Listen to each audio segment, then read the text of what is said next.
Good morning, beautiful humans. We are joining you right from Johannesburg, South Africa. I am Naomi, and I will be the moderator for this session. I want to get you guys to really be, prepared for an insightful session with us. I will start by introducing myself. Like I said, I am Naomi, and I am the co-founder of Women in Big Data South Africa. We are part of a learning community that's about 17,000 women around the world. And I sit on the Global Executive Committee for Women in Big Data. What we're trying to do is to champion the success of women in big data by partnering with big tech companies to really help them implement their training modules that are data-centered courses that are targeted for our women community so that they can help reskill themselves. Um, Joining me this morning, I have Tidi Morabi, and she will tell you all about herself. I have also Tiamo Sitsoilo and Raiseja Sefala. So yes, ladies, welcome, and I really look forward to having you and having this conversation with you. Tidi, let's start with you. Who are you? Where did you grow up? What do you do? Okay. My name is Tidi Moravi. I was born in Tembisa. I went to school in Tembisa, and then after a few years of experience, then I started a company called Genini Consulting, which focuses on software development, IT training, as well as your risk management. There are a lot of things that we do under the consulting part as well. And yeah, I'm looking forward to this conversation. Great. Thank you so much for making time to have this conversation with us. Tiamo, you're up next. Sure. Hey, everybody. My name is Tiamo Setswailo. I have a background in computer science, and I am a data scientist and a co-founder of an organization called Social Coding. So basically what social coding is about is giving the underprivileged kids a chance to have a jab at coding, basically being able to understand how it is, basically giving them the head start that most kids don't have. We basically take them from as young as 8 years old, groom them up until they're 18, help them apply for bursary, and want to further their careers in the tech space. Awesome. Raiseja?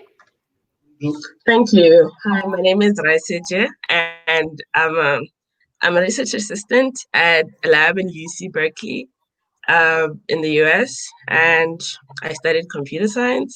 I'm a data scientist by profession, and I grew up in Lebogomo, the township in Limpopo.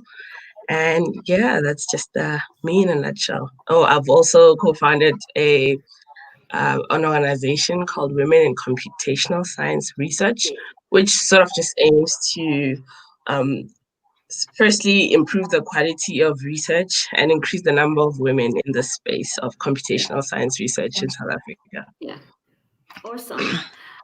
So our topic today is going to be looking at how we can use big data to leverage African or to actually leapfrog African challenges. And we are all in some shape or form involved in the reskilling of either women or the youth in South Africa. So I just want to get your opinion on digital skills. How do we look at it and manifest it in our country? What do we think it's about? How are we as individuals doing some of this work in the community? Leveraging this way of learning. Anyone can start.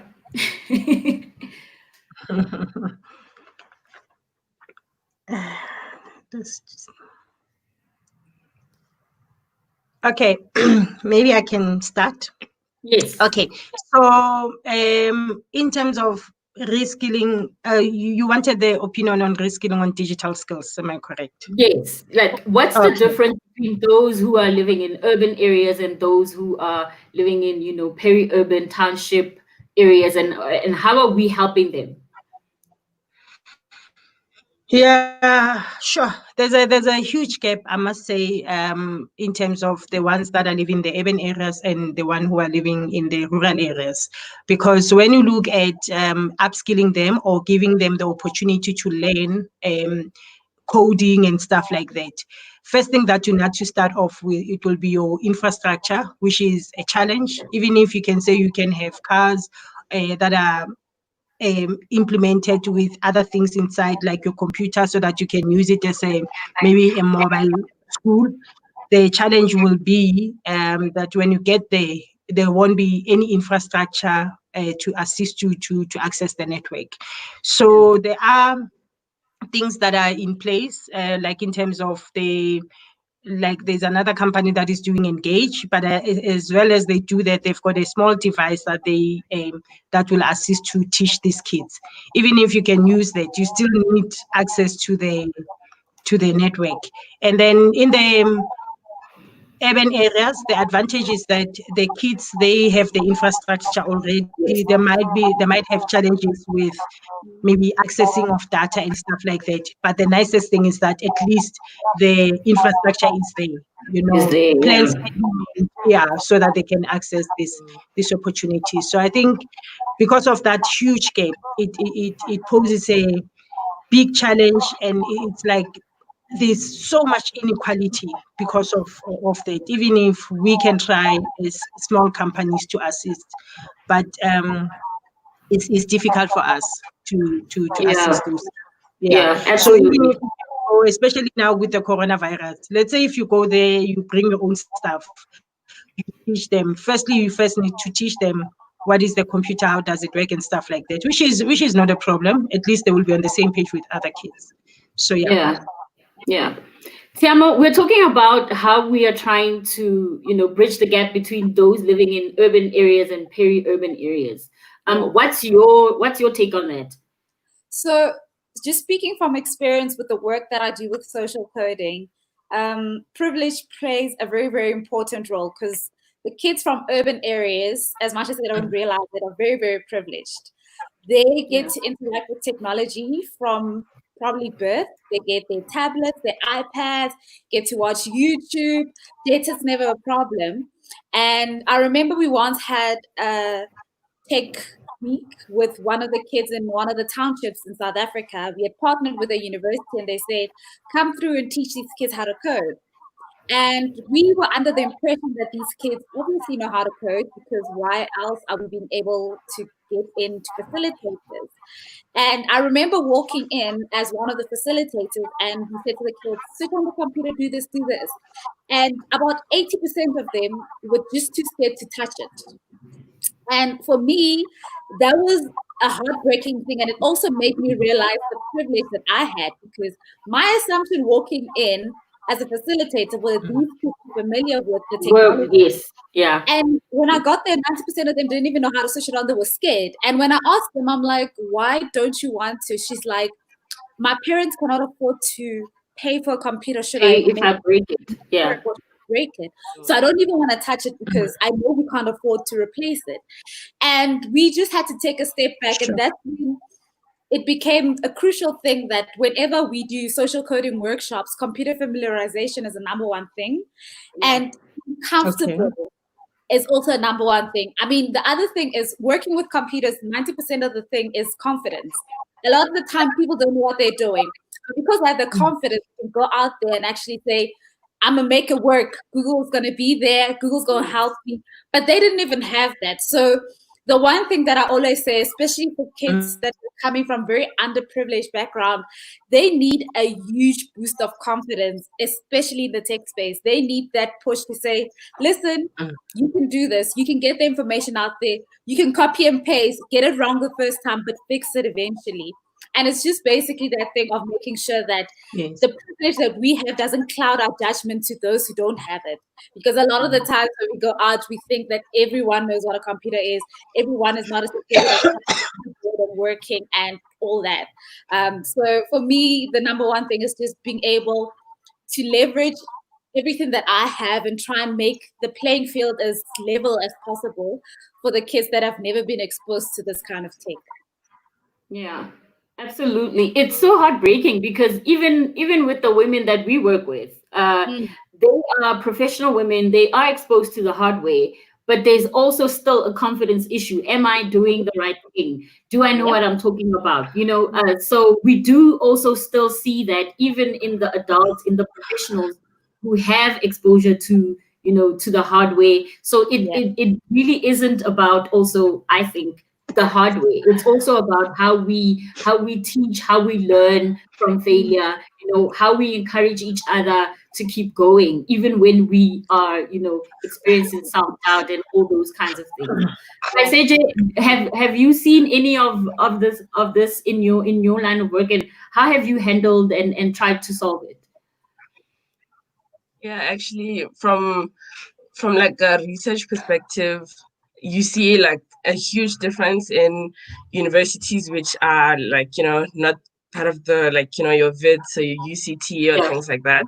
the big And four. like there's a huge gap between, yeah, there's like a huge gap between Mhm. those universities and other smaller universities in the country, where we see things like if you're doing research, accessing tools like Microsoft Azure or Google Cloud platforms to sort of maybe optimize or upscale your resources.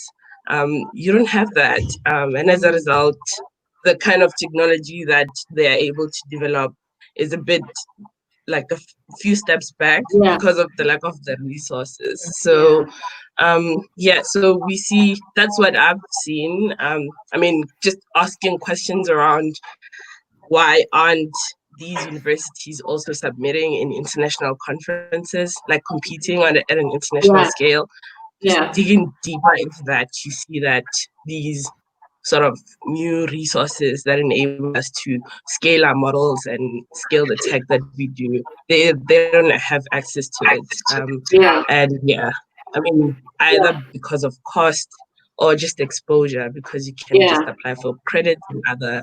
I mean, you can't be what you can't see, and you can't use what you don't know. exactly. So it's Exactly. that Exactly. And too. exposure and access to, emerging tech is so crucial, especially now because we need to develop our own solutions that are not, intertwined with what the West is doing.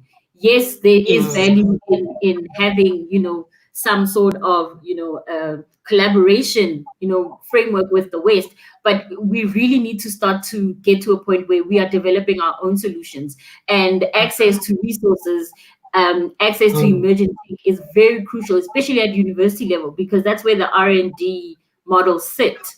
And mm, I just want to bring us to, the business side of things. How do we use data, or rather big data, to leverage some of the things we are experiencing? I mean, now we are all undergoing load shedding, for example. How do we take big data and actually monetize it to not only make money, because that's what business is Mhm. about, but also solving the issues at granular level. Because whenever we talk about tech, people usually just think pie in the sky solutions. What are some of the solutions that we could really leverage by using data? Well, I think there's quite a lot. And in Africa as a whole, there is quite a lot of solutions that we as Africans need to build for ourselves. Ne? Let's just take the example of you now saying load shedding. A couple of years back, we didn't have an app that would say to us, listen, your power's got to go off in the next hour. And you Yeah. could basically say, okay, I need to cook, get everything done because I'm not going to have power for the next 2 hours, you know?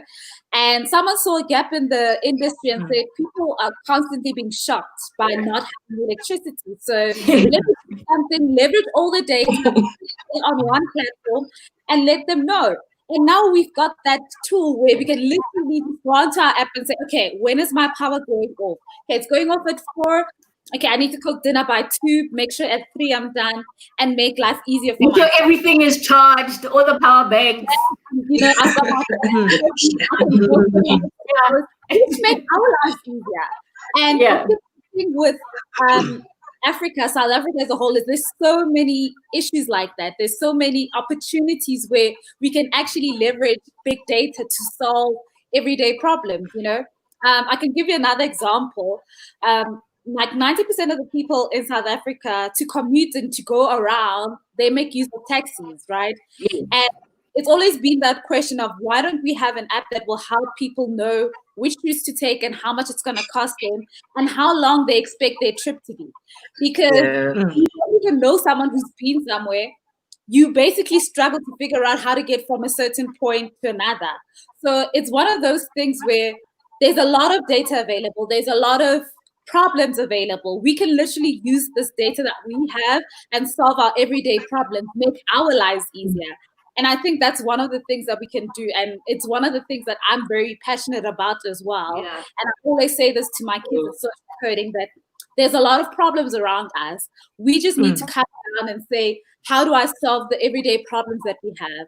And most of the time, they always come to me and say, I think we can do this. I think we can do that. And they're usually everyday problems that everyone faces that we've never come across a solution to it. And we're always just thinking, maybe I'm the solution. Like maybe I can find something that's going to say to me, this is how we go forward. And when I solve it for myself, I also solve it for many other South Africans out there. Yeah. Sidi, you've tried to actually provide a solution to scholar transport, getting learners from home to school in a safe manner. Just share with us what that is about. Okay, so the scholar transport is called Log Transi. It's a scholar transport app. So how it started is that I was panicking. I could not locate my child. I could not locate the driver. When I was calling the driver and asking where they are, she was not picking up her phone. And I got so angry to say, I can't reach you. You have my child with you. And I came back, sat on my sofa and say, you know what, this is not on. And because I need to know where you are, at least communicate with me if you have transport problems or maybe mechanical issues. And then when I started writing the functional spec, few days down the line, the developer was sitting developing the actual app, not knowing that I was solving the social illness of lots of peoples, because people were going through that, but because of this, the scholar transport drivers, they are like taxi drivers, they're not approachable. You pay them, but you're scared of them. So then I, I thought to myself, now I need to know where my child is, because even even before that, I was trying to locate. I wanted a scholar transport driver that will take my child from one place to another.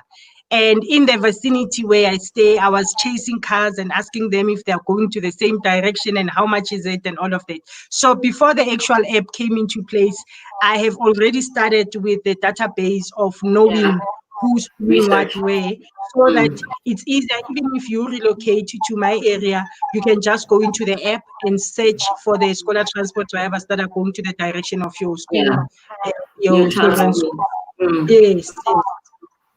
And how was that So that received in the was, township? I mean, you are providing a solution to a township issue, mainly because the kids in the urban areas, they get dropped off by Uber, or their parents drop them off. But we grew up, using scholar transport because our parents didn't have the cars to drop us off at school. So how was this received in the township? I must say it was well received in the urban areas compared to the townships, because at the schools they no longer accept the Ubers, because with this app, the relationship between the scholar transport driver and the parent must already exist for you to be able to take the child. Whereas with the Uber, you just take your child and put your child in the stranger's car. You don't even know this person, with the hope that the child will be home safe. So with this one, the relationship exists. When the child is picked up, the parent will get a notification to say the child is now en route. When the child is dropped off, you will get a notification to say the child is now dropped off. When the child is received at school, you'll get another notification to say now the child is no longer in the hands of the scholar transport driver. The teacher has taken accountability now to take care of this child. Whereas in the township, the challenge was the data issue. So I was in negotiations with MTN, because I won 2 awards with them for the app of the year of 2019. I went to them and I said, scholar transport transit data so that it can be only be used for locating or Right. communicating Yeah. on scholar transit, like the one that we have on WhatsApp. So I was still in negotiation with them before this coronavirus came in. Oh gosh. So, Yeah. I mean, it is such a simple solution, yet it requires yes, so much collaboration and partnership with the various elements of society. I mean, you trying to bring on MTN is another element yes, because again, you're trying to solve an issue of connectivity, which most of our peri-urban areas, like the townships, don't really have access to. Like we have access to mobile, phones, but we really don't afford, we can't afford the connectivity, rates that are being charged right now. So, I can also see a potential partnership with a grocery retailer, at somewhere down the line where you are now providing, enabling families to also, pick up groceries on their way from school, those kinds of things. yes, I because really, yeah. exactly. Because on the app itself, the grocery stores, they can actually advertise and say, maybe during the pickup time, they can advertise things that are relevant for tomorrow's lunch boxes and stuff like that. So those are the things that we're also negotiating with this. Yes. Yeah. Do you guys think that and I say guys loosely, please forgive me. Do you guys think that um Okay. we really value the data that we see value in the data that we give so freely to, the big tech? Do you guys really think that at granular level, at grassroots level, people really, understand what we are doing when we are providing our location data, our, personal information, those kinds of things? No. I honestly don't think No, people. I don't think. Yeah, Go ahead. go ahead. Okay, I'll go. No, I I don't honestly also do. Go ahead. sorry. I said I don't think people are very aware of that. Most people actually have their location data given to the cloud platforms and the big service providers without even knowing it. But then what I also find interesting is when you actually voluntarily say to people, "This is a problem I'm trying to solve. Can you give me access to 123?" They're very against it because they're just like, "I don't want to give away my stuff." And when you say to them, "Do you actually know that you voluntarily, by just using your Every day. are giving you're giving data away. So you already saying no to me trying to solve something you dealing with is something else. And I've seen this a lot of times where you come to an organization and you say to them, "This is what we're trying to solve for. I need 123," and they're like, "No, you can't have access to that." And I'm just like, but other companies have access to that, and they're not even solving your day-to-day problems. I'm coming and I'm saying, "Give it to me, let me solve your day-to-day problems and make your life easier." And you've got like a hiccup against it. You don't want to participate. So, and this happens to South Africans. They'd be like, "No, I don't want you to have my data. I don't want," and I'm like, "I'm trying to build this." "No, you will not have access to it." And I'm like, "But you give Apple, you give Google, you give everybody, you don't want that." So that's like one of the things that I'm just always like, people aren't really aware of how much data they give on a day-to-day basis just by having a mobile phone. Right, CJ, I'm gonna close up with you. Actually, like Time. But yeah, just you wanted to say something. yeah, actually, like a real example is this. We're doing research on modeling this COVID-19 in South Africa, and just getting data from service providers is just a nightmare. It is, and they have the data, but then for some reason it's just stuck within the lawyers now, and we're just going back and forth. And these are like, I mean, we should be getting this data at this moment. For example, this is like, the one time that we should be getting it, but it's just I'm really passionate about open source data and how we can actually, use that way of accessing data, to really solve our problems. Because at the end of the day, we are giving off our data freely, whether or not we are conscious of it. But the minute you want to actually solve a problem, people then get aware that, oh my, she might actually make money from this. So no, let's stop her from 1, 2, 3. And it's not helping us. It's not getting us anywhere. But really, I wanted to have so much more to say about this topic, but we have run out of time. I wanted us to touch on COVID, actually, how we can use big data to solve and leverage, healthcare solutions. But I suppose we've run out of time, and thank you. Let's rather, answer some questions. Do you guys have any questions for us?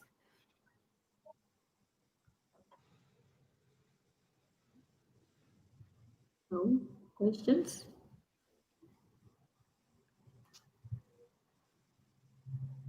Doesn't look like it.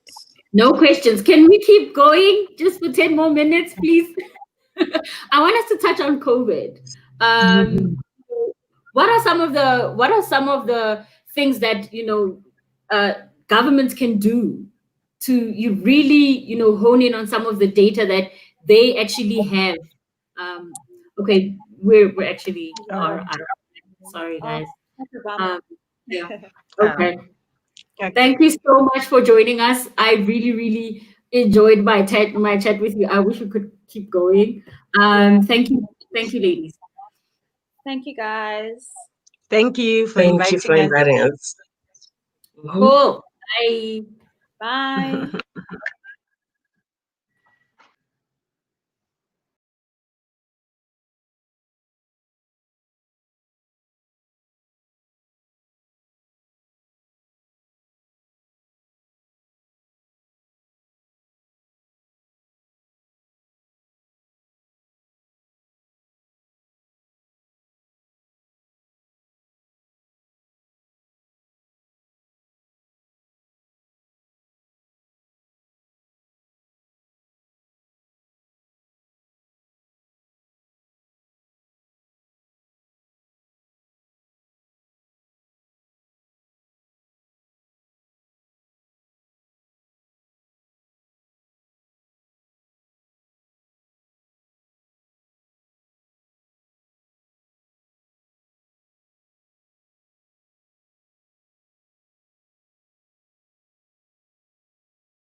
Fantastic. I hope I'm live, Jade.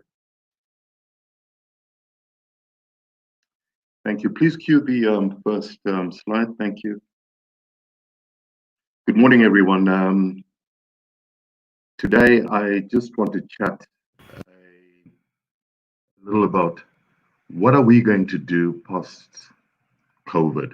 What are we going to do once we realize that the world has to change? Thanks, Jade. My next slide.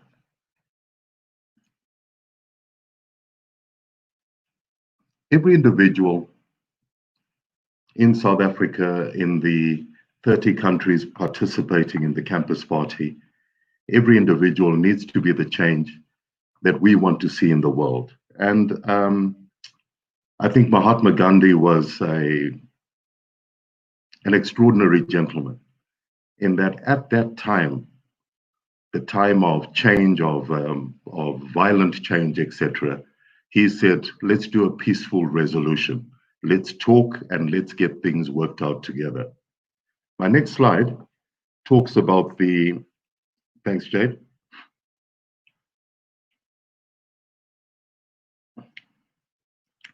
The current situation. Where are we right now in our current situation? I believe that there was one survivor of the Spanish flu in 1918, and she also had COVID. That is the only known living survivor that has gone through 2 worldwide pandemics. An American lady, she's, I think, 102 years old. She's absolutely amazing.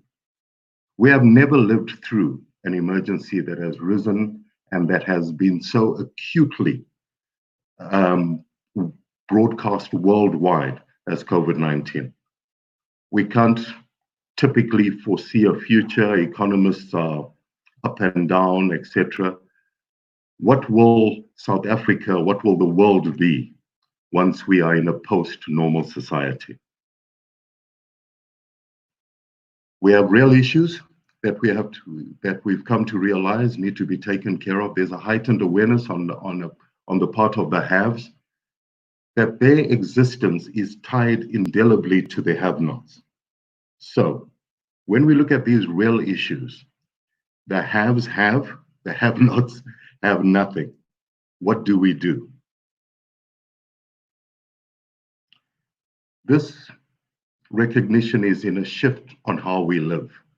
We need to realize that we have now different forms of communication. We are now doing an event that is being broadcast live from my study in Johannesburg. What is the future of work? You know, unemployment in most SADC countries has more than doubled. Can the market, can government, can they supply all the solutions?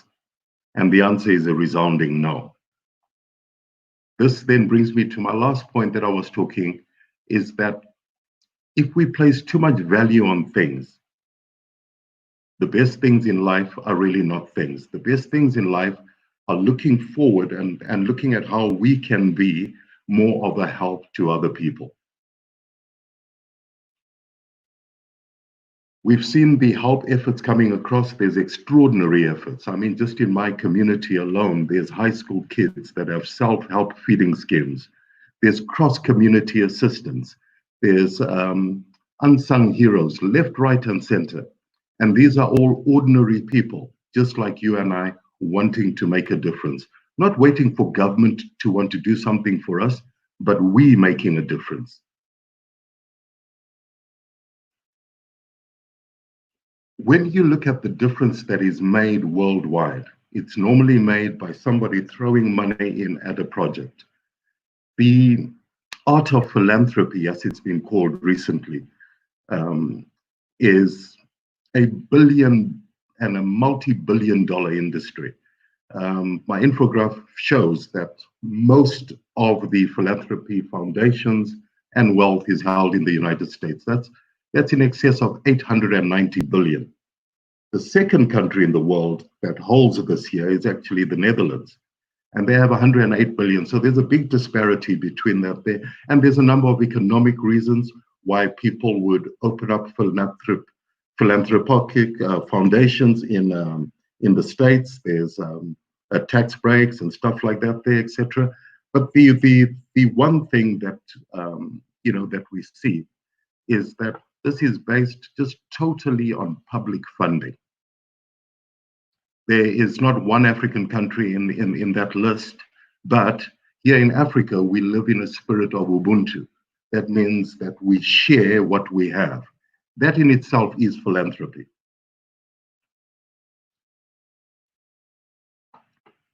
Why do the richest nations give the most? Probably because they make more money. China recently has entered into the world top 10 of philanthropic donations, etc., because they also realize that those that have been given much are expected to do much. Remember that in any business and in any wealth and in any time that you generate, you are just the conduit of that.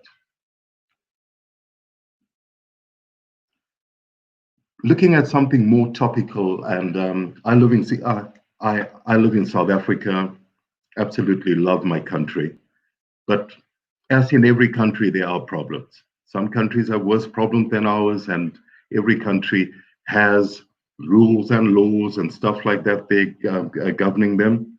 In South Africa, we're extremely liberal. We have free press.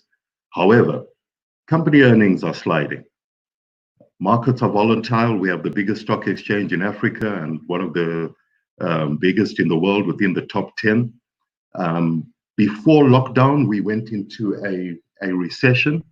During lockdown, we definitely went into a depression because I experienced it as well. You know, not being able to leave your home, not being able to work and generate.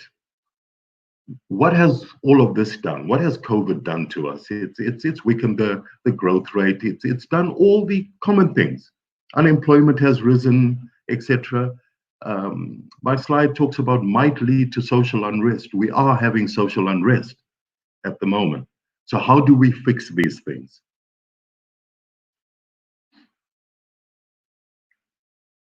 The answer is you. What can you do? Yes, you. If one individual can make a difference to 2 people's lives per month, extrapolate those numbers and see the goodness that can be ongoing. There are many things you can do. Assistance at NGOs. Yes, donate a minimum of 10% of your income. Okay. Assist one person per day, and not necessarily a family member, can be whoever that needs a kind word, a kind hand, etc. And then just have our foundation of kindness. Let's grow our Ubuntu that we had in South Africa. Let's grow it again. If you need more people to G you up, to lift you up, etc., partner with other like-minded people. Let's look at how we can do good and not wait for government to do good for us. One of my favorite quotes, and a lot of people that I work with get sick and tired every week hearing me say, in order to be a leader, one needs to be a servant. And Nelson Mandela used this phrase many times in a number of his speeches, and I was very fortunate to listen to him talk at various talks that he was giving. And he was always a servant. And I think that is what has drawn the world to him. I remember a couple of years ago, I made a trip to Russia. And the first things the guy at the airport said to me when I landed, Nelson Mandela, good man. So you can see that the man's legacy of kindness, of righteousness for everybody, just continued on through and got all the way to Russia. It's a name now that is known all over the world. And it's a name that is synonymous with goodness and with putting other people first.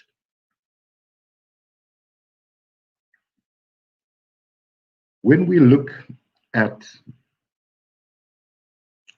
the future, we see a very short future because of COVID. We have no understanding when we'll be in level 1. We have no understanding if the peaks are going to rise again. We have no understanding on employment, on travel, on the number of people that have been literally left at home because companies have closed. But in that little space of time, there's a lot that needs to be done. And how do we do these things? How do we make people aware that in order for us to be philanthropic, in order for us to be giving grants, in order for us to be the people that assist other people, what do we need to do? And it's the best way to do that is just evaluate what you have to do as an individual. And my plea today is for each and every single person that is bored enough to watch this content and is aspiring for a better world for all. Start with yourself. Let's see what we can do. For example, I'd like to give a little short story about some of the things that a friend of mine has been involved with, and we've been assisting him in a number of ways. The most important thing was, he said to me, was, Henry, we always need to have dialogue between people. Dialogue is what solves everything. And hence from that an NGO called Unite SA was born. And it was not only born out of a need to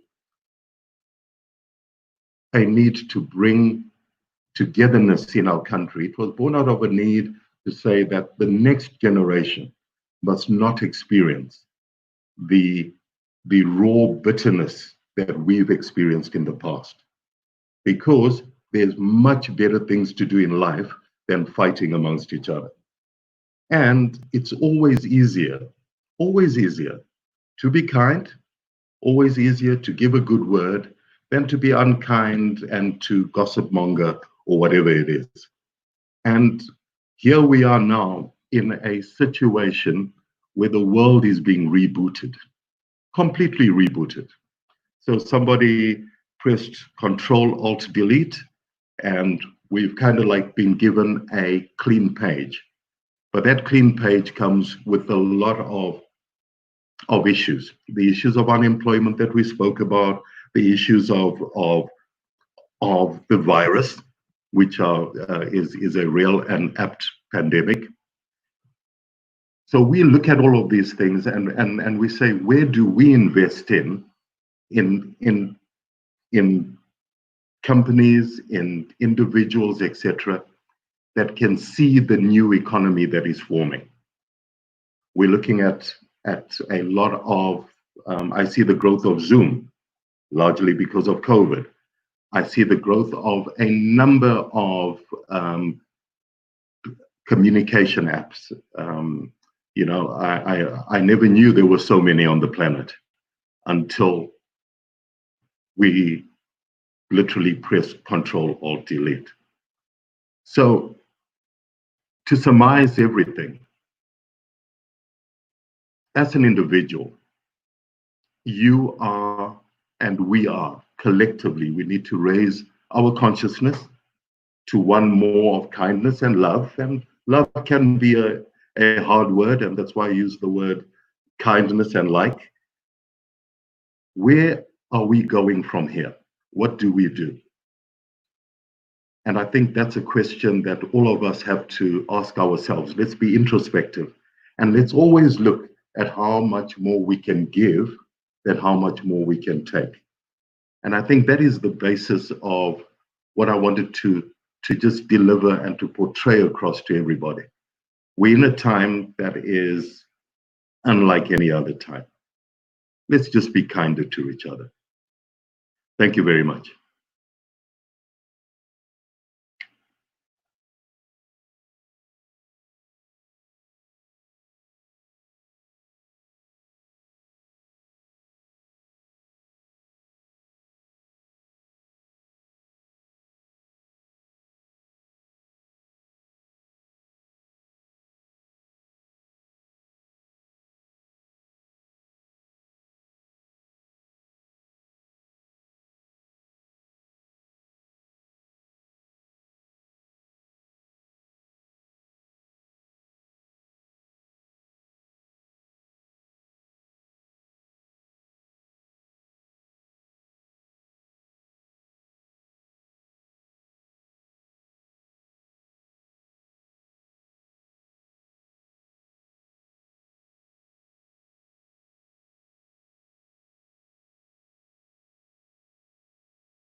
Hello, South Africa, Denmark calling. This is Lars calling from my home office here in Copenhagen, Denmark. I have the pleasure of being the moderator in this session. I'm very excited to be doing this together with two panel members here. I have a lot in common with this lady and this gentleman, and you'll find out very soon how these things connect. We all have a lot to share about new ways of learning. That's the key theme in these 45 minutes, roughly. Both Brendan and Lindsay here have a very purposeful path in life that brought them here today to share about new ways of learning with us today. And I really encourage both of them, but also everybody on the session here, whether you're on the camp stream or on YouTube, I want you to engage in this conversation, get yourself involved, ask questions, throw in comments, anything you feel like. Please engage in the conversation, because this is a very important topic, new ways of learning, and we are going to discuss why that is and what we can really do to foster new ways of learning.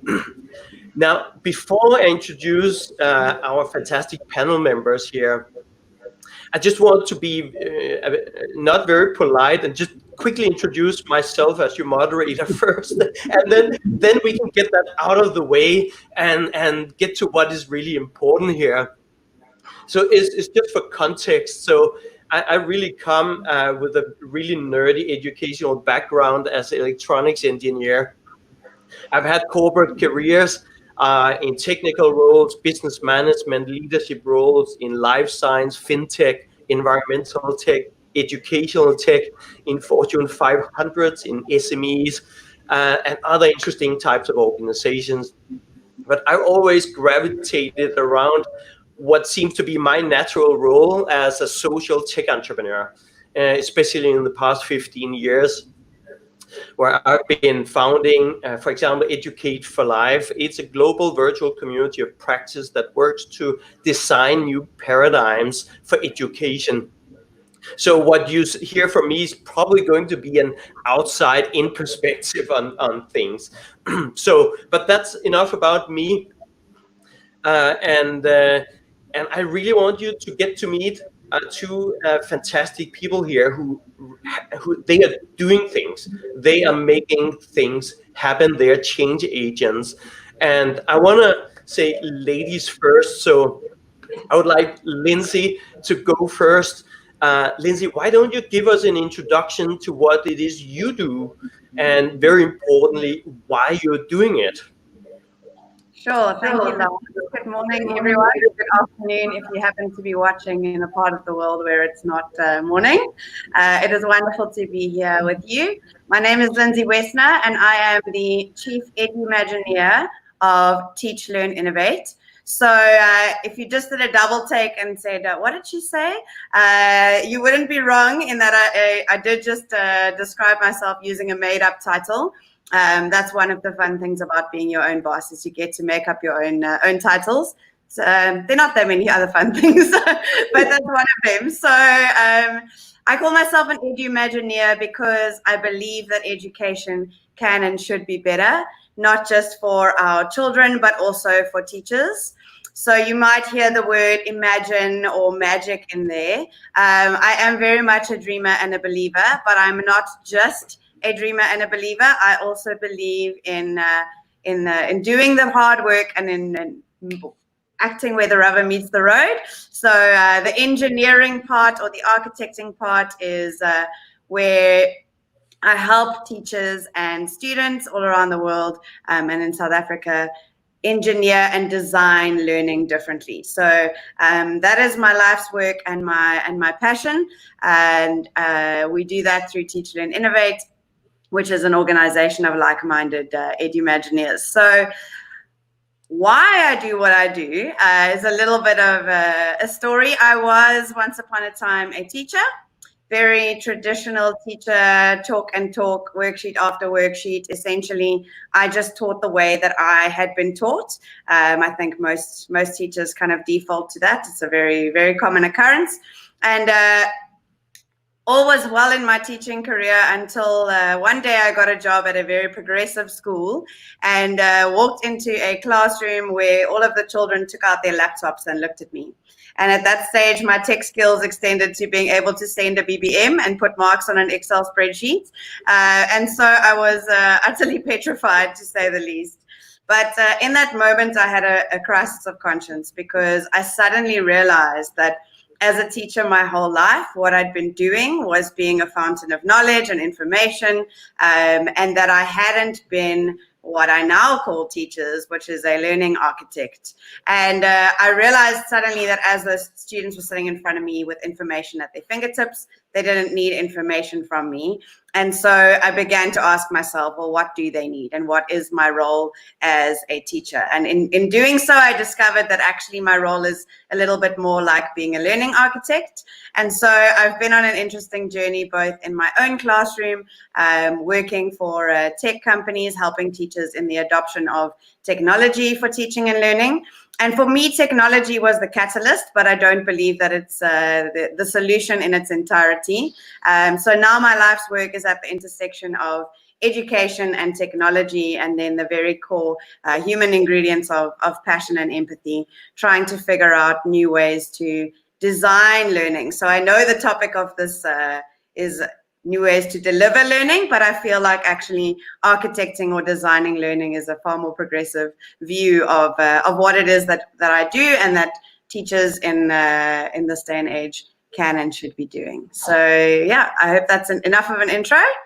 Let me know if you have any other questions, but I'm sure we'd love to hear from Brent. We'll get to them, Lindsay. That was a really useful and great introduction.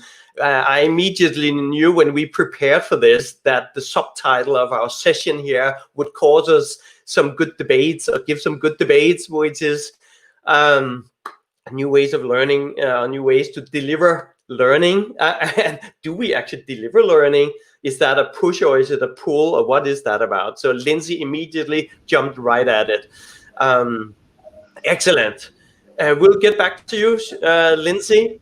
But before we do that, over to Brent here. Brent, why is it really that you're leading an organization called Care for Education? What's your purpose? Who is Brent, by the way?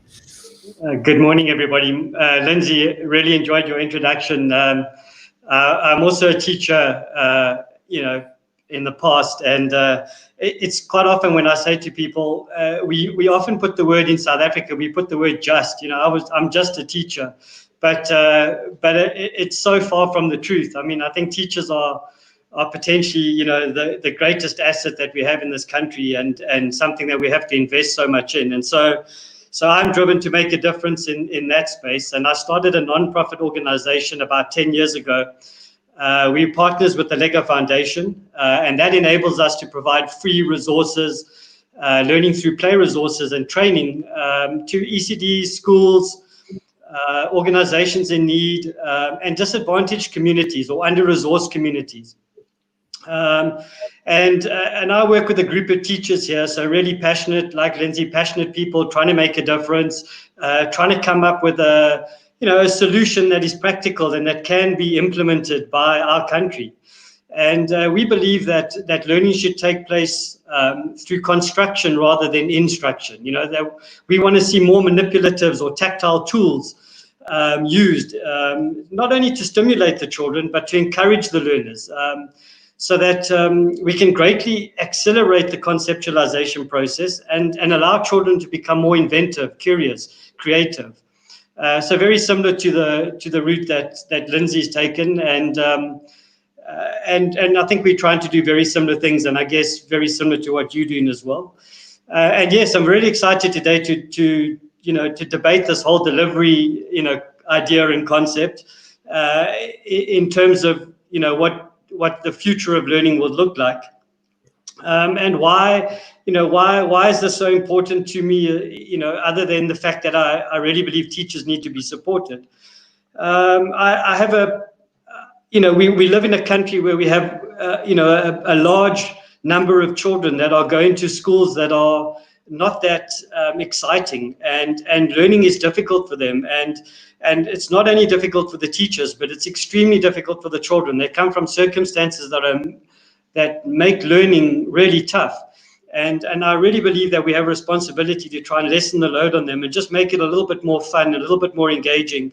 And so that's really, what gets me up every single day and makes me work as hard as I do. Thank you. An equally exciting introduction, Brent. And I can feel the passion from both of you around this topic. One of the most important things for me is, first of all, to understand why do we really need to care about finding new ways of learning. And Brent you both touched a little bit on it, but couldn't we continue the way we have been learning? I just wanted to say also, we already established, especially Lindsay established, the connection between learning and education in the introduction. So it makes a lot of sense with you both coming from an educator background. But outside of the education system, why is it important that we care about new ways of learning? Lindsay, do you want to go first? Sure. So I think I'll answer that with a question. And the question is, where in the world today, as we know it, does anybody get a new work environment, a new team, a new project, and a new team leader every 50 minutes to an hour? And I'm hoping that the answer is nowhere. But that, for me, really, in essence, is what our current school system looks like. Our students move from subject to subject in the timetable that is regimented and divided. And essentially for them, never mind the social shift, the cognitive shift every hour, or however long the lesson periods end up being, it's just such a contrived environment, right? There is nowhere in the real world where you're getting new projects, new dynamics, new teams, new things thrown at you every 50 minutes. And I think that there's that disconnectedness within the way the school timetable itself is structured. That is part of the elements that we need to look at, right? If we want to understand that learning is in essence part of the real world, right? And it's part of life. It doesn't stop and start at certain points, right? We know that. But the thing is, if we are designing education in order to prepare children for the real world, or the world beyond the classroom rather, then surely the classroom needs to start to mirror that. Surely we cannot have subjects in silos even. So when we're in our jobs and we're in our work and we encounter a problem or a challenge, we don't sit and say, okay, let me just think about what I learned in English. That's going to help me solve this problem, right? We address issues in an integrated way. There isn't a science component and a maths component and separate areas of our brain that deal with separate subjects, right? Everything is integrated and everything is applied. And I think that's one of the challenges where, like Brent said, for students, school is not fun, it's not pleasant. And there are a number of different reasons for that. Of course, we've got socioeconomic factors, but then even just in the way the system is designed, the learning is designed, there's a disconnect between realness and meaning in the way learning is designed, and realness as we know it in the world beyond the classroom, right? So I think one of the things that we certainly need to start looking at is how can we architect learning within the box, right? So people think about innovation thinking outside of the box. My favorite definition of innovation is Jamie Notta's, and he says, innovation is change that unlocks new value. So I think why we need to look at the system as it is because there's that disconnect, and how we need to look at it is to start innovating inside the box. What can we do within that structure that starts to move us to a far more real and relevant and meaningful learning experience? Thank you, Lindsay. Before I hand over to Brent to answer the same question, we just have a comment from Justina, who is on the call, saying, Lindsay, I love that you'd answer with a question. And so do I, by the way. We as architects of learning should ask great questions rather than jump into given answers. Isn't that a good point as well, to complement what you're saying? Yeah. Brent, over to you. So why do we need to care about new ways of learning? I think I want to pick up on what Lindsay's already said again, because I think it's so pertinent to the discussion today, and I'd like to just summarize it very quickly in a set of paradoxes, and Lindsay's mentioned them, but very quickly, if you just consider the following, that if you look at learning or learning through play, because we spoke about it being more fun, right? We want it to be more fun. So I personally believe that play is an essential part of that, and that's what makes it fun. So if you look at the paradoxes between when children learn while they're playing, and you look at schools, there's major differences. And I'll just go through 4 very quickly for you, just to make you think about it. But if you think of, Lindsay said, school is timetabled. It's 50 minutes here, and then it's a different class. So you have that timetabled, set out, structured layout. And learning is timeless. It can happen anytime, anywhere. Children get sucked in and they lose themselves in that process. So that's a massive paradox. Schools are places of conformity and order, where we want everybody to do everything, the same way whenever we need them to do it. Whereas normally when you're learning on your own and in a playful way, it's chaotic, it's messy, it's loud. Our classrooms, we want these kids to sit still, and so that's a massive paradox. Schools are places of safety. If you look at so many schools today, if you go there, all the rules in place to keep children safe. The teachers are like policemen because they're trying to, keep them quiet in the corridors and walking in straight lines. Whereas learning, it involves risks. It needs us to take risks and to work out if the risk is worth taking or not worth taking. And I guess the big one for me in schools, and this is a difficult one and a debatable one, is that the agenda is generally set by adults. And in other types of learning, children are in charge. And that's why I think we need to have a look at how, education has to change. Those are a couple of simple paradoxes that we could use to help us understand that. Absolutely. I think these are commonly mentioned both by parents, by teachers, and yet we keep fighting with these paradoxes for some reason. So let's move into what we can do about this, how we can best turn this around and actually deploy new ways of learning. What are the new ways of learning that we find important to share here, as also as inspiration and as call to action?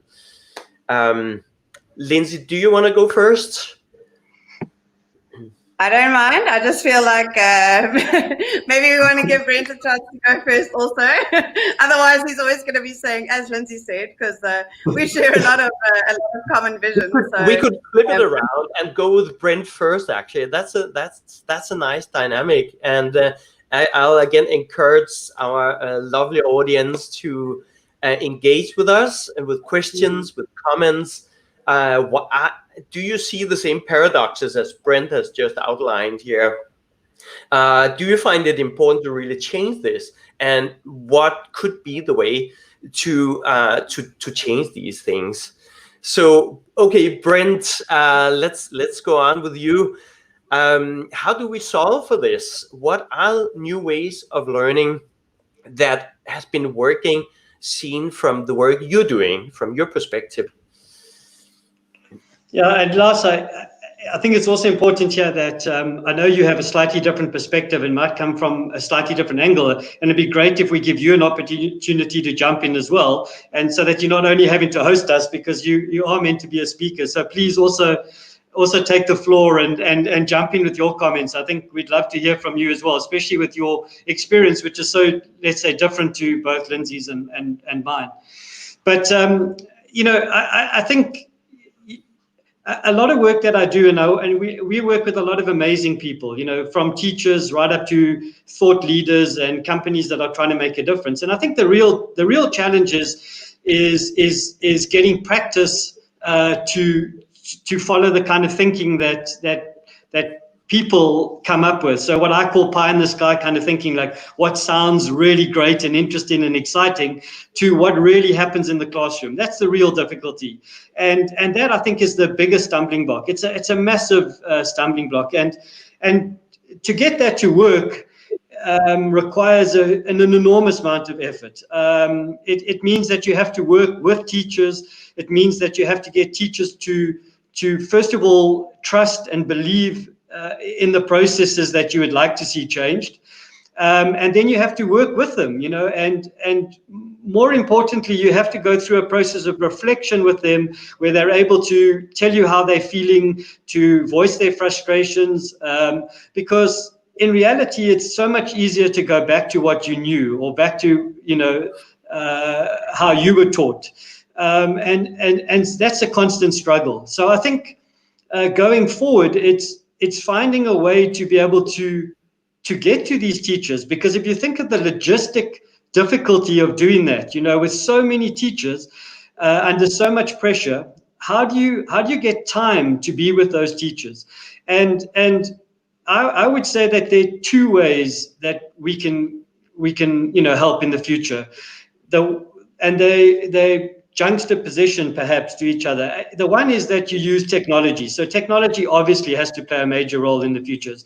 So modern technology, in other words, great courses, MOOCs, online courses, training that people can do, listening to the best professors, the best minds, talking about change and whatever. That's one way. So that's at the high end. So using technology.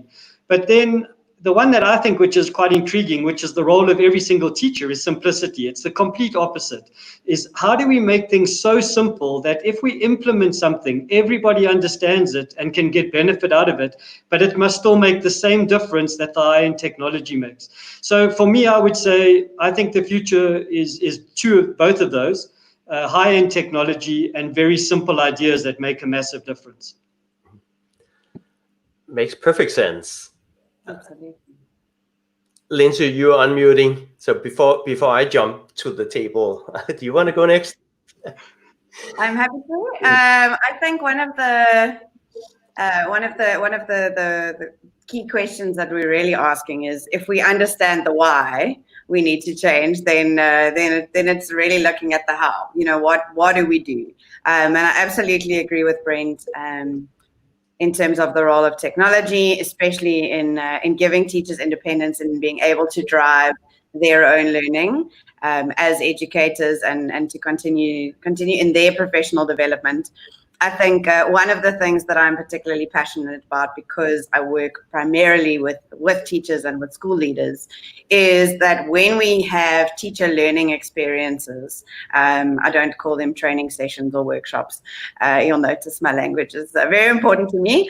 But when we offer teacher learning experiences, I think one of the key things is that when we do that, we model the pedagogies and the ways of designing learning that we're trying to promote. So I definitely think that the future of education involves a far more problem-based and inquiry-based approach to education. If you look at the characteristics of Generation Z, who are the students in our classrooms at the moment, or even if it's virtual classrooms from their homes, those are the students that are in the education system at the moment. And actually, if you look at the research on Generation Z and how they think and how they operate, I mean, they were the first generation to be born where a world without technology is just, it doesn't make sense to them, right? They've been surrounded by technology from the beginning. But if you look at the research, it'll tell you that actually the children in our classes today are exceptionally curious, they're exceptionally compassionate, and they're not just children who want to solve problems. They're children that when you connect them to problems, they actually problem finders. So they love connecting to problems that really matter to them. And when they do, then that's where the incredible learning happens. So I certainly think that as part of our approaches to how do we empower teachers, we need to think about modeling those kinds of pedagogies with teachers. So I actually have a little visual that I wanted to share with you, just to give you an idea of something practical and tangible that can be done. Because I know when I work with teachers, they love their subjects, they love the content of their subjects, and they are very confident in saying, you know, I know how to teach the subject, and they're passionate about their subject for the most part. But as I mentioned earlier, the world does not operate in curricular silos. The world is cross-curricular, and the world is integrated. So if the guys backstage could just pop the visual up there, then that would be great. So what you're seeing here, there we go, lots of color. What you're seeing here is an example of hexagonal thinking, which is a strategy that we used for cross-curricular inquiry-based learning design. And actually what you're seeing here is the initial stages of that process, where each of those hexagons represents a different subject. So they have begun with the curriculum. I always find that that's a great place to start with teachers, because that's what's familiar to them and it's what's known, and a lot of the time it's what's expected. So they've got little pieces of the curriculum mapped out, and what they've done here is try to find connections. And it's incredible, actually, when you pull the curriculum apart and you get a little bit unstuck in your thinking, how we start to see things differently, right? And how we're able to put together those pieces differently. And what we do next in the process is to aim towards designing something that is based on a problem, right? Or a question. So rather than the traditional kind of worksheet, if we were learning about nutrition and food, healthy or not healthy, what you're seeing over here is the end product of teachers who have spent some time together designing an inquiry-based learning unit around, are sandwiches the superfood of the future? So in this particular unit, the students were actually investigating the nutritional value of sandwiches, understanding superfoods, using language to market their superfood, conducting investigations, doing data handling, looking at the history of food and food production. So there's science in there, there's maths in there, there's language in there. What they then had to do was actually to create their own new superfood and present that superfood to a kind of Dragon's Den style panel of investors to see which superfood would get sponsored to be shared with those in disadvantaged environments where malnutrition is rife. So here we have students, and this was a grade 4 project. So we're not talking about particularly, old students, they're littlies, but we're designing learning in such a way that we're bringing together subjects, connecting students to real world problems. And the beautiful part about this is that we can still cover the curriculum. So if you, I'll just give you a little behind the scenes here into what it looks like in a sort of sped up version, right? So thinking about what pieces of the curriculum, what student-centered learning is going to happen at which stage in the process. And it is actually possible to build these kinds of units to cover curricula for an entire term even. And I think that it's really exciting when we start to involve teachers in this process. It's one thing to issue a nicely designed cross-curricular unit, but when teachers start to take ownership of the process, it's really exciting. This is another example where the driving question was, are the keys to a better nation hidden in creation? And this was looking at leadership structures in nature and animals, and what we as a society can learn from nature and how we might use that to build on and improve society. And this particular unit covered all of the content for one term for grade 5 learners. So I think that for me, it's really around engaging teachers. If we want learning to be engaging, we want to model that kind of learning. We want to engage them in those kinds of experiences. And then we can really connect the teachers to the problem, which is how might we design learning in a way that is meaningful and relevant? And in taking teachers through that kind of learning journey and getting them to experience grappling with the problem, putting the pieces together, so we then empower them to be able to design that kind of learning for their students. It's pretty exciting stuff, I think. It is a very actionable, yeah. So this is something every teacher can do with your guidance. Seems very practical, very straightforward to do. What's your experience from implementing this? Is that relatively seamless, or how has it been working? Yeah, it's certainly a massive shift, right? So to shift from a teacher-centered learning environment to a student-centered learning environment is a real challenge. I think from my own experience, when I first did this in my own classroom, I don't just take people down a rabbit hole that I haven't been down before myself, but I remember grappling with what is my role? What is my job? You know, I'd come to the classroom and the students would be working in their groups and they're investigating, and I've designed these tasks for them. And I'd kind of feel a little bit useless in the beginning, to be honest. But what I then realized is actually this kind of learning design gives me the opportunity to come alongside my students, to converse with them, to have discussions, to connect with them, to get to know them better, and to be much more of a coach. I think I always struggled with that one-size-fits-all kind of teaching. Everybody does it. You teach to the middle. We can't really extend and enrich the students at the top of the spectrum, and the ones that need some more support and enrichment and assistance, we can't give that to them. So I think for me, there was a joy in discovering that in my classroom. The teachers that I've worked with, I mean, we've worked with developing over 100 of these cross-curricular units based on South African CAPS curriculum across the country. And what commonly happens is I get an email saying, so Lindsay, I'm trying to come up with the next question for my next inquiry-based learning unit. Can you help me? Because once you discover the joy, and there is a lot of struggle, it's an adjustment, it's a change, it's a process, it takes time. I'm not saying that it's seamless by any stretch, but what I realize is that teachers fall in love with being a learning architect because they start to see the results. And these are not just academic results, right? They're results of developing character and growth mindset and being able to teach beyond the curriculum and connecting our students to problems that they want to solve, and them finding, actually, you know what I'm really passionate about? I'm really passionate about this thing, which then, of course, makes subject choice and those kinds of things so much easier in the long run. So in essence, it is a struggle. It's an adjustment. But once they're in love with inquiry-based and project-based learning and design thinking as a way of teaching, a lot of teachers find it very difficult to go back because they just see how it unlocks new meaning and so many more results than that you would get in a traditional way of teaching. Plus, you can still tick the boxes. You can embed assignments in there that can fill the mark sheets. So it's a wonderful journey to be on, and I think it's a journey, right? We get better at designing, and it is that mindset that you mentioned in the beginning, Lars, that reflexivity, that flexibility, that is, and Brent mentioned it too. It is a struggle, but it's such an essential skill in a teacher toolbox.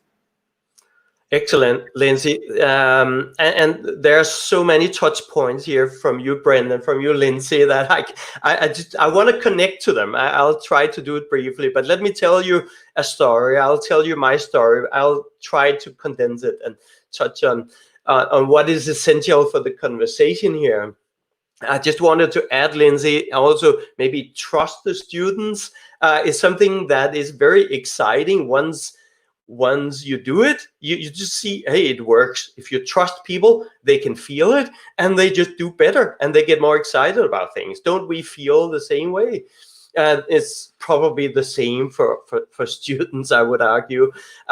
Just to add to this wonderful list of simple and important points, let me give you, so you are both working inside of the education system. You both have educators' backgrounds, and what you're doing here seems very tangible, implementable. I just want to give a different perspective coming from the outside, looking in on the education system. I already mentioned my background. I just see that, okay, you're moving, so I'm still live here. Great. I just want to say that my story really, I was super bored throughout school. It was so boring until I got to university. I got to do what I was excited about, where that was math, it was electronics, it was science. That was fantastic. Then life started for me. When I became a dad, and that was 10 years ago, now I have two boys, they're 8 and 10. That triggered something for me, because now I had, apologies, I don't mean to offend anybody in the education system. I had to work with the education system again, and I had left it behind me. And finally, I got my life back. I could do what really was important for me to do. Now my kids were going through the same thing. They were burned out within 1-2 years of starting in elementary school. They were bored out of their minds. But there was another issue. My now 10-year-old boy got diagnosed with autism, a type of autism, and ADHD. And that explained clearly why he couldn't take a long series of instructions from a teacher, in particular in a noisy school environment, with smell and a sensory overload in general. He had to lock himself in the school toilet. That was the only quiet place. Now, fast forward, I started to learn about how do we live with these diagnoses and these challenges. Being a great learner as he is, but I discovered literally personally, I discovered thousands of families in the same situation. They couldn't use the education system. There were no offerings. There was no help. There was no understanding. This is just to say that I discovered that there's a category of us called non-neurotypical learners. This is just to add to the conversation already. It turns out this is 1/4 of the global population. 1/4 of the global population will probably struggle even to go to school, even they're great learners. So that is for me another reason to find new ways of learning. And that makes me passionate about it, because I can tell so many people cannot even use the educational offerings that we have. There's still 250 million children without access to basic schooling. That is a problem as well, that requires solutions to new ways of learning. So I essentially started my community, Educate for Life, to bring together people who are passionate about this topic. And out of that has come a number of different initiatives. Recently, Planet Pilot, which is really to trust the kids in their personal learning journey. Leave the learning to the kids.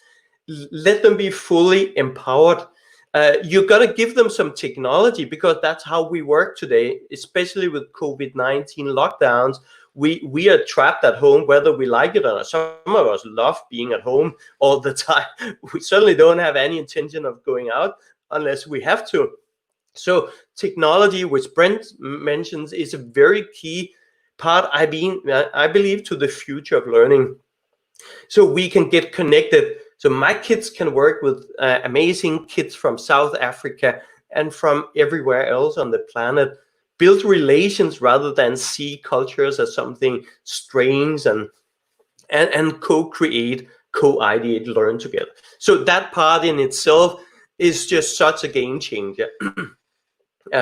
By the way, Lego Foundation CEO stated clearly, I agree, I think many agree, that there is really no coming back to the pre-COVID situation. I think we need new ways of learning, and also new ways of working with education.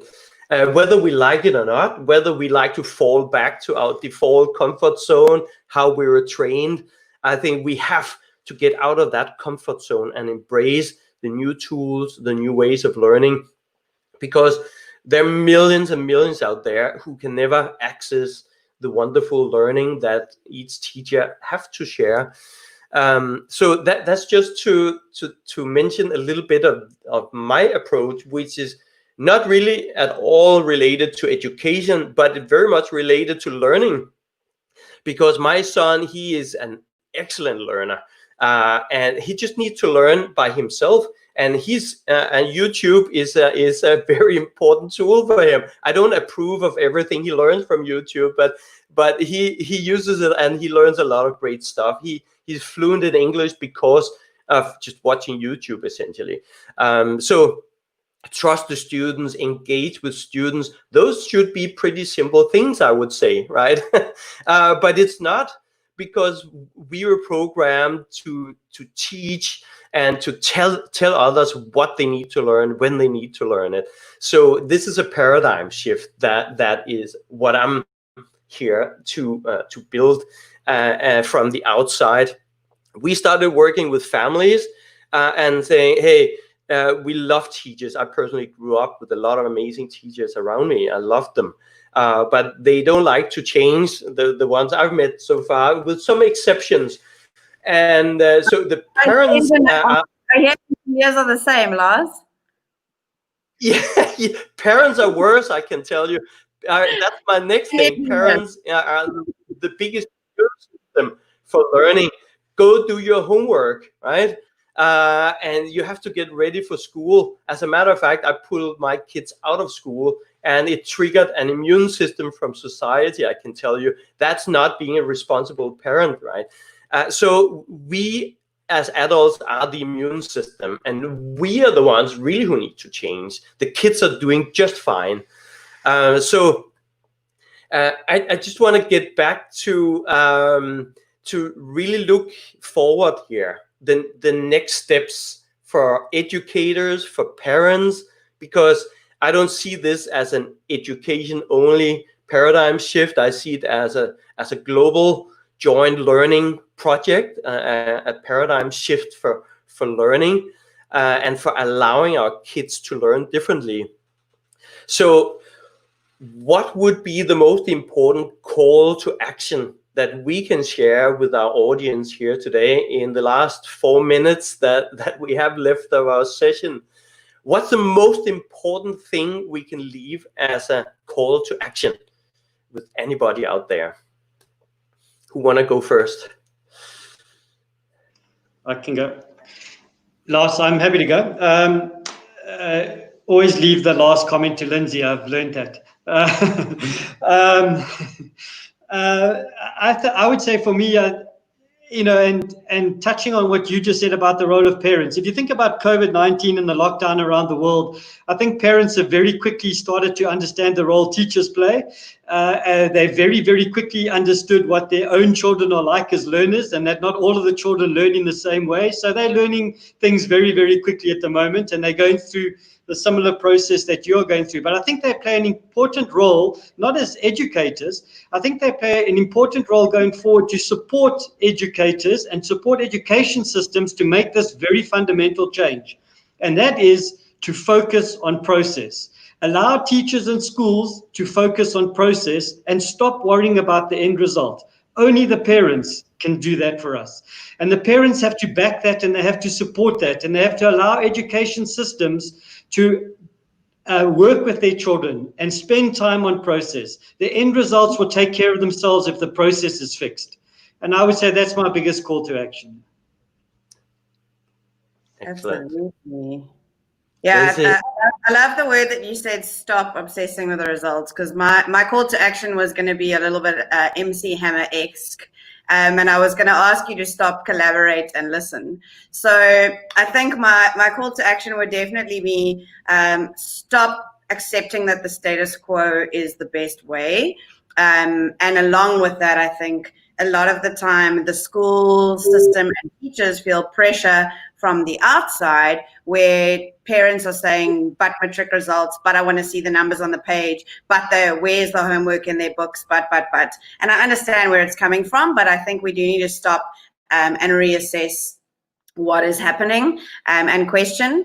Then I think definitely on the collaboration front, I would like to see teachers collaborating more.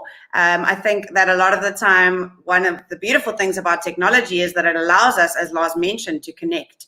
But I think teachers feel very pressured to develop innovative means and innovative strategies, but they feel often that they're in isolation. So one of the communities that I started is hashtag ZAEdu, which is a community of South African teachers. But I think definitely a lot of the time teachers say, I don't have time to innovate, but then they're doing exactly the same thing that a teacher in a corridor down the road or at a school down the road is doing. So I think definitely connecting teachers and connecting as a community would be part of my call to action. And then finally, listen to what the students are saying. Look at how students learn. Students love games. Why do they love games? Well, because I get second chances. There's always a level up. I'm an avatar. I don't have a label on me as that kid who can't do maths. I can receive heraldry and acknowledgement, so even just stopping and listening and paying careful attention to how children do learn.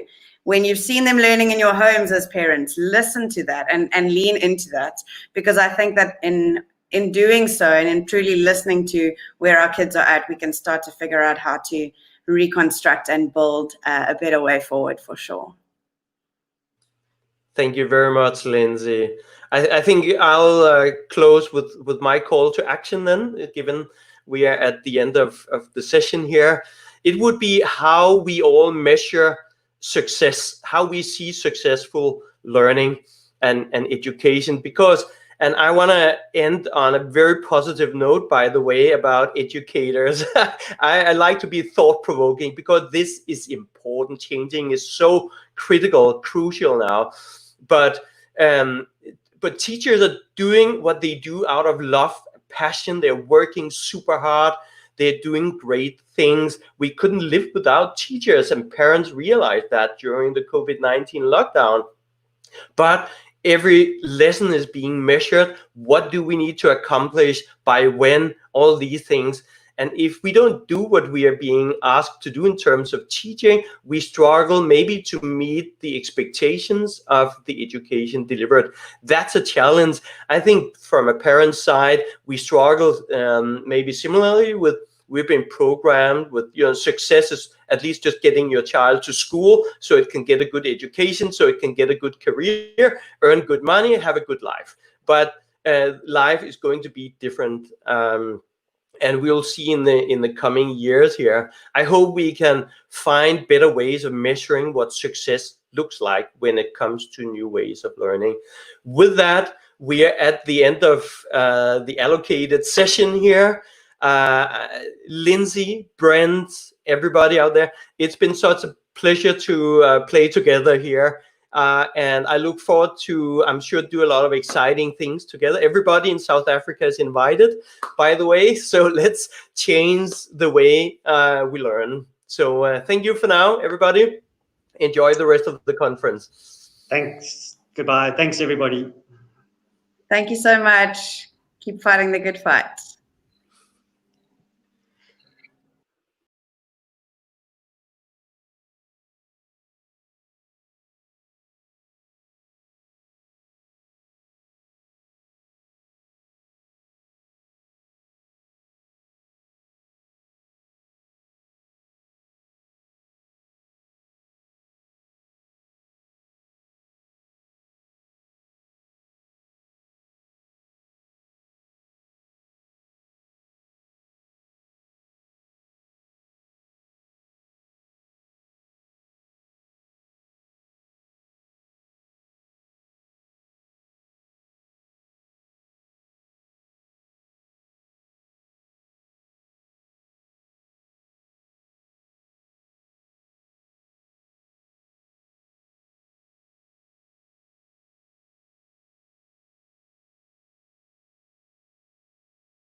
Good morning, Molo, Gunjani, Ola, and welcome to this, our very, very last day of Campus Party, broadcasting from South Africa. This is my last chance to be on air with all of you. And today is quite a special day for me because I bring back with me today Nicholas Walpe, who's an old friend. We first met, I'm going to put in a bit of history here, we first met probably 20 years ago, and although we only look 30, we were older than that then. And he'd come back to South Africa. I'd been working in broadcasting on political and news and arts stuff for many years, and had now transitioned into consulting. And I met him at a coffee bar, and when I found out who he was, because he has an illustrious history, which you'll hear lots about today, the first thing I said to him, because his father was in the Hideout with Mandela in Liliesleaf farm, the first thing I said to him was, "Have you been there?" And his response was, "I've been looking for it for years." He only returned to South Africa when we started moving towards democracy. And so began a journey which leads us to today.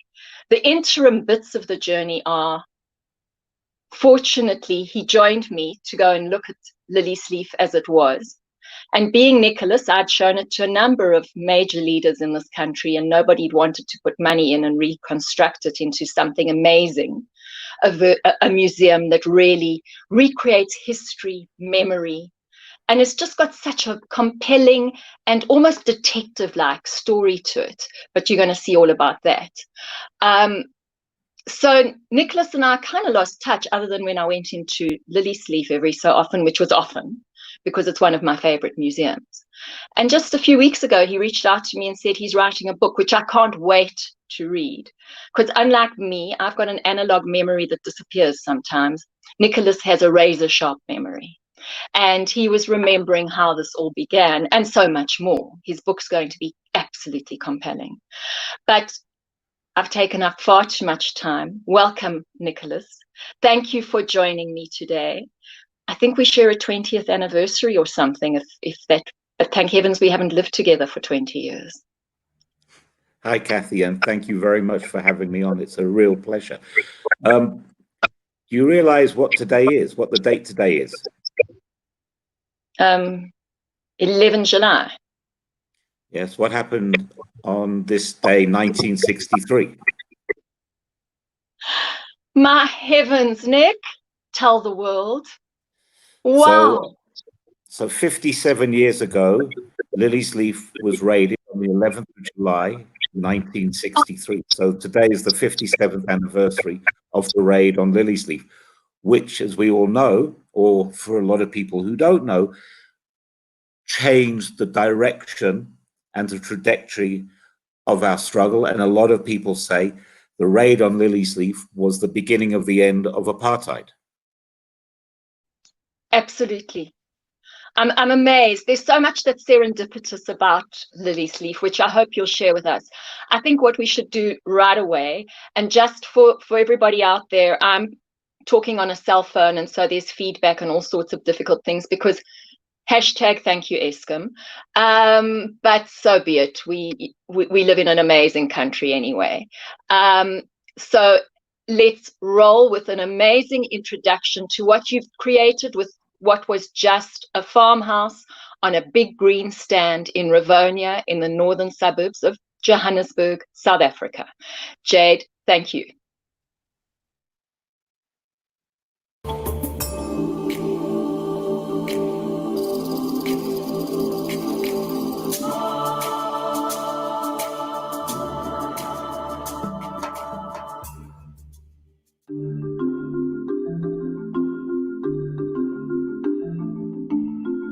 From the early 1500s, cheap African slave labor worked the sugar farms, tobacco plantations.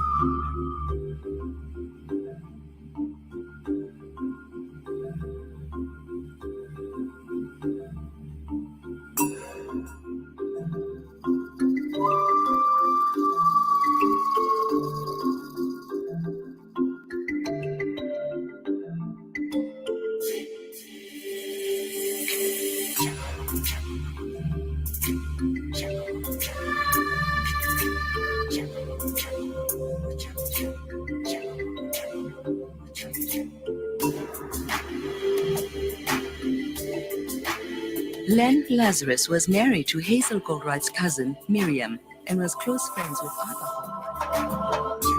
I was sitting in this room. I was sitting in this chair. What's this?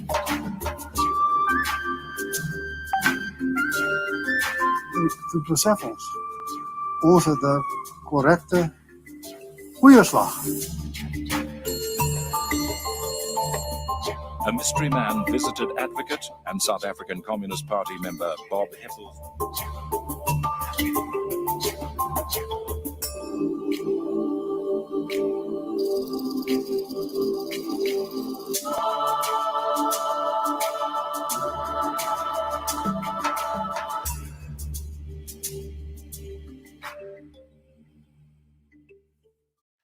Today, Liliesleaf symbolizes a place of memory and legacy, which is fundamental to our current state.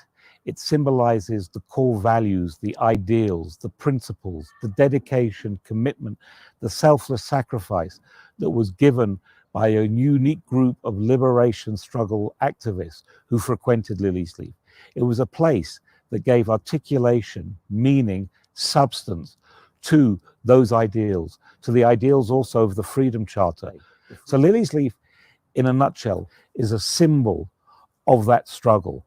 It is an articulation and an expression of what has been achieved today.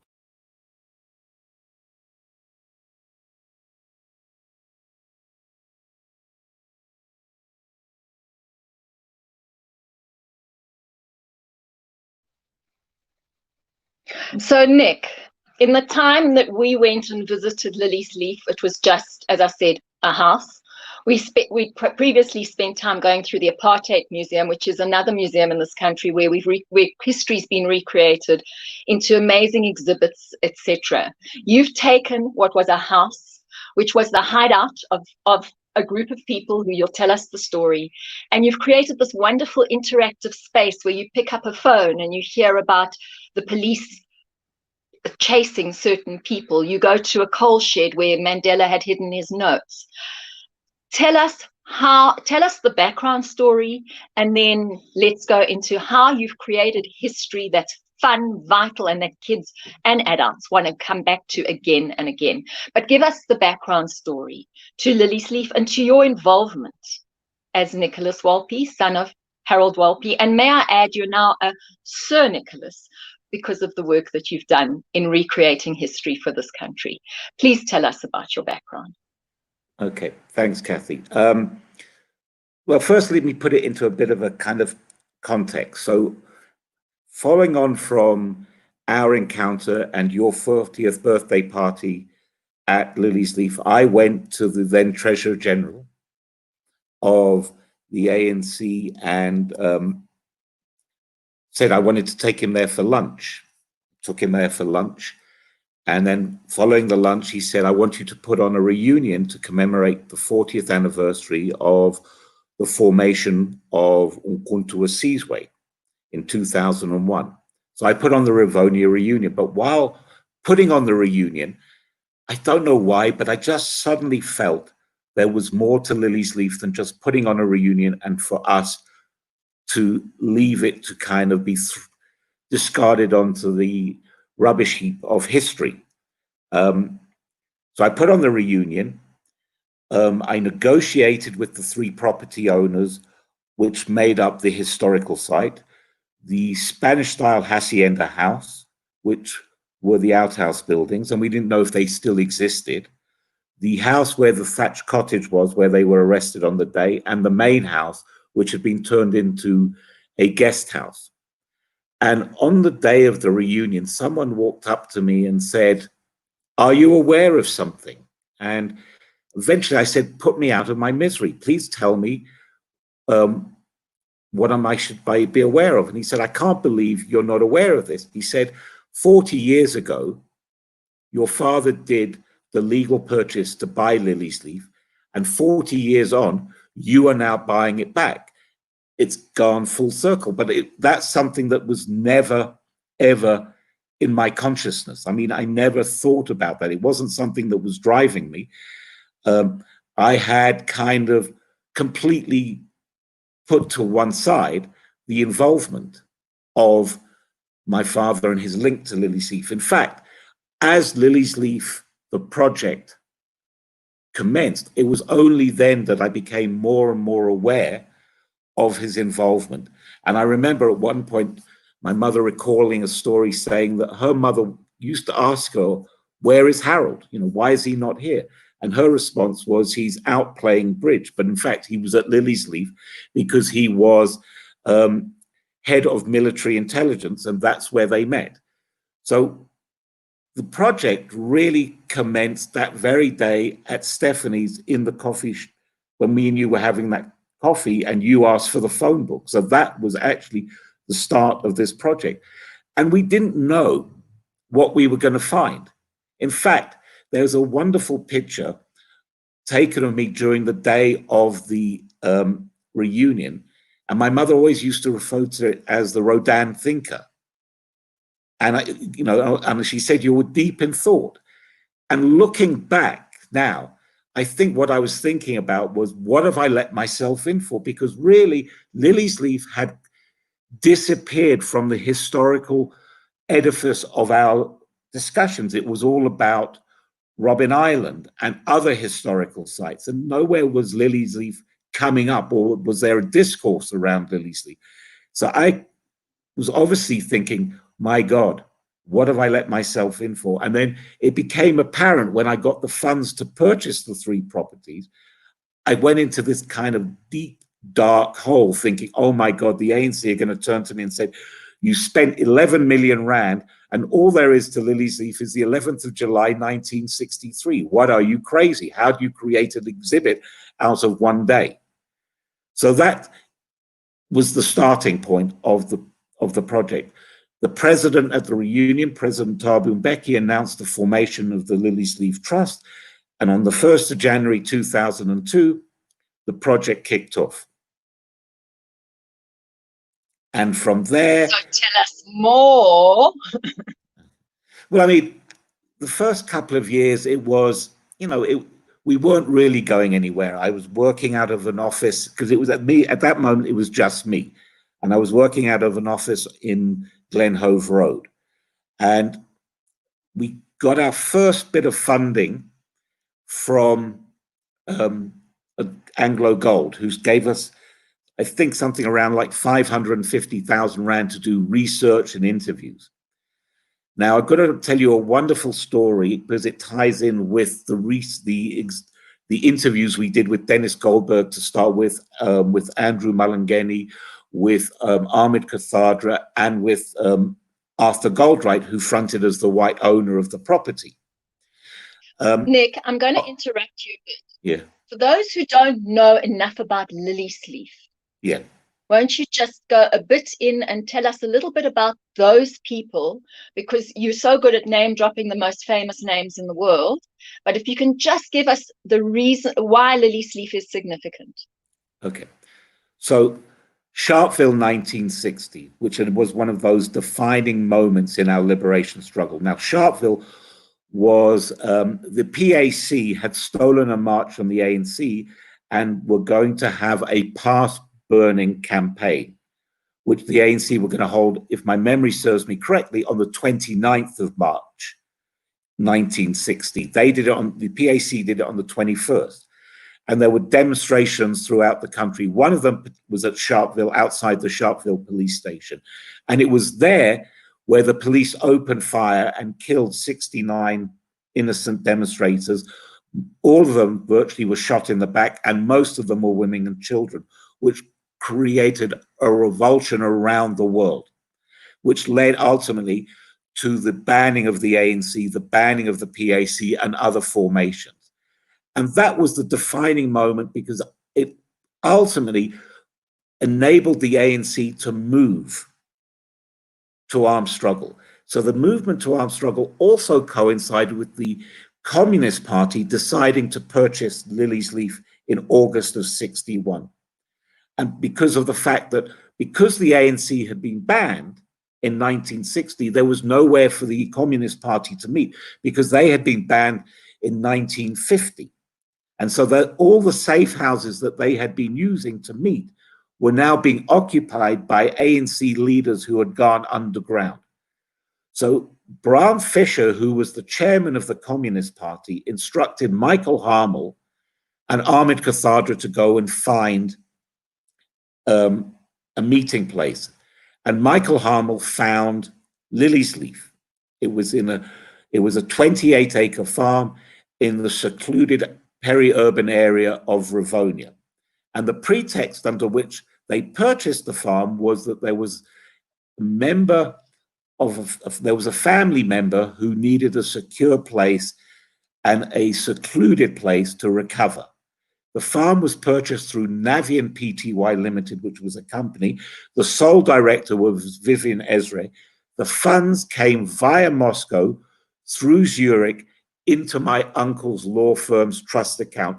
So it was my uncle with my father who did the legal purchase, and the farm was purchased on the 23rd of August. That's when the check was signed. So next year will be the 60th anniversary of the purchase of Liliesleaf, the 60th anniversary of the formation of MK, the 60th anniversary of the launch of the attacks by MK, as well as the 60th anniversary of that very important speech given by Nelson, where he is interviewed by Brian Woodlake in May of 1961, where he informs and says, the time has come now where we can no longer sit back and allow the violence of the estate to be perpetrated on our people without any response. So that was the very first indications of the move to armed struggle.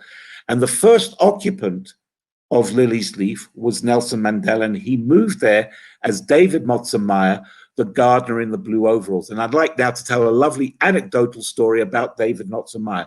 He was an actual client of Nelson's, and he had set up a football league, and he proceeded to embezzle the funds. He was found guilty, but he had paid someone else to take his jail sentence. So he switched with someone else. They discovered it, went out, rearrested David Motzemeyer, put him in prison, and released the guy that he had paid to serve his sentence. So Nelson moved on to Liliesleaf as David Motzemeyer, the gardener in the blue overalls, waiting for his white master to move on and take occupation, which was the Goldreich family, which was Arthur and Hazel and their two boys, Paul and Nicholas. But now you are the son of Harold. So you were living in Johannesburg then, right? Correct. So at the time, I hadn't actually been born at the time. I was born in April of 1963, a month and a half or 2 months before the raid took place on Liliesleaf. So Tell us people about actually the do. raid. Okay. So again, that's a very interesting story. You know, we don't really know. There are several theories which we've uncovered, and they all link to intelligence services. There are theories around, one colleague has developed a theory around the South African Defence Force and their specialist Morse code unit. We've uncovered other stories. I'd like to share one, the Vickers family. So Mr. Vickers, he shared an irrigation system with Arthur, and they was in a dispute. And one day he went to the house, didn't knock on the door, he went straight in and went into the lounge to find Nelson sitting on the couch with his legs up on the coffee table reading a newspaper. Now you've got to imagine that is highly unusual for apartheid South Africa of 1961.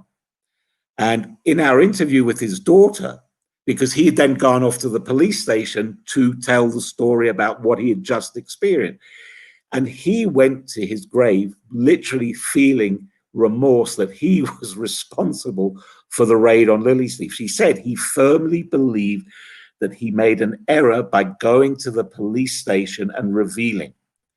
The reality is that had nothing to do with it. I mean, there's also the lovely story of the 10-year-old snitch called George Mellis. Now, George Mellis was a school friend of Paul and Nicholas, and they went to the local school, which was St. Peter's. And by irony of all ironies, my son today is at that same school, at St. Peter's. So there were 4 kids connected. There was the 2 Goldreich kids, George Mellis, actually, and then Cornelius Bagshaw's son, and sorry, there was a 5th kid called Terry Hepker. So George Mellis's family owned the caravan park opposite Liliesleaf, and he would go and play at Liliesleaf regularly. And one afternoon, he noticed something highly irregular. White men and black men shaking hands. So what did he do? He ran off home, told his parents, took him to the local police station. The local police commander said, next time you're at Liliesleaf, write down all the number plates of all the vehicles parked in the yard, which he did do. So that's another theory. So, the theory, Mick, before you go on with the theory, so Liliesleaf at that point was now a meeting point for all the people who then landed in the treason trial. But in the meanwhile, when we get to the raid story, Mandela had already been arrested. He was no longer at Liliesleaf, but some of his documents were hidden in the coal shed, right? And all of these elements are seen in your museum, correct? Correct. Yeah. I mean, so one of the interesting things, as I mentioned to you at the beginning, you know, I thought, what is there to Liliesleaf? You know, just the 11th of July. So we coined eventually Liliesleaf Uncovered, and you made reference to the book I'm writing. I've called it Liliesleaf Uncovered, the story behind the story, because there is such a kind of mosaic, patchwork of quilt of stories. Nelson, as I mentioned, moved on as David Motsamai. He became the first commander-in-chief of Umkhonto we Sizwe, and he operated from Liliesleaf. In January of 62, he left South Africa on his secret African mission. And when he arrived in what was Francistown, which is today Gaborone, he arrived and he was met by Philip Steenkamp, who was the district commissioner. Nelson gets off the plane and says, Philip Steenkamp says to him, welcome, who are you? So Nelson says, my name is David Motsamai. So Philip Steenkamp says to him, oh, well, if you happen to be David Motsamai, we're going to have to send you back to South Africa. But if you're Nelson Mandela, you're welcome. So David says, okay, I'm Nelson Mandela. And he says, welcome to Francistown. They knew of his arrival. So we believe that, you know, the British intelligence and the CIA had already been monitoring Liliesleaf because they knew of his arrival. They knew how much money he had on him. They knew when he was arriving. They were very much aware of it. So he had gone on his secret African mission. While on his African mission, the Congress Alliance, which also was meeting at Liliesleaf, because Liliesleaf evolved from just being the headquarters of the Communist Party and the Secretariat and the Politburo into the high command of the newly formed military wing, and beyond that into the meeting place of the Congress Alliance and its various formations. And it became what I like to call the nexus, the hub, the diaspora of the liberation movement. So while he was traveling through Africa, word got back to the Congress Alliance that he had supposedly been making black nationalist statements. So they summoned him back to Liliesleaf. He arrived back at Liliesleaf. They questioned him on what he had been, the statements that he had purported to be making. And while he was there, he had buried a semi-automatic Makarov gun, which he had been given to him by his military scientific instructor, Colonel Tedesses, who had been given the gun by Haile Selassie. So it was a gift from Haile Selassie to Nelson, which he had buried at Liliesleaf. And we've got a wonderful story about Arthur Goldreich talking about it. He says, one day he arrived home surprised to see Nelson there. So they left his room and they walked up into the bush of the farm towards Rickfontein Road. And Arthur says, and it was there that he unwrapped his gun, and it looked like a semi-automatic Makarov. And I went to touch it, and Nelson slapped me on my wrist. He wouldn't let me touch it. And that is another interesting story, because that gun faded from the narrative, because when Nelson visited Liliesleaf in 2003, he said to me, "Have I found your gun?" And so I was so taken aback, I didn't know what to say. And all I could say was, "I'm glad you made reference to it. I've been meaning to ask you, where is it?" And he pointed. And there was a whole lot of argument amongst my professional team saying, "Oh, you two are confused. It was the gun found in his in the car when he was arrested, the revolver." So from Liliesleaf in July of '62, he left and went to brief Chief Lutuli on his African mission. And while he was returning to Liliesleaf, he is arrested outside Howick, and then is charged with the capture site, right? Which is another heritage site. Correct. So he's now charged with inciting riots and leaving the country under a fake name with utilizing a fake passport. So he wasn't at Liliesleaf at the time of the raid. His lawyers were Bob Heppel and Joe Slovo. And while he was being charged, because he's now being charged in Pietermaritzburg, so he's on trial in Pietermaritzburg, he tells them that they must destroy his papers at Liliesleaf, which consists of his diary, his diary of his African trip, and various other documents and papers. One of the documents that he was writing was he was critiquing what it meant to be a good communist, and people thought because of that he was a communist. But there was a decision taken that they didn't want to destroy the diaries and the papers because they felt that they would become invaluable pieces in terms of the future. So they gave the responsibility to Arthur Goldreich. And Arthur, laments for quite a while. He doesn't know what to do. He thinks sending them out of the country or giving them to other people, and he feels that will put these individuals at risk. So he eventually decides to hide it in the coal shed at Liliesleaf. And again, there's a lovely story. So in 2005, Nelson arrives at Liliesleaf for another one of his visits.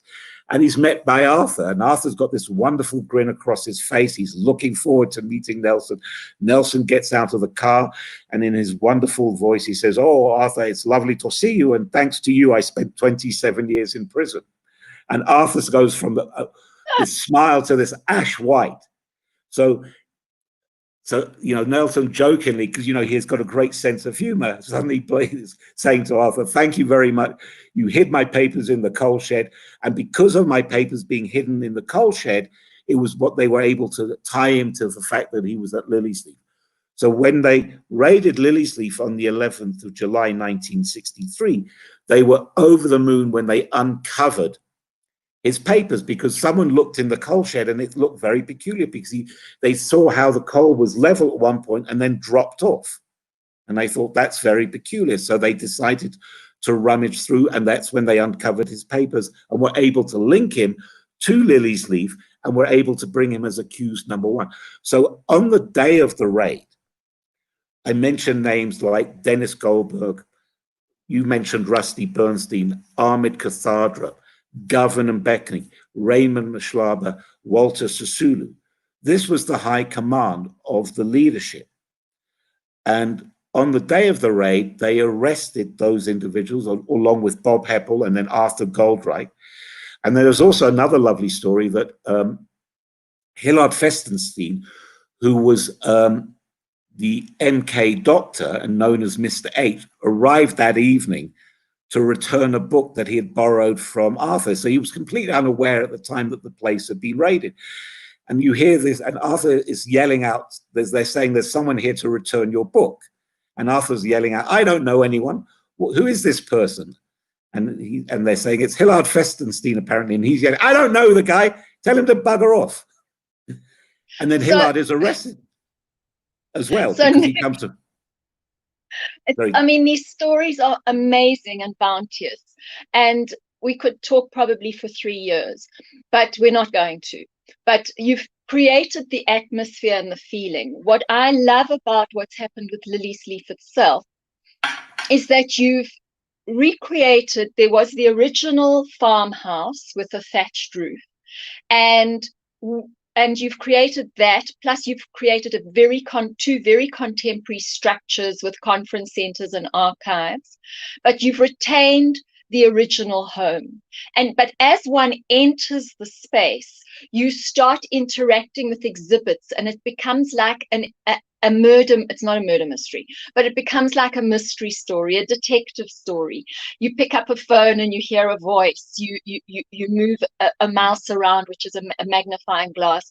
You go into, at the back, there's that amazing, massive truck, which apparently carried MK arms into the country. So it talks all about not just Liliesleaf and the people inside the country, but also outside the country. But the point of the museum is to, as I see it, as an experiential moment for a visitor, is to make history live in a very vibrant and exciting way.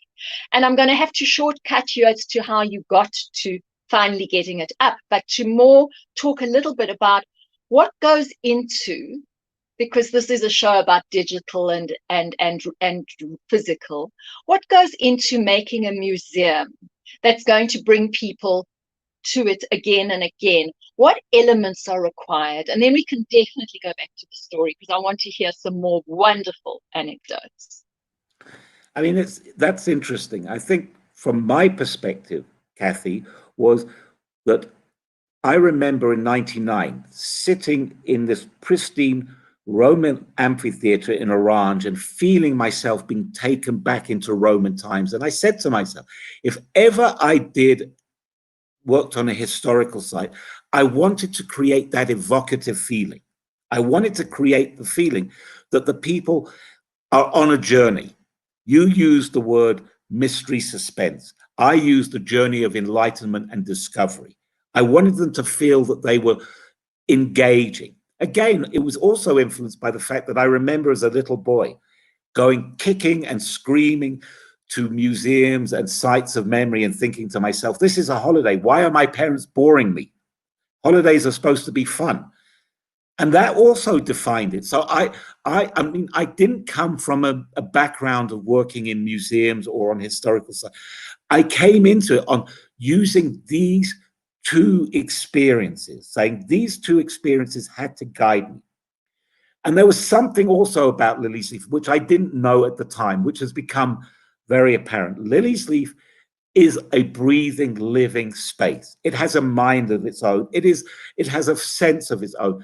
And if it doesn't want to do something, you can't do it. You can't kick it back, forcing yourself against this systemic structure of Liliesleaf. People may think I'm crazy, but there are things that I've wanted to do, and I've never got them off the ground because the site says to me, I'm not doing it. If it wants it to happen, it happens, because it is a living, breathing organism with a mind and a sense and a feel of itself. And in that context, I said to my team when we first met, and I think they thought I was crazy, I said to them, have you ever seen Singing in the Rain? And they looked at me thinking, what the hell has Singing in the Rain got to do with developing a historical site? I said, it's got everything to do with it. And remember the following line, Donald O'Connor, remember this line. And I said, this movie begins in the middle for the benefit of those that come in the middle. And then I went on to say, remember this, because this exhibit will begin in the middle for the benefit of those that want to start in the middle. Because I didn't want a linear experience. I didn't want to go from room one to room 20, because that's not Liliesleaf. Liliesleaf is this embryonic site. And all over the place, there are stories which feed into other stories. So there's an element of repetition, but you get that repetition builds on the story that you hear in another room. And that's how it was developed. So it was developed just through an evolutionary progress. No planning, no structure. I'm going to interrupt you and say what's amazing about it is that sort of in contemporary innovation and ideation thinking, people talk a lot about user-centered design. And you came into this so early saying this has to be user-centered, it's got to be user-friendly. And what's really wonderful, it was, although you use very high-tech digital technology in the museum, it became a gamified museum on many levels. You're using, and that's what gamification's about. It's about simultaneity. So you were using all of those techniques some 20 years back, which I think is absolutely fascinating. And I hate to tell you you're ahead of your time, because that would be complimenting you, and I hate to do that. What you didn't mention, because I interrupted you, was that you actually grew up in exile because your father went to jail but escaped, went to England, and then you were sent as a 3-year-old, was it, to live in England, and only returned here in 1991. I was 11-month-old when I left. But as precocious as a 3-year-old, right? I hate to admit that would be, my head would swell, and then I'd have to listen to you kind of like bringing me back down to earth, and it would be with a bump. No, but really, so the thing was also that you didn't have a feeling of this country. I mean, one of the things I most remember about you and me walking through the Apartheid Museum is how I'd experienced the 80s here, and you'd experienced the anti-apartheid movement out there, and how we could match people and see when people had left the country and when they'd arrived with you. And I mean, it's just so, but you didn't know the Liliesleaf that I would have grown up with if I was living in Rivonia, but you recreated a history, and it still is integral to its environment. I think now's a really nice time for you to take us on a journey, because we've promised to speak about the fact that people have to pivot. With COVID, we've all had to pivot, whether it's because Eskom's on and we've got to talk on cell phones, or whether we've just had to learn a whole new life. And so the most tragic thing for the global creative sector is that economy has had to die, because it's about people being together, culturally experiencing amazingness. And so you had to radically pivot, and you are now in the middle of creating a virtual experience so people can visit Liliesleaf from the comfort of their lockdown. Perhaps Jade will be good enough to share your screen, and you can then just take us through with some comments about how you conceived of this and how it's going, and how the user again will experience Liliesleaf in a digital format. I hope your screen can be shared. In the meanwhile, if you can just tell us, there we go, it's coming up. There we go. So if you'd like to give us some background to what you did with this. Okay, if I can just put it to start with within the context, you mentioned COVID-19. And we had to take a hard look, because apart from social distancing, I should say because of social distancing, we had to reevaluate. Because one of the problems that we are going to experience is that our rooms at Liliesleaf, as you very much know, are small. And we have lost also space because of the exhibits. So we're not going to be able to accommodate like we used to, tour groups of 100 and 150, which get broken up into groups of 30. Because with social distancing now, we have to recognize that those rooms can only take a maximum of about 10 people at any one time, and even some rooms less. So we needed to bear that in mind. And so when we started to evaluate the world, we recognized that there were three types of traveler. There would be the traveler that wasn't going to be influenced by COVID-19. There was the traveler that would be influenced by COVID-19 and be concerned and cautious. And then there was the third group, which we called the armchair tourists, who would never travel again or would travel only under exceptional circumstances. So we had to also look at how we were going to address this. And fortunately, we had already started the process with the National Institute for the Humanities, where we wanted to develop an online experience and try and recreate Liliesleaf. And what you're seeing now is the demo of what we have started. So when you go to enter, it takes you originally and then to the thatched cottage, because the thatched cottage is the starting point, because this was predicated and based upon an exhibit that we developed, a mobile exhibit that we developed focusing on the thatched cottage. So we wanted to take that and develop it, but then we decided to broaden it. So from there, you move through the site and you start your journey. And if I can just find how to move it from here. Oh God, I can't remember. I can't seem to get. I went backwards every time, but you can actually go into that and show us some of just that. It will lead you further. There is a hyperlink. Yeah, it's not coming up. It's not coming up on my screen. I don't know why. So hyperlink is not coming up. Okay, press the back button and okay. Anyway, that tells us, that shows us enough, and I know that it works. I'm sorry. I've been working with it. So the hyperlink. There we go. Let's try again. See if it does come up. For some reason, the hyperlink is not appearing on my screen. Well, we're using quite complex technology, so I think we've got the feeling, and we've got very little time left. So I think that gives us the sense. And the point is that this history is now richly living in a digital space. And there we go. There's the. So Jade can do it. So yes, if you press Jade, if you go to the house and press there. So that's what we've created. So you then start. So we call these slabs then tell the story.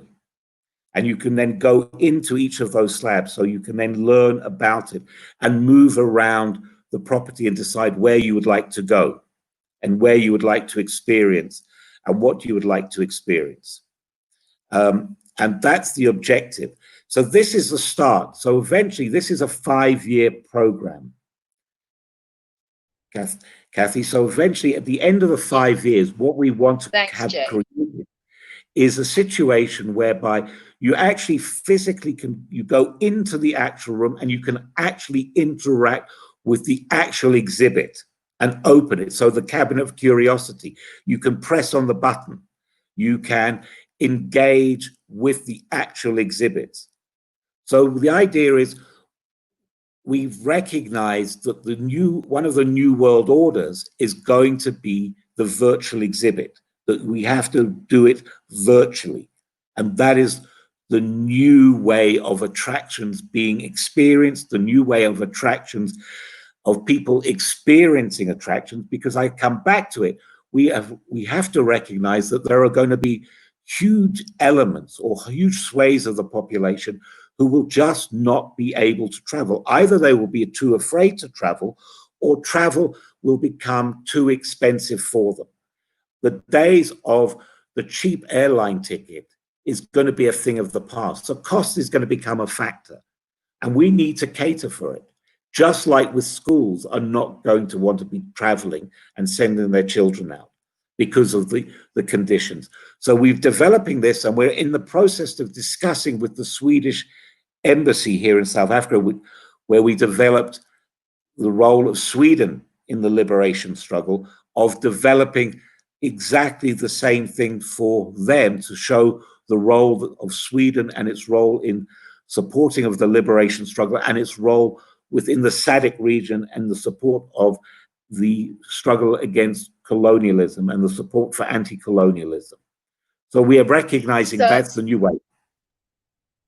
So Nick, thank you for all of that. How does a museum survive financially during this time? You need budget. You've got budget to build your virtual museum. What are you going to do without visitors? What's happened to the staff? What's happening to the archives? How do you survive? Well, that's the $1 million question. We need to. One of the things which we're going to have to start doing is building an endowment, because that's the only way we're going to be able to survive going forward. Because we're not, it's unclear about the numbers, who's going to come through, how many visitors we're going to get. We were also dependent on conferencing, on utilizing the facility for events and other things. That's also going to change, because one of the things that the corporate world has woken up to worldwide is they don't now need to spend so much money on external conferencing, of meeting off-site. They can do it like we're doing it through Zoom or the other various technologies, which is going to become a cost-saving exercise for them. So conferencing, events, functions, those types of things are going to, in our opinion, decrease. They'll still happen, but they're not going to be happening on the same level as they used to. So we have to now start looking at alternative sources of income and how to create those alternative sources of income to be able to support the site and to support the staff. Because Liliesleaf believes very firmly that we cannot just rid ourselves of our staff. They've been extremely loyal. They've been extremely dedicated. They have sacrificed so much. And what Liliesleaf represents today is about the struggle, and we're in a new struggle. So we have to find a way of supporting our staff and ensuring that they are part of the process going forward. Absolutely. So Nick, unfortunately, we're now out of time, and I know you've got so many wonderful stories to share with us. Perhaps just think of one fabulous bon mot before we go off, a short one. Actually, tell me one more story about Nelson Mandela. There has to be another amazing one about Nelson and you. Well, but it doesn't relate to Liliesleaf. It actually relates to a couple of days after he was released from prison. I come home from work, I open the front door, and as I walk through the front door, my mother says, "Oh, Nicholas has arrived home from work. Would you like to speak to him?" And before I know, the phone is being shoved into my hand. I cover the mouthpiece and I say, "Who is it?" And my mother says, "It's Nelson." And I literally freeze. So I get on the phone and I say, "Hello, Nelson, how are you?" He doesn't answer me. And all he then says is, "Nicholas, I remember you. You were very sick as a baby. You caused so much anguish for your mother. How are you? Tell me what you've been up to." And it's like, oh my God, here is a guy that's just come out of prison, of spending 27 years of his life in prison. And all he wants to hear is about me, what I've been up to for the last 27 years. It was one of those incredible, surreal moments, which I think goes to highlight the man that he was. He wanted to hear about everyone else. It was almost as if he wanted to catch up with the past 27 years, to feel that he'd been, those 27 years, he had not missed out, that somehow by hearing these stories, he was being filled in. So it was an incredible moment. Oh, that's so lovely. And you were in London at the time. And I don't Correct. want to cap your story, but I'm about to do that, because when he was released, I was fortunate. It was by luck. I was fortunate enough to be working with the Right Broadcast organization, and we got the first interview in his home, which is also a museum today. And he looked up and he said to me, "Oh, Kathy, I've been reading your articles." I'm not convinced he had been, but that is what his quality was, that everybody he made feels so special. So yes, but what a sacrifice for so many people, and for us now to be living in a democratic country, able to talk about reconstructing history. There was so much pain and so much tension on all sides. But I'm so, so glad that today you and I are together in a very big, connected world, which at times is hugely fractured these days. I only wish you good luck with the Liliesleaf journey for the next 20 years until we speak again. But and we'll still only be 20 or 40, whichever age you thought it was. And for those of you who are watching, please go to the call for ideas, which is on the hyperlink on the upper left-hand corner of the main screen for Campus Party.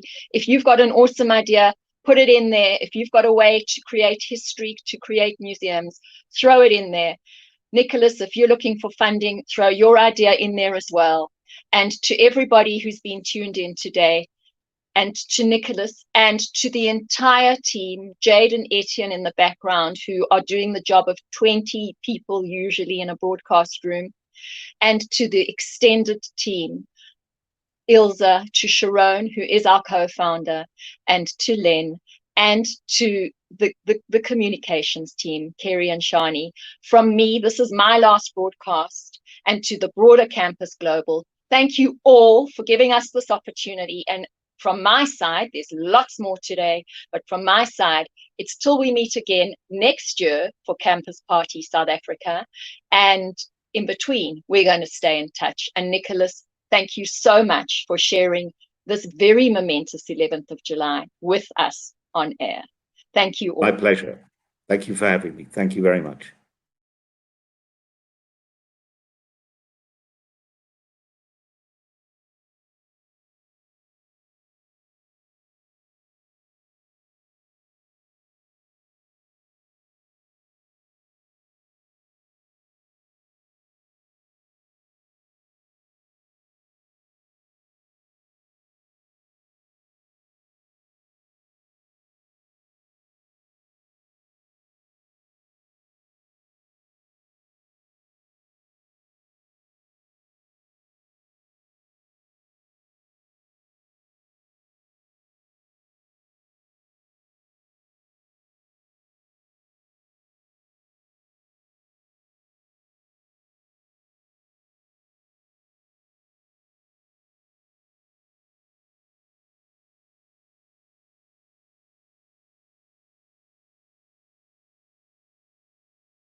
Hi.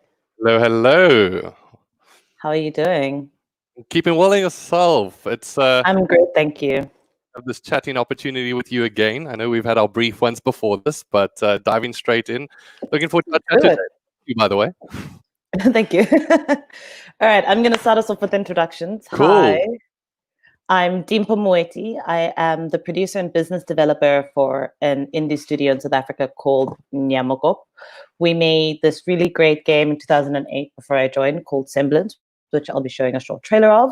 Previously, I've worked at an indie studio called Free Lives, who made Broforce, Scorn, and Genital Jousting. And I was the deputy festival director for an independent video game and digital art festival in South Africa called Playtopia that usually was held in December, but obviously broadly gestures at everything. That won't be happening this year, sadly, but we'll be back in 2021. And that is me. Nick, I'm sure please that's where take we it away. we'll cross paths again, hopefully. Hopefully, I think so. My name is Nick Holden. I'm the co-owner of ACGL, an esports tournament operator and events organizer. Before I dive in, I just want to also say thanks to Campus Party for putting this together, giving us the opportunity to speak and additionally meet my future drinking buddy and rock, paper, and scissors rival, Dimpo. An amazing human and or just maybe a really good con artist. I'm not too sure. I'm sure it's the former, but who knows? She does carry around a Doctor Who screwdriver around on the regular, so the verdict is still out there. That's very true. As I said, my name is Nick Holden. I've been working in the esports competitive gaming industry for the past 10 years, where I've been playing competitively since I was 6 years old. But before I go into that, I'm going to hand it back to Dimpo, who's going to be taking you through her side. Okay, so I'm going to be talking a little bit about the South African video game industry and sort of where we're at right now. So the industry here is still quite small. There are around 700 people, if we're very generous, who are involved in the industry in the entire country. Of those kinds of companies, we've got companies that do work for games that are not entertainment, so they do service work for companies, which is sort of where gamification comes in. We've got a bunch of independent studios, two of which I've mentioned. There's also one in Durban, which is doing pretty well for themselves. And there are a bunch of smaller independent sort of game developers on their own, places like Clockwork Acorn, QCF Designs. We have a lot of people who do work for other companies while they're making games. So who do work for international companies. So they're basically freelancers here as well. The industry is quite interesting in the sense that it is slowly growing. We have a lot more places that and universities that offer game design as a course, which is really incredible, right? Yeah. Because it's definitely a growing market. But generally, most of the people who graduate with game design degrees don't necessarily work in game, but have an incredibly high postgraduate work rate because a lot of other industries, especially the tech industries, want the skills that you gain from being able to make games beyond just coding and designing. So a lot of places have started using AR and VR in the work, particularly in the architecture sphere. There we go. I forgot the word for a second. It's always good to remember them words whenever needed. Very close. Cool. So within the architectural sphere, and a big thing within the industry right now that we're actively doing is just working on various ways to continue to grow the industry. So there are still a lot of structural difficulties in the sense of like people firstly knowing that South Africa has made some like really good world recognized games such as Semblance, such as Broforce, but also just in terms of like having access to the instruments needed to make games. I think one of the biggest things I like to tell people about the industry that it's less about how much you know and it's more about what you can do in terms of if you can work with the tools such as Unity, which is the engine that is most widely used on the continent to make games, that if you can work with that and you can show a strong portfolio, that you're in good standing. I mean, in terms of the other structural issues, we also still need a lot of funding to help build up studios, because unfortunately, making a prototype to get funding from a publisher is very difficult. So, and it can be quite costly. But, you know, hopefully within the next few years, we'll start seeing more and more prototyping funds. There are a lot of places that are currently giving money to people of color and women, teams from diverse backgrounds to make video games. So it's a very exciting time to be involved in the industry. I'm quickly going to show you guys a video of the game that the company I work for has made. Let us check it out. If it will show up. Soon enough. This is where we put the game trailer voice in. Introducing Semblance. There we go.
So yes, that is the game that they made. It is the first ever African game on a Nintendo console, and not just a Switch, but Nintendo entirely. Just brush off your shoulder there. That's cool. Just like, it's not even my work, right? I wasn't there when this happened, but I'll take who cares? all the Just credit. take it. That's classic. So I mean, the exciting thing about that is to see how the industry is growing, but there's still a lot of structural challenges, even in terms of like working with publishers overseas. So when we say this is the first African game on a Nintendo console, we mean any Nintendo console ever.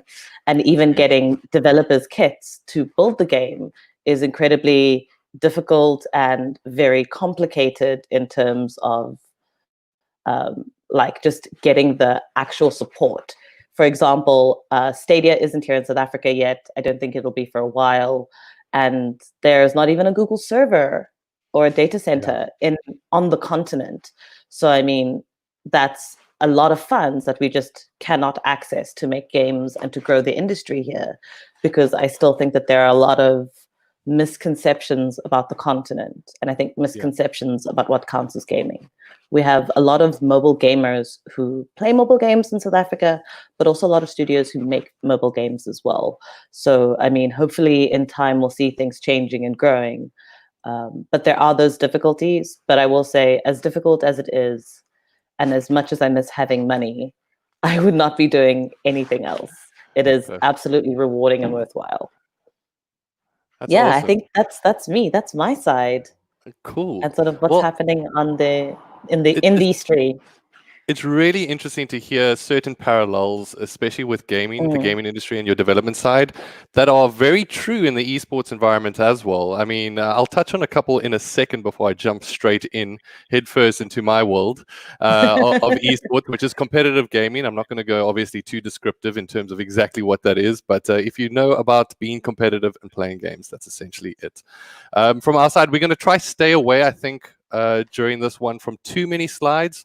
I think you refer to this one as a lechotla, I think in our last chat. Yes. There we go. So this is very much meant as us having a conversation and interaction with you guys. So by all means, if you want to post some questions in the chat and just maybe discuss some of the talking topics that we have, we're going to be asking each other a couple of questions as well before we jump straight in. But on that note, without further ado, how about I jump into a little bit about the esports environment and give you guys a little bit of perspective. So I guess this being a global conference, I thought we might just start on a global perspective. Esports more commonly known for major events, record-breaking attendances, huge viewing audiences, which is once again maybe buying into a little bit of a misconception of what we have locally.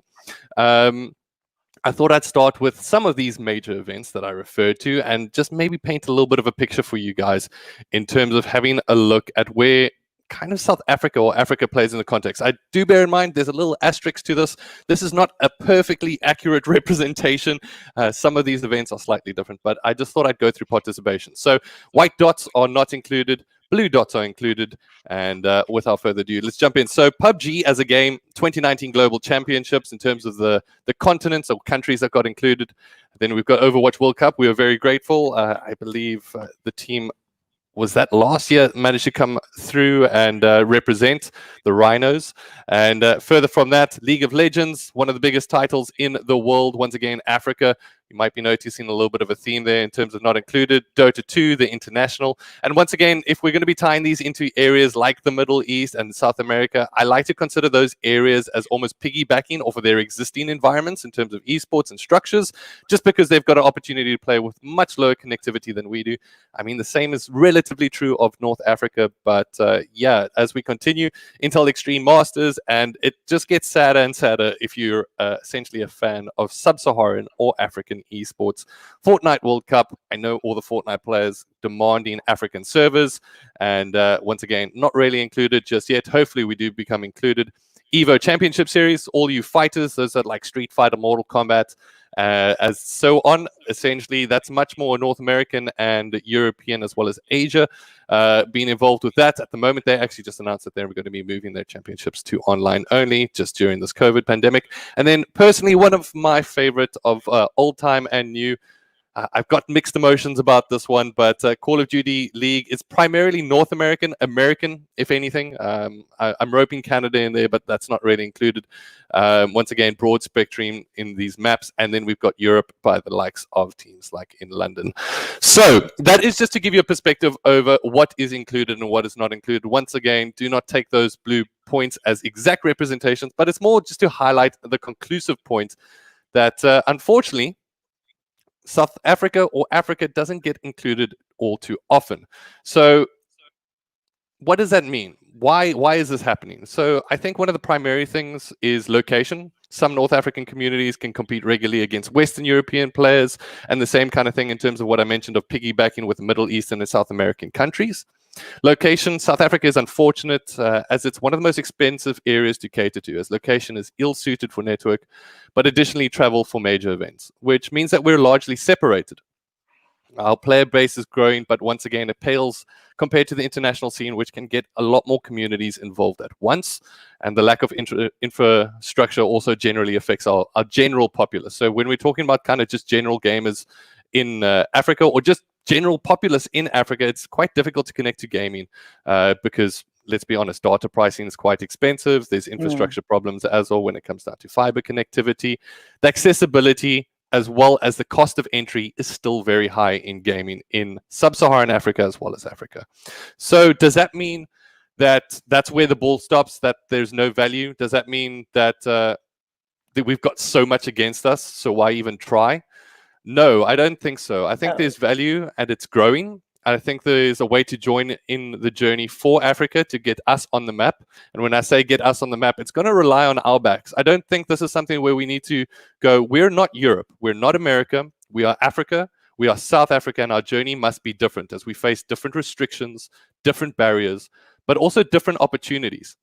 And that's what gets me excited, is the different opportunities. So where is the potential, you might ask? So I think the potential is for us to be able to build our own scene, leveraging off one another to make this a sustainable and a rewarding environment. And I think one of the things that always gets connected to, I think, how I preach these days about esports is sustainability. We need to be able to make sure that we can represent the brands. You're more than welcome to hide the screen, by the way, on that side of things.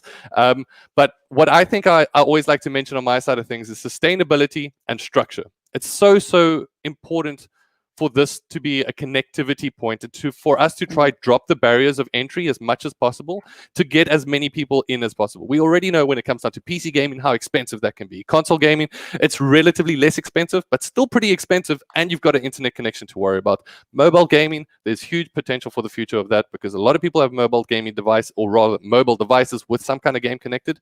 But once again, I don't like to rope in those statistics of gaming and esports. Esports is a niche within gaming in a lot of ways, but it is a growing niche, and it is something that is bursting for attention and for provision as well. So I think there's 3 criteria that is going to be key for attachment in terms of developing the potential in sub-Saharan Africa, South Africa, respectively.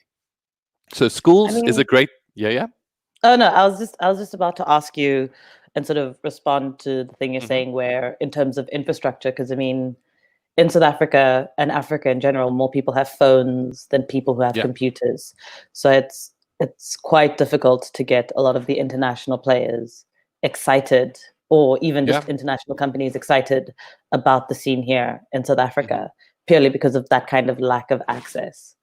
I mean, it's galling. Yeah, go ahead. No, it's galling.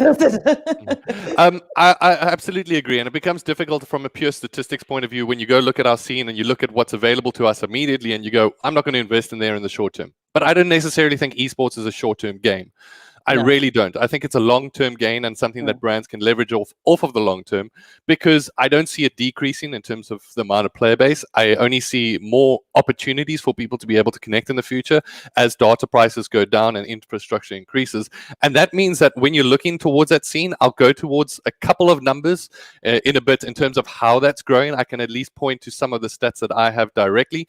I don't like to use gaming stats once, because that's not necessarily playing into my environment. Even in terms of a potential audience, I think sometimes that gets measured of people going, cool, there's 20 million gamers in South Africa. Let's call it that as a broad spectrum. Esports has that potential audience. That's completely untrue. Right. Yeah, exactly. So you have a niche inside there, but you are able to grow that out. And also, in terms of the long term, you're able to build that narrative so people can also attach to that. But I'll get to that in a second. Referring back once again to structure, I think schools provide a great base for gaming in general as an extramural opportunity, but also for that key learnership of being as a part of a team for esports. I think there's some interesting models that schools are using currently in the esports environment to promote essentially almost disenfranchised students that don't necessarily connect to a regular curriculum of sports and what's offered out there. I can touch base with some of the schools that I know within my sector. I'm in Stellenbosch. You guys might know the high school Porus. From their side of things, they've got a really cool esports program that they're working on with a very passionate group of individuals, but also their teacher that's involved on that side. And I think it's an important keystone to almost become more official for esports for parents as well. I think there's a little bit of an education model that needs to be made there with parents, but also, once again, this is a long-term game. This is something that, if we're not going to be able to convince every single parent that esports is something, that will phase out as new people become parents. I'm going to one day, and hopefully the next 5 years, roundabout, they become a parent. I know a little bit more about esports. These kids will have different opportunities. It's just the education way that we grow with technology. Universities, I think, is also, you touched on a little bit about universities, transferable skills. I think that's going to be absolutely crucial inside the esports environment as well. You said sometimes pay isn't the best. I don't necessarily think that pay is just there in esports just yet. Some are getting very, very lucky, percent of a percent. And I don't even mean that as professional players. I mean, that is just kind of the general scene. But universities offer a unique opportunity to learn and to be able to push essentially the barriers of learning about esports. Additionally, on top of that, from an esports perspective, I'm quite excited. We have, from our side of things, been working on our university campaign. Last year was the very first University of South Africa Association esports event, which was hosted in Stellenbosch. Once again, very close to home, which made me happy. But that needs to be emphasized and drawn out with multiple tournament operators, multiple countries, and trying to make sure that there's a little bit more consistency in terms of a point for attachment for university students to get together to play teams to see potential. That being said, when you ask yourself, what is that potential? Yes, it does connect in a slight way to the university on the international scene, is that we just had the 2 winners of that competition actually participate in the International FISU Esports Challenge, which I believe had over 20 representative nations. And once again, that was the very first one of their kind. And that hopefully will be able to bridge itself out a little bit further as we go as well.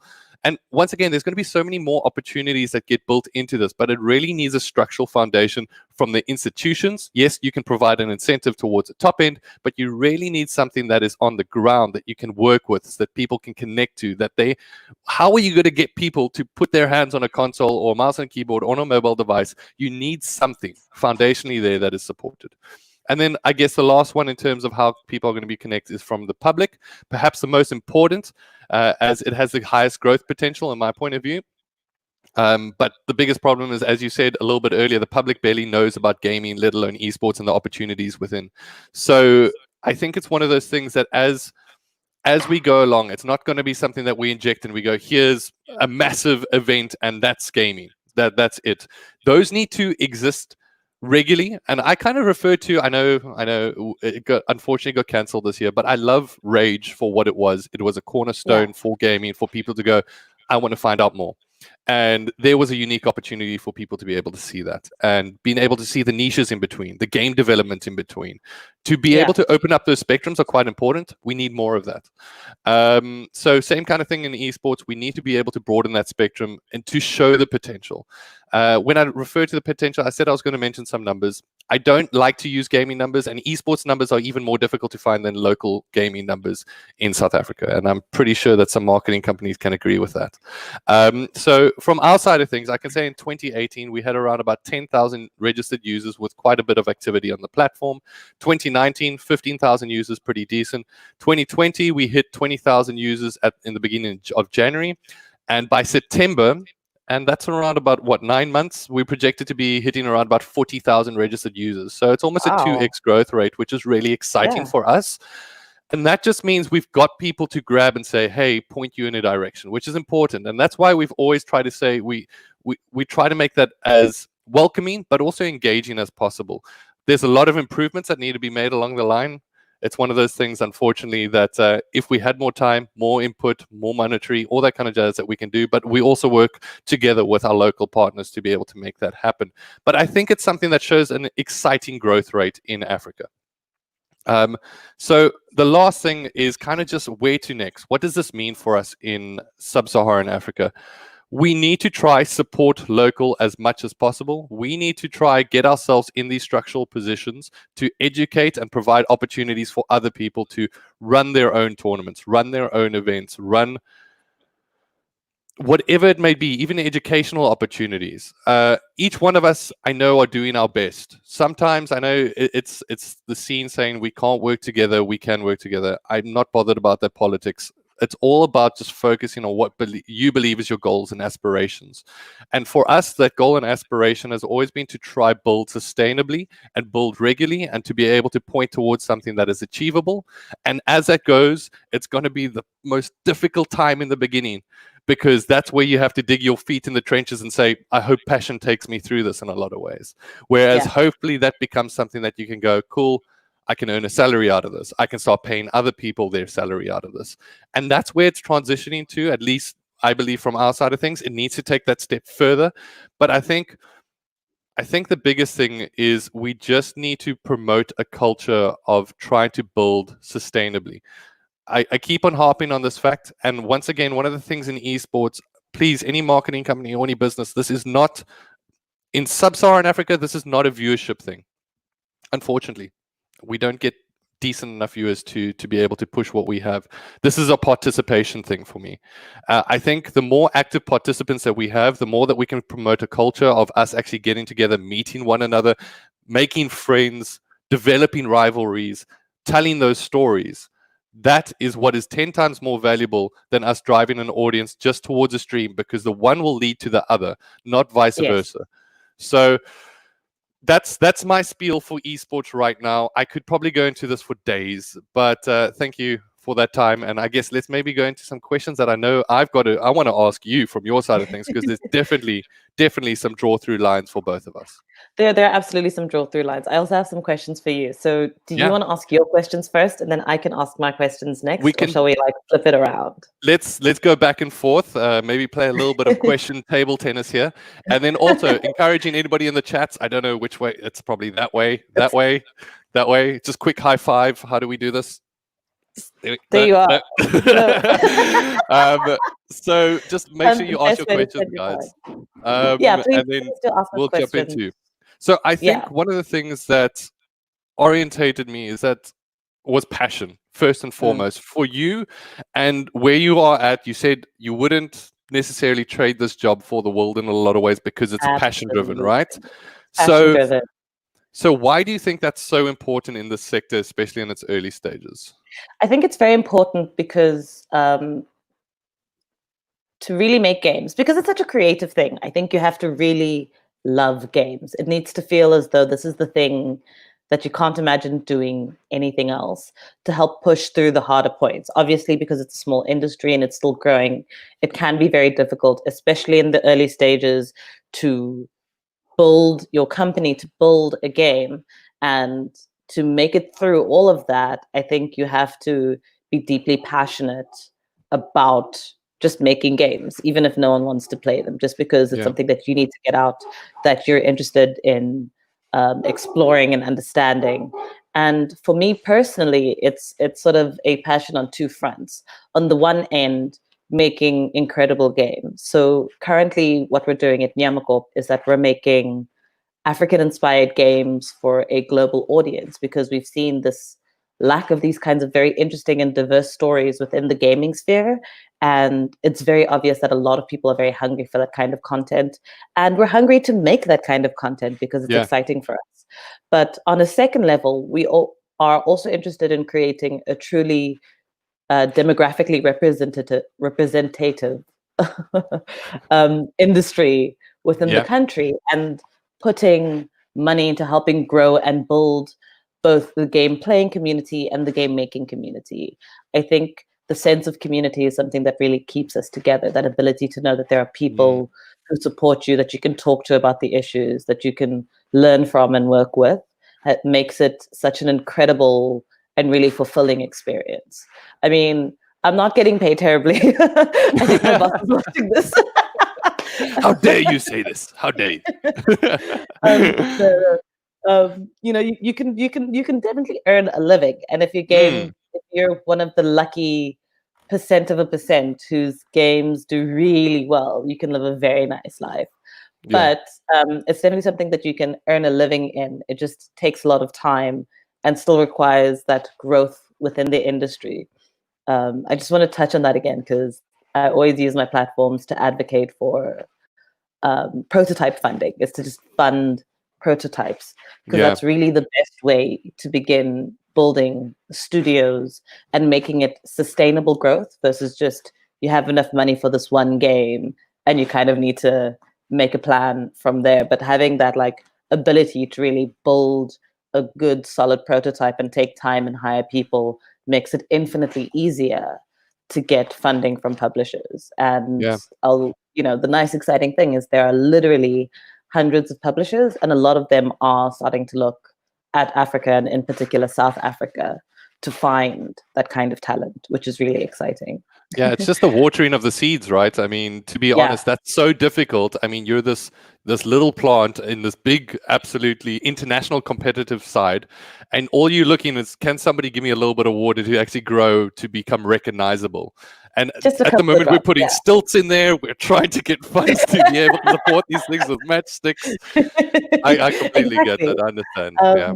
But I mean, I think what I always try and remind people who are interested in game development is that because of how many games there are, like there are just thousands of games released almost every day. A very big thing is to figure out what your niche is, because when you look at it in terms of like, who am I making this game for?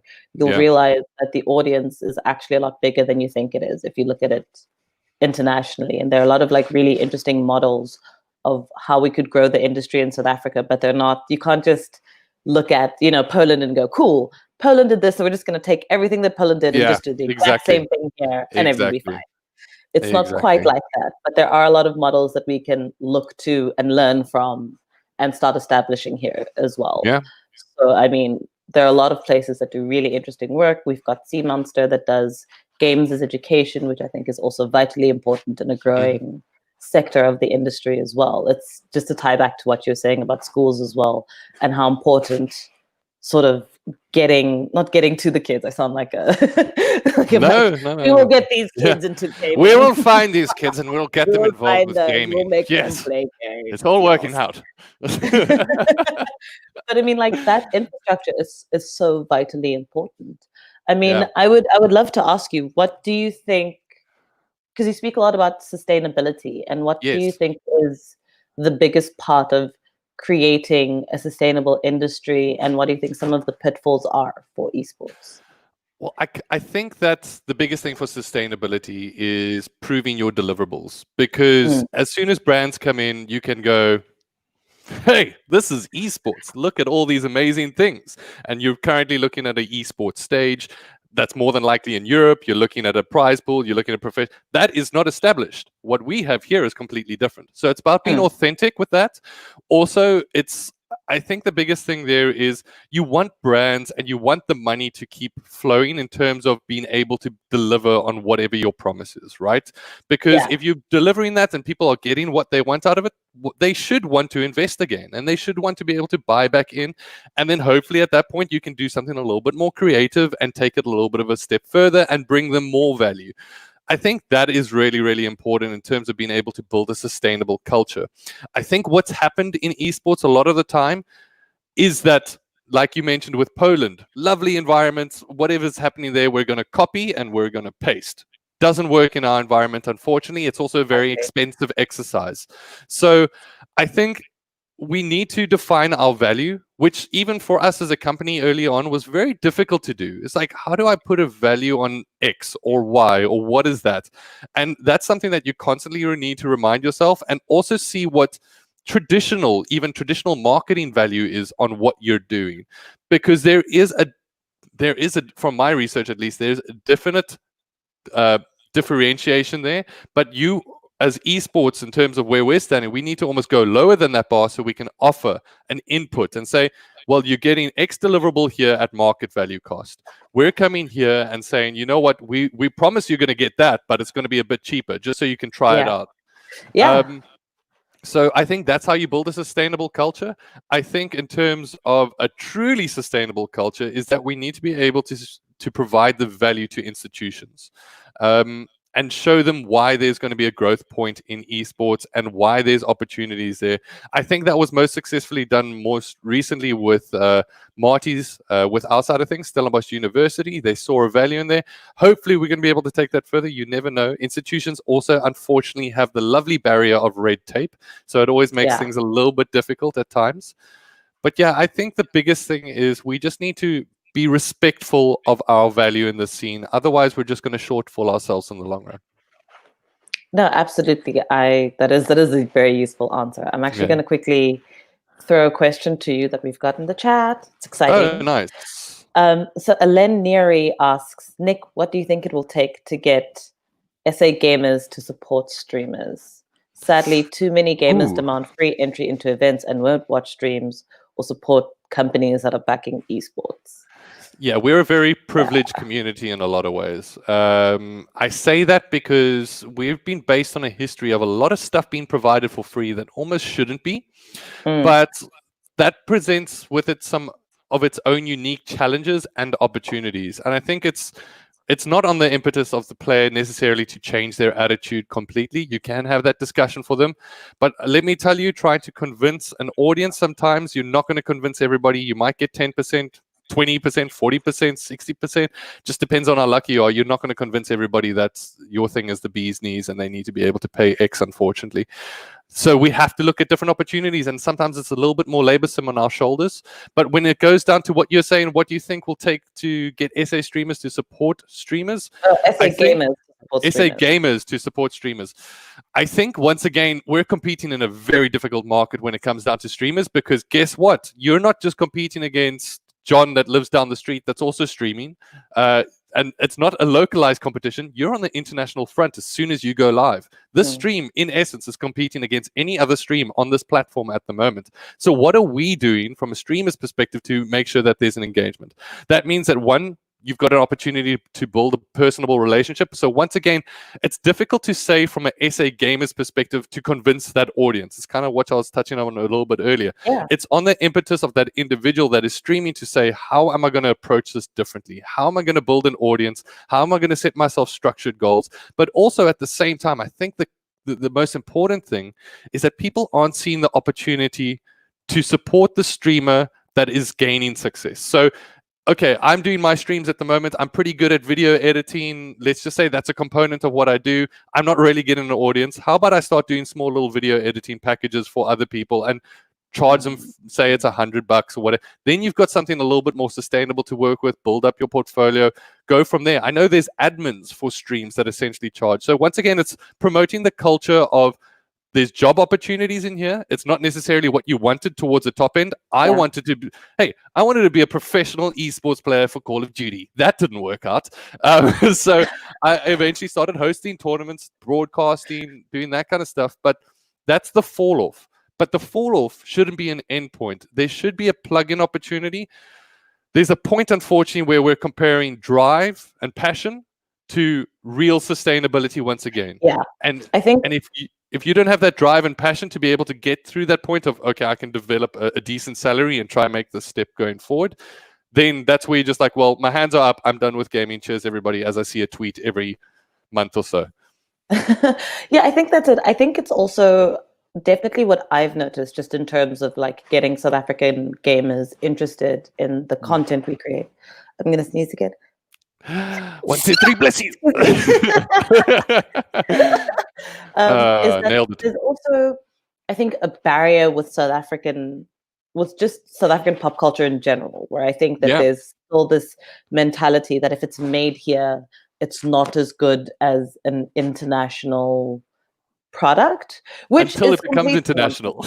Until it becomes international, until someone from overseas co-signs what a South African is doing, we sadly don't take our own stuff seriously. So I think that Can can I be use an example?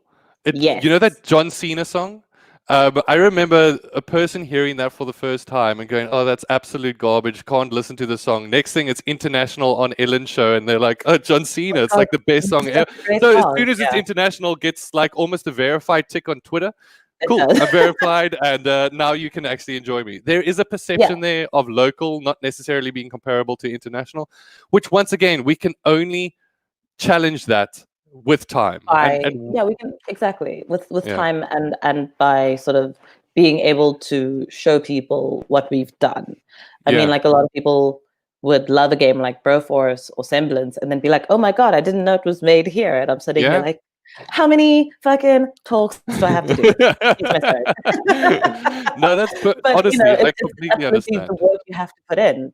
And I think sometimes we also almost feel like we're owed that allegiance, but I think we still have to remember that as people who create products, we have to prove ourselves and work harder. It's not fair, but I also think that the world's not fair. And it ends up with us, those who can survive through it, end up making better products because we're pushed to innovate and to think creatively 100%. And to really figure out ways to grab people and ask ourselves what makes us different from anyone else. Like why, beyond the fact that I'm South African, like why should people be watching my streams?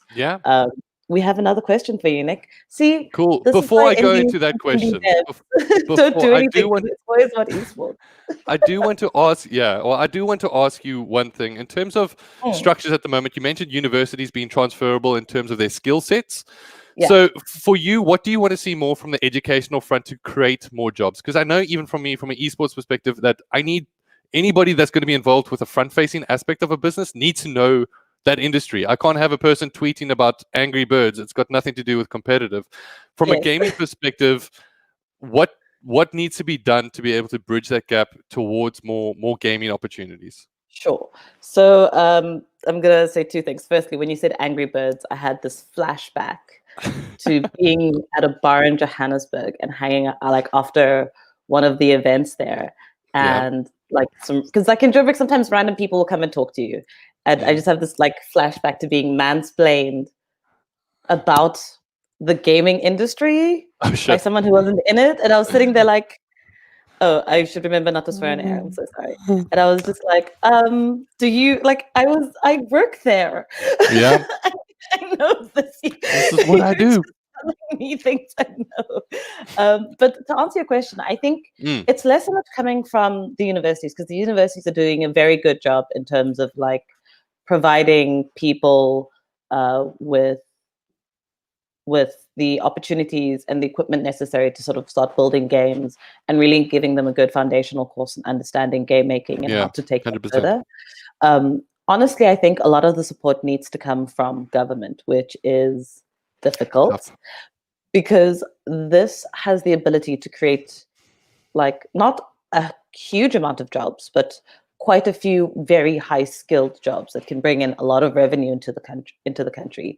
And so we need the government support to help, build and sustain companies that can take in those graduates and can take in very talented people. So, I mean, in terms of the support we need, it's support like, funding studios, funding prototypes. It's support such as ensuring that the process to getting certified with their new film and publication board is a much easier process. It's about like really putting support into, computational services for younger kids who don't have access to those things, and like really getting people in front of coding and art. It's really about actively supporting the industry that exists already so that it can grow much more and be able to take in more people into the industry. Yeah. So I think that for me, the universities are doing a fair amount already because, those kids are graduating and they're hella talented, but unfortunately there just isn't enough jobs for them yet within the industry. So it's about figuring out how to grow that industry, making sure internet is more accessible and cheaper, making sure that like the way we do computers and stuff, and like figuring out ways to drop the prices on those so that it's easier to have access to those oh gosh, I've got tools, excuse me. Yeah. And that's a very big and important part of it, I think. So that would be my 100%. answer. Yeah. Cool. Thank you. Let's see what the next question is. So Cool. Nick, Yes. what platforms do you think, this is from Umar Bradlow, what platforms do you think is best for streaming your tournaments? YouTube or Twitch? What are the pros and cons of each? All right. So when it comes down to YouTube and Twitch, I think Twitch's biggest problem is just in-game service. So it's essentially you need to be able to get authentication so you can stream at a decent quality. Personally, I like YouTube for a number of reasons. I think in terms of a South African context, it's more of a general enough platform for us to be able to grow our audience. A bit more specifically, I think Twitch in a South African context isn't as well known outside of gamers. And I think we just want to be able to create a point for people to enter and attach to gaming. So I think that the potential audience on YouTube in South Africa is actually higher than Twitch. There might be some that disagree with me. I know Twitch offers you a lot more tools for a streamer to engage with their audience, but maybe once again, that's where you either need to make a little bit of an extra effort on YouTube to be able to engage. But YouTube has a great way of highlighting content. So if you have past content, it lives there in a very, very like well-suited manner for you to be able to grab that. So if I said, go to Twitch to stream, I'd say make sure you upload those VODs, edit them, and put them on YouTube so people can still grab them and still be able to see them and still be able to attach to your personality. I think for me, I would go with YouTube because it does that natively. It grabs the content, it lives there afterwards. People go watch, especially tournaments after the fact, to see what is the other person doing, what are they doing with their moves and strategies. But if we had to go towards Twitch, I would make sure that the content would live on YouTube afterwards as well. So for me, it's if you want the all-inclusive solution, I'd go for YouTube in terms of quality settings, making sure that you're a wider public audience. But if you actually want to be able to increase that even further, go to Twitch, but then put the content back onto YouTube if you can. Yeah, absolutely. That is a very good answer. Okay, looks like we're down to our last 5 minutes. This has been a delight. Nick, do Absolute you have pleasure. any parting shots? Parting ones is just, I guess from my side of things, it's been an absolute pleasure to meet you. I think we've been in each been other's such a pleasure. circles, but we've never actually met. So thank you once again to Campus Party for this opportunity and for being able to give us the opportunity to actually speak to one another. And then Yeah, further for from sure. that, I guess if anybody else wants to speak to us, maybe we can just throw to a couple of places to be able to get hold of us. Ladies first. Yes. So again, as Nick said, thank you so much for this opportunity. It's been delightful. Nick, you are a great human and definitely a future drinking mate. Yes. This has been such a fun conversation. If you want to, we can add it to the chat, which is great because you'll find me on Instagram and Twitter. I've been forced to tweet more at just Dimpo, but obviously it's spelled like my name is spelled and not how I pronounced it, so that can be quite tricky. Please follow me. You'll get some great quality content about K-pop and the gaming industry. and and any random silly thoughts of mine. It'll be a fucking blast. So please, a freaking blast. Please, can you guys? I'm gonna get blocked, guys. 100%. Please follow me. Thank you all so much, and please ask me any questions you have about the industry. I'm always happy to answer questions. Thank you so much, Campus Party, for this amazing opportunity. Cool. And that's I guess me. from my side, if you want to get hold of me, my details will be in the chat. It is at HoldenZA, pretty much any social media. Actually, no, there's a couple I'm missing because I'm just not young and hip enough, unfortunately. And then there is Twitter for African Gaming. So that's ACGL, essentially the company that runs tournaments in esports. Then Facebook, it's /African Cyber Gaming League. It's a mouthful. I know, Facebook. Come on, give us that ACGL. And then Instagram, it's African Esports. So it's 3 different ones. I just want one consistent one, but apparently 4 letters is too much to ask from social platforms. Yeah, apparently. Anyway. We'll try but it's one day. pretty exciting. I'm definitely going to stalk you on all of those platforms. It's going to As be well. It's going to be Semblance delightful. is so cool. It is such a fun It's game. such It a great really game. is. Yeah. I remember playing it like ages ago at MWeb Game Zone, and then it's like create your own kind of journey, but puzzle solving. So it's really dope. Check it out. Check it out. It is a great game, and you'll be hearing more from Nyamakop in the future. Everyone, Thank you so much. Thank you. This has been an absolute pleasure, and thank you so much for everyone who asked us questions. We really appreciate it, even though nobody asked me any questions. I asked you questions. Get out of here. All right, everybody. Thanks so much. All right, everybody. Have a great night. Thank you. Or great day. Cheers. Bye.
Good afternoon and welcome to Back to Campus Party South Africa from a very cold Johannesburg on my side and a very electricity-free house.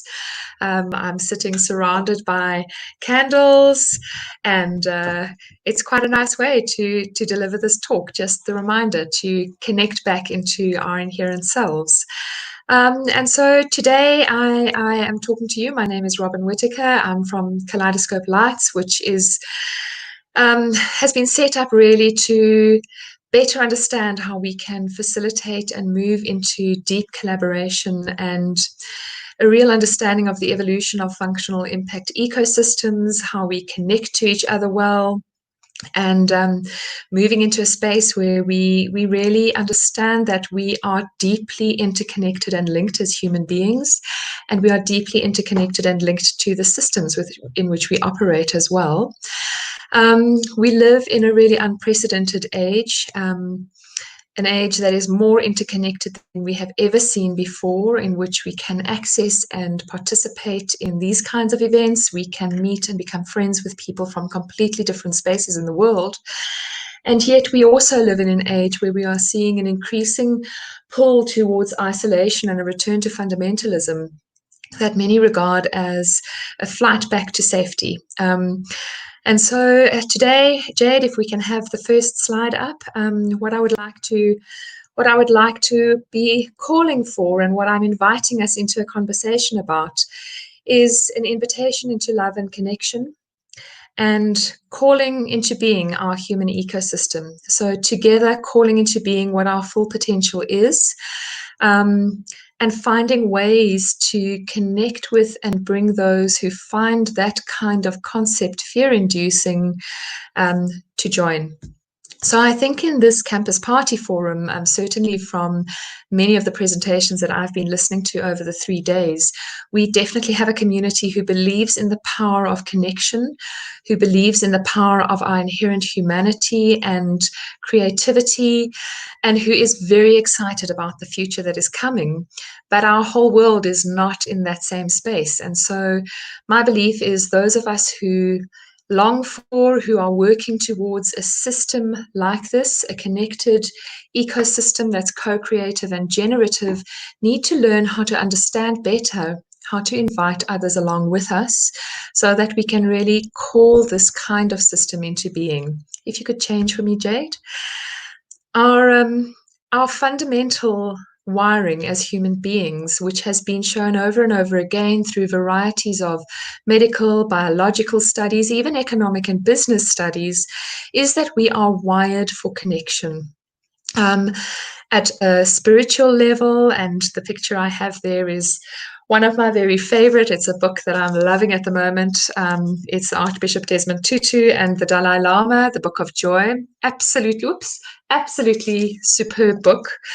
At a scientific level, at a personal level, we all know this to be true. We require connection. We require being part of a system, or at least relationships where we are seen, valued, and loved for ourselves. And we require this at a community level as well.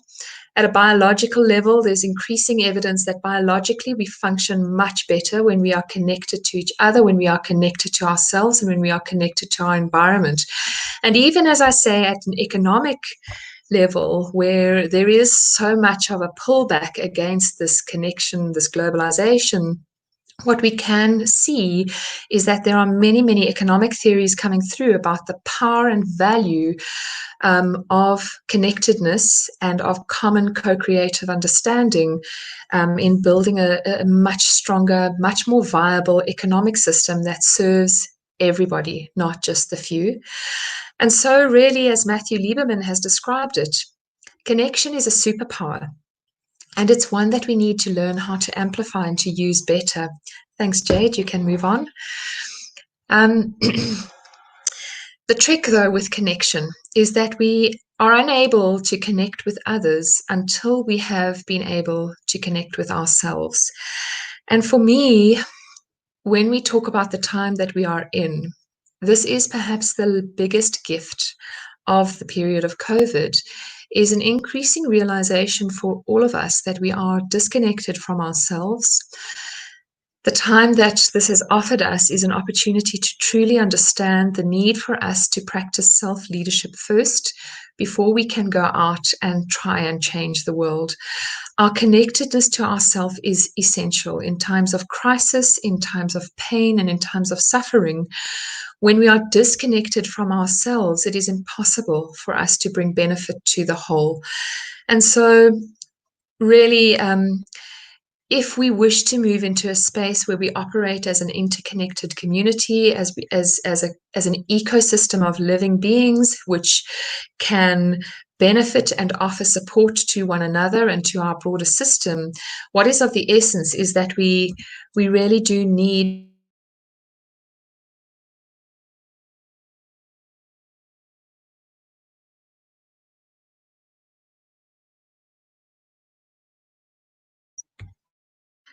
Thank you, Jade. We can move on. Thank you. So in essence, the request for us to all move forward together is a request for us to all move deeper into ourselves as well. Jade, you can go to the next slide. Thank you. I've asked Jade to help me with the slides because, quite honestly, when the full slide is up and I can't see myself, which is what happens when it is up, it just feels like I'm talking into ether, and I would far rather feel that I'm talking to you. In essence, this concept of the pendulum effect, the moment of transition that happens when societies are about to enter into an entirely new phase, an entirely new dynamic, is quite well known. And the pendulum effect really speaks to what I mentioned when I opened up, that you can increasingly feel, and certainly in this forum, there's been a lot of discussion about the fact that we are moving from an old system which really celebrates autonomy, it celebrates control, it celebrates power, it operates on a system of he who knows best wins all.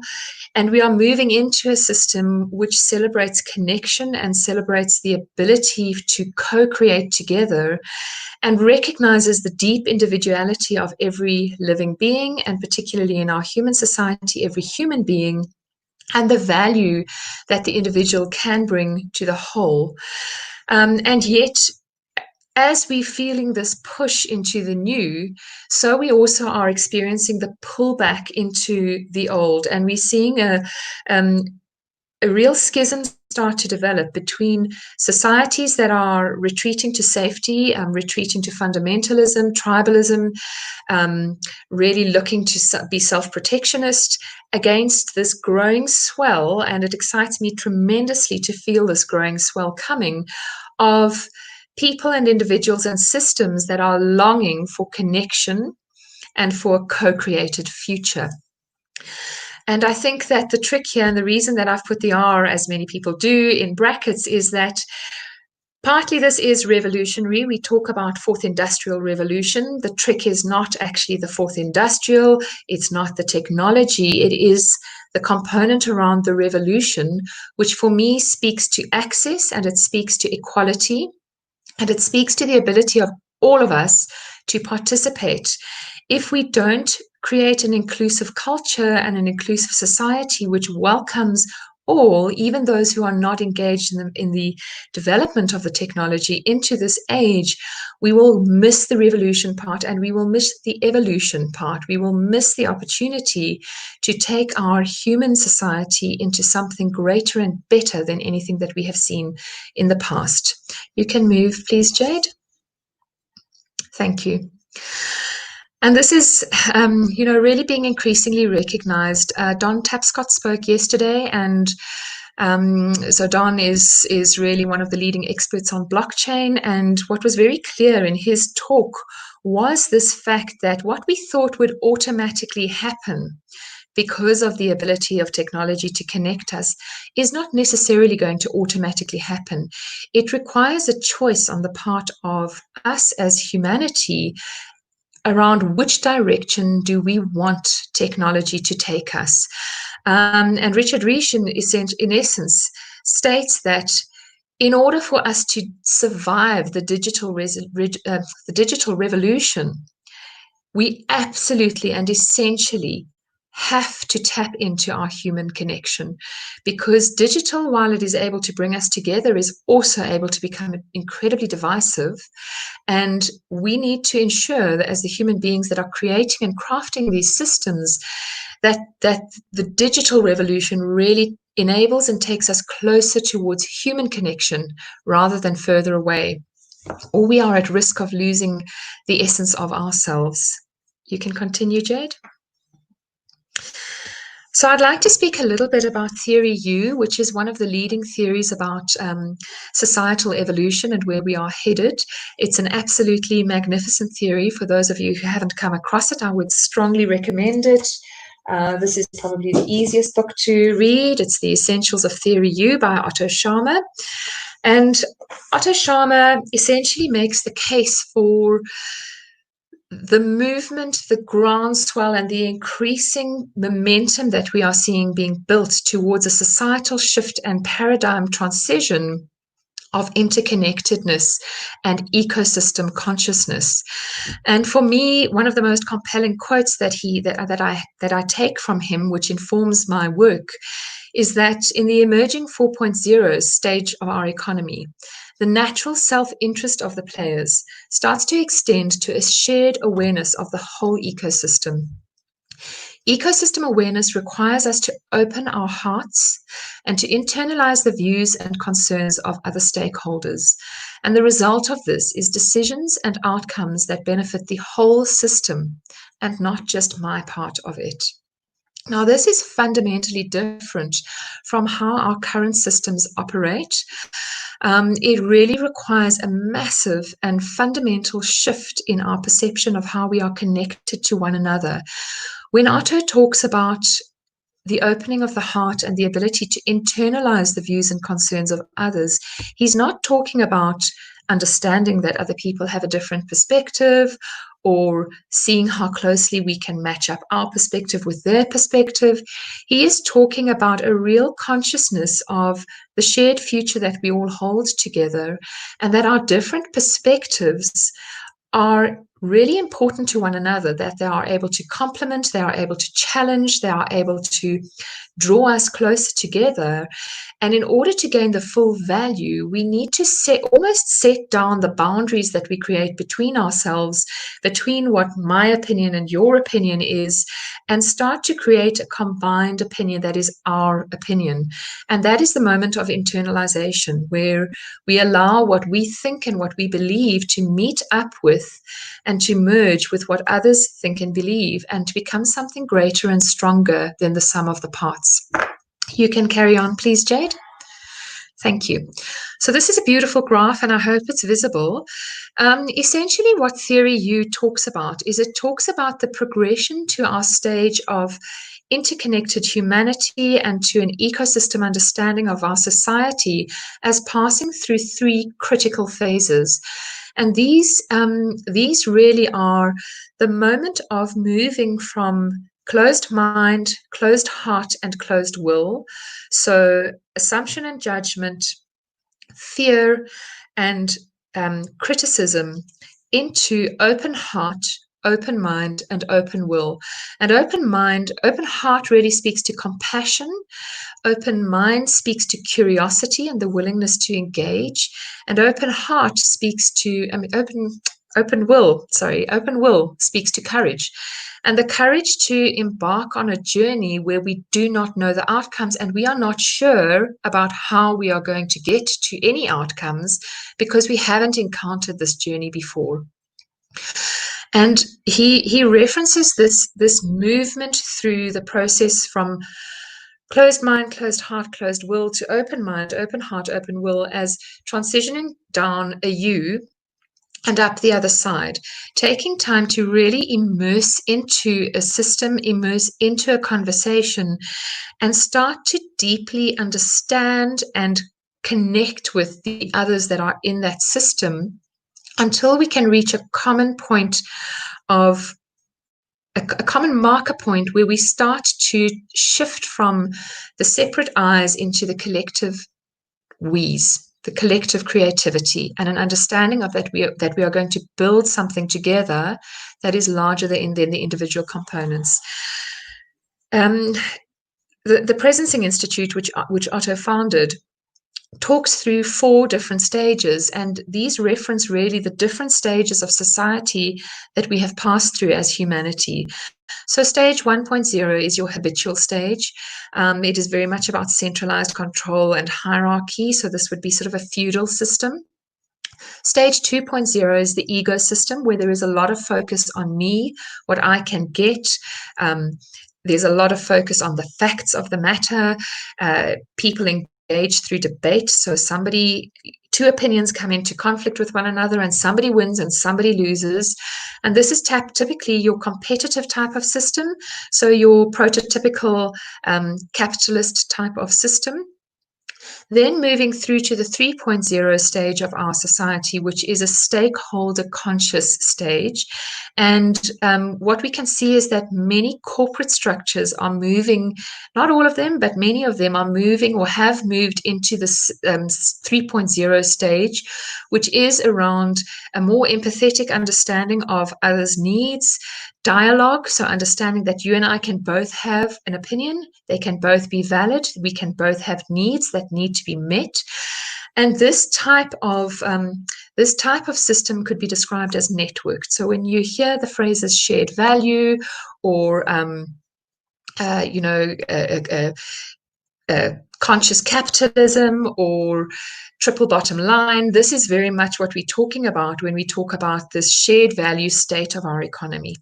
There is, however, a state beyond that, and that is the stage that I believe strongly that we are moving into, and it is this groundswell that we are starting to feel, and we hear the words coming through over and over again. We hear them synchronously coming through from all over the globe.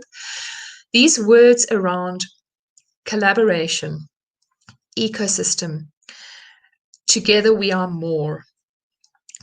It is not necessarily the generalized state of our world, but there are pockets of powerful voices coming through that are calling for this co-creative, generative, ecosystem-orientated system to come into place. And my invitation today is for us to understand better how we move into that, how we understand and how we invite others to join the journey towards the ecosystem state of being. This is quite a difficult conversation. So for me, I was in a meeting a couple of years ago, probably 2 years ago, where Martin Kalunga-Banda, who heads up the Africa branch of Theory U, it's Ubuntu Lab, they're large MOOCs that are run, as well as collections of people who really are seeking to see the Theory U ecosystem space come into being. He spoke and he pulled up this graph, and suddenly I understood why it was feeling so incredibly hard and very tiring, the kinds of conversations that I was in, because I started to understand that my philosophical standpoint sits in the 4.0 system, but continuously I was needing to re-engage. I did a lot of corporate engagement. I was needing to re-engage into systems that were 2.0 and 3.0. And the meeting of minds, you had to translate all the time what the value was of the ecosystem approach into these spaces that don't necessarily see that as valuable. And so I've come to this realization that what we really need is an understanding of how. So we know there is a will to move towards the ecosystem stage of being. We kind of know what we might need to do, but we are not too sure how to go about doing that and how to invite others along. Now, if it wasn't an ecosystem state of being, we'd probably be very happy to leave everybody else behind. But the whole point of this 4.0 system is that it is inclusive, it is connected, and it wants the value that others have to bring. And so we need those of us who are willing a 4.0 system to come into being, really do need to understand how do we invite others along, and how do we reduce the fear that comes with movement from a known system into an unknown one. If you can move, please, Jade.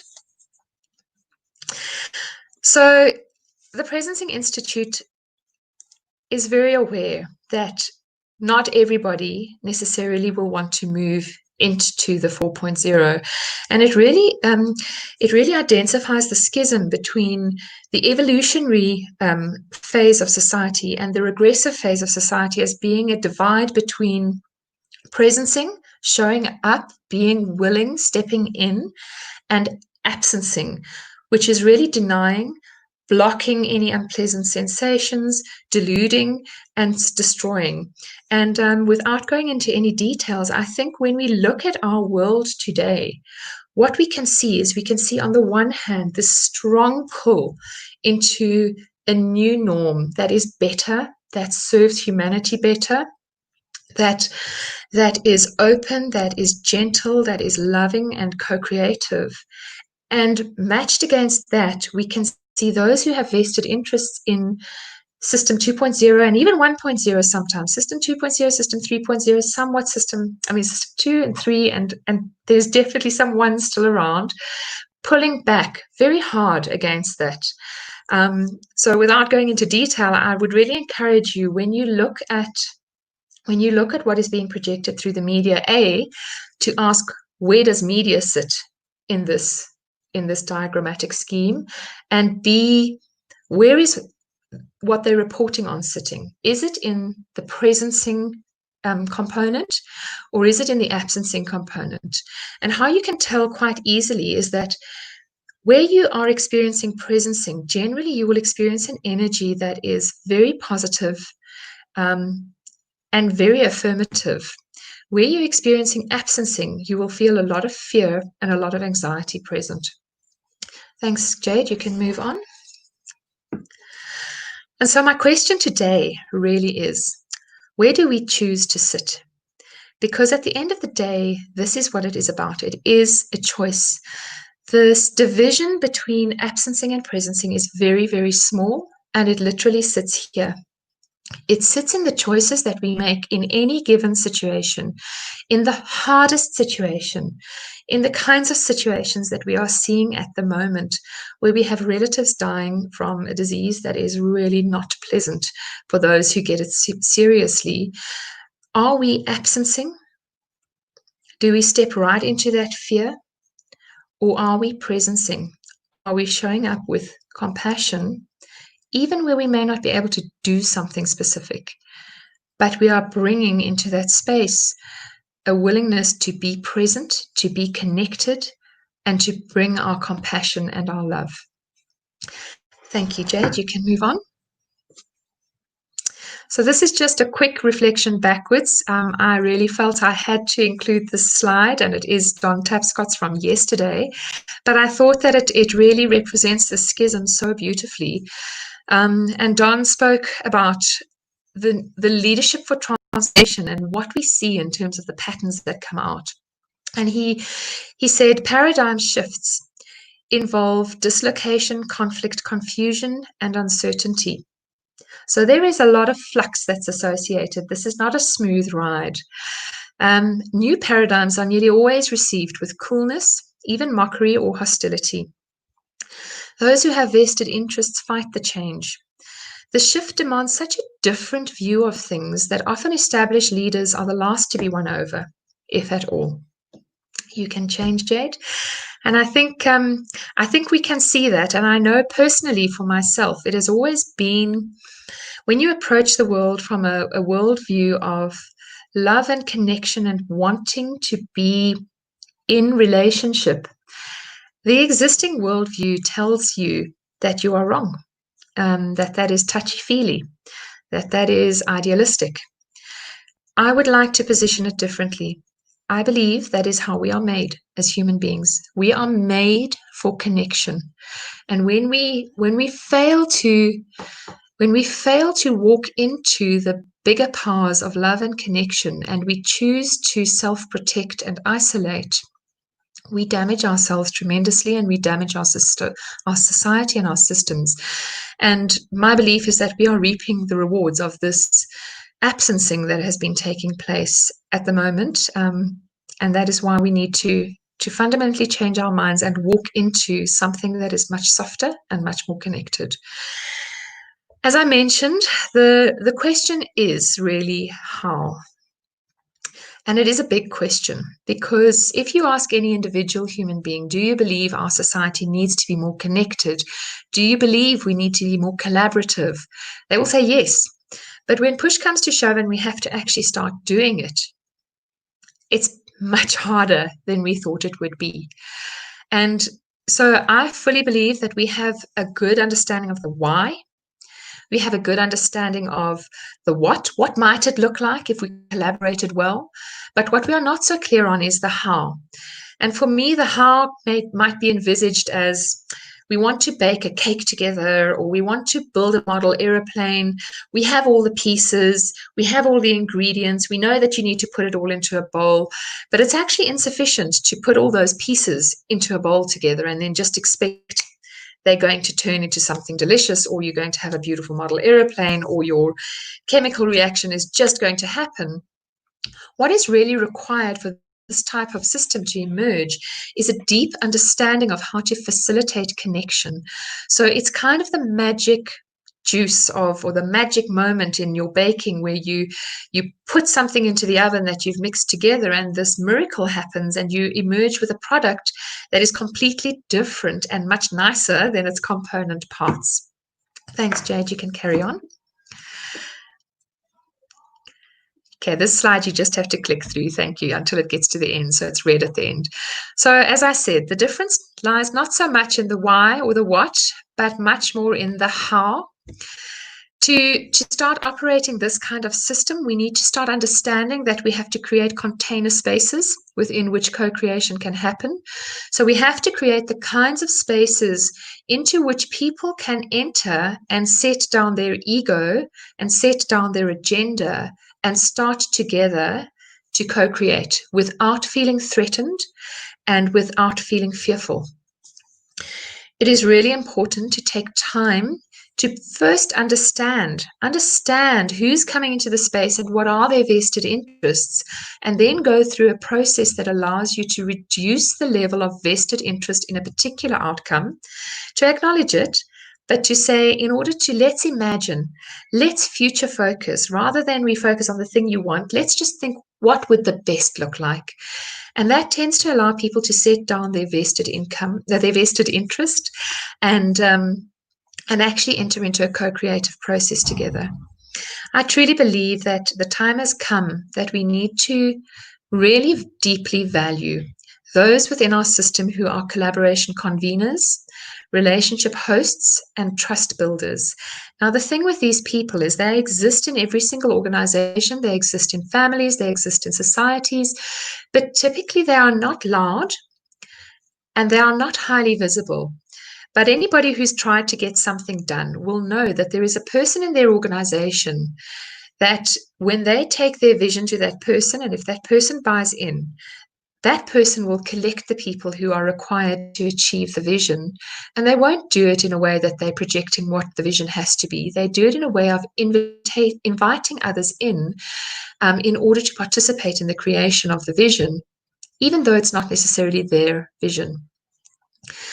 Such people really have to embrace and be willing to have low visibility and to be part of something rather than the cause of something.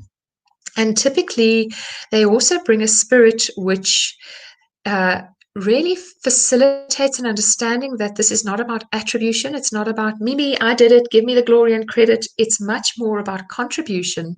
We did this together. It is a wonderful outcome, and we value the others who have done this with us. And most essential of all, one can collaborate just for the sake of collaborating, and you see a lot of that happening, and it's very energy draining because sometimes you wind up collaborating in something that you don't necessarily fully believe in, or you wind up with far too many collaborative engagements on your hands.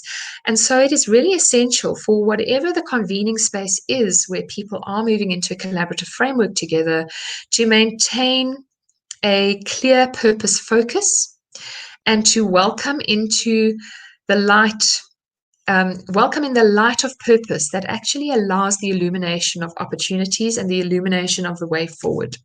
You can continue, Jade. So we talk about evolving relational ecosystems. You can continue, Jade. I'm going to skip a few because I'm a bit short on time. There are many in education space. I just wanted to give a couple of examples. The exponential organization in the business space speaks directly to this model of doing things. Carry on, Jade. There are some amazing movements, societal movements that we're seeing coming to the fore. One in Morocco, the Tamkeen movement, one in Mexico. They are all over the place. They are jumping out, and it is this emergence of these synchronous movements that are moving towards a co-creative future. And carry on, Jade. Thank you. And finally, I would just like to talk a little bit about the kaleidoscope and why this is such an important image for me in thinking about that. That's fine. Thanks, Jade. You can continue. Just to the black screen, the one with the black kaleidoscope in it. So the kaleidoscope for me really represents this ability for a mechanism that can hold in place individual, different, perfectly formed, unique components that have their own color, their own shape, etc. But yet that when they are held in place together, when they are allowed to go through a process or a methodology, and when the light of purpose, the why, is shone through that, those individuals transform into something that is incredibly magnificent, very versatile, dynamic and fluid, and just offers these endless chance for beauty. If you can continue to the next slide and then the one after, that's it. Thank you. This is very relevant in the space of our SDGs. Goal number 17 of the SDG is collaboration, and there's a good reason for that. And that is that not one of the SDGs can be obtained until we obtain all of them. You can carry on, Jade. There we go. This is just to note the connector function, the ability of a connector to hold all the disparate pieces that need to be brought into relationship with one another lightly and in such a way that they can be moved and brought into proximity to one another. You can carry on. Thanks. And there's just a little bit about the social network. So social network for people in this forum is probably very well understood. The power of the social network doesn't come in the individual social network. You can carry on, Jade. It really comes in the ability to see beyond our own social network. Carry on. And to connect. So this interconnectedness of connectors connecting to other connectors and bringing whole systems into proximity and relationship with one another is extraordinarily powerful. Carry on, Jade. You can just skip through to the last 2 slides, please. Thank you. So this, you can go back to that one. Thank you. So really the final question, and thank you for giving me the 2 minutes extra, is do we continue to speak into being and believe in systems of fear and control? Or do we choose to make that leap and speak into being, perceive and live systems of love and connection? Next slide. Thank you, Jade. And this is it. The power doesn't lie with somebody else. It lies with us. It lies in our collective and conscious choice and what we choose to bring into and to see and to create in our world. Thank you so much. I've really appreciated this opportunity to share with you.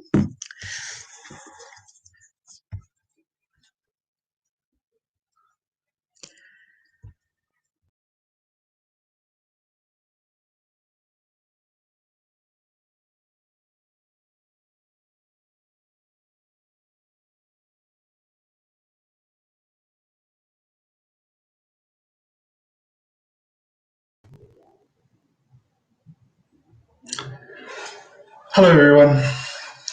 Dacha, Zol, spliff joints. Yes, today we're talking about cannabis, but we're taking a slightly more counter kind of culture approach and focusing on the business side. Specifically, what this kind of means for the African people and how do we build a sustainable industry in Africa.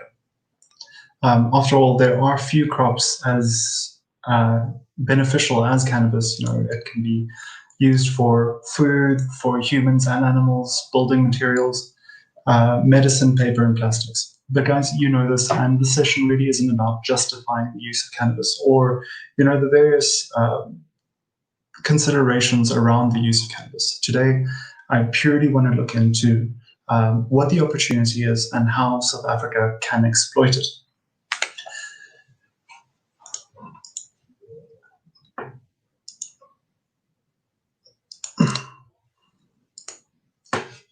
Good. So when we already dive into the global market, in 2018, the global market was estimated at $344 billion US.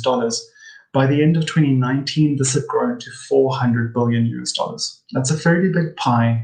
And, you know, it really begs the question, how does a developing economy take part in what is arguably the largest newly developed industry in decades? When we consider when we want to consider how South Africa should approach it, I think it's only prudent that we look at the opportunities and challenges that we face. Firstly, let's get it out of the way. Our sunny South Africa has a climate that allows, in many cases, for multiple crops per year. If you consider that the cannabis plant is one of the fastest growing plants used in agriculture, this presents a significant opportunity to generate biomass. But I think even more importantly is our advantage in terms of the cost of labor. If you consider the US farm worker labor cost of $12.77 per hour, the South African farm worker earning $1.10 American cents per hour is a significantly lower operating cost. In a market where really the most important metric is the cost of production, and the vast majority of that cost can be attributed to the labor cost, that is a significant advantage for our geography. And, you know, considering that delta presents a massive opportunity for us to improve the minimum wages that we offer workers in this industry considerably, while still maintaining a commercial advantage. On the challenge side, you know, South Africa unfortunately has an enormous dependence on imported agrochemicals, with the latest stats citing 84% of our agrochemicals are imported. This brings with it the exposure to a volatile exchange rate, and this directly affects not only our cash crops, but also our food crops. If we can remove that dependence by producing inputs locally, I think that we can significantly alter the cost profile of producing cannabis, as well as stimulate additional industries within our country. We also, you know, no one in South Africa would be a stranger to what we call load shedding. However, you know, for those that don't know, South Africa suffers significant power outages as we try to manage a older power grid waiting for new capacity to come online. In the cannabis cultivation world, using some greenhouse and indoor technology, these automated systems are extremely dependent on a reliable source of power. And the creation of redundant forms to combat our unreliable power supply is hugely capital intensive, which pushes even more South Africans out of the market. Ideally, you know, if we then consider, you know, that the climate that we discussed earlier, as well as that unreliable power, it's a clear leader for South Africa to focus on outdoor cultivation. You know, to me, the 75% labor cost ratio is an absolute benefit, because we've got a vast unemployed population that requires you know, gainful full-time employment. And, you know, due to that cost delta, I believe that, you know, it holds a huge opportunity for us. Where areas, you know, the other cultivation approaches, you know, either in greenhouse or indoor, are very capital intensive, and they try to do away with some of that labor requirement, you know, due to the cost of labor and the geographies that use those methods. For us, I believe that, you know, the the manual methods or the more labor-intensive methods are ultimately the most sustainable for us. And then, my final concern, or in terms of the challenge, is that a lot of cannabis businesses that don't approach their operations with a sustainable moniker can ultimately do a lot of damage to the agricultural land. In much the same way as standard commercial agriculture does. The chemicals and pesticides used on non-organic crops do filter into the soil and can affect the health and fertility of the soil. So, at Tetra Botanica, we started a proof of concept to ask some very specific questions about what regenerative cannabis is and whether we can use these models to reduce the operational cost of commercial scale cannabis cultivation. Then we also needed to understand, is there an organic pesticide that really works for the industry, that's reliable enough, and then most importantly, does not affect the health of the consumer afterwards. And then the other consideration for our proof of concept was really around developing control systems that made sense for organic agriculture. While there are frameworks available, I do feel that a lot of those frameworks take best practice steps without considering the impact the cost of compliance may ultimately have on the business. So our proof of concept is really around understanding what South African cannabis operations look like and how we can closely align to global standards while fighting our own share of challenges. The core outcomes we were hoping for, or the answers that we were hoping for, is we have to understand that as the global supply increases, producers will suffer price pressures. If South Africa already has an advantage in terms of its operational costs with regards to climate control, we have an advantage in terms of lower capital expenditure for startup because we don't necessarily need the expensive greenhouse infrastructure. And if we can then further reduce our cost of operation with regenerative organic practices, we've cut the three most significant pieces of cost introduced into this process. And then if we can lower the cost of commercial cannabis cultivation by embracing these regenerative agricultural practices, we ultimately create a climate conscious advantage. And that advantage allows us to pivot our attention to uplifting local community through small business partnerships and cooperation for supporting services. There are many services in the cannabis industry, which we'll touch on a bit later, that don't directly touch the plant, but will be fundamentally important in a successful industry. On the following slides, I've broken some challenges down, and I hope to kind of just explore these concepts with you in terms of what it means and what the impact is. So we mentioned earlier that South Africa has an enormous dependence on imported inputs. Now, we believe that regenerative probiotic farming practices can completely remove the need for cannabis cultivation. We proved this in our POC, where we ultimately used nothing but compost and gypsum as organic as inputs into the crop and managed to deliver a successful yield. Further, these practices restore the soil to increase food crop production. Crop rotation is something that wide areas of the agricultural community do practice. However, the type of beneficial relationship that cannabis has with the soil enriches fertility and ensures that other crops, when rotated onto those lands, are planted in extremely fertile soil. Further, we can reduce the cost of producing those food and cash crops with local inputs. For our proof of concept, we ultimately used, I've already mentioned gypsum, we used homemade compost, and we also used some kelp brought up from Hermanus, from a kelp farm, from a local kelp farm there. We also used alfalfa grass, which we sourced locally as a important plant growth stimulator. But further than that, we ultimately just used water. We made extensive use of top dressers and mulches to reduce the water requirements for those crops.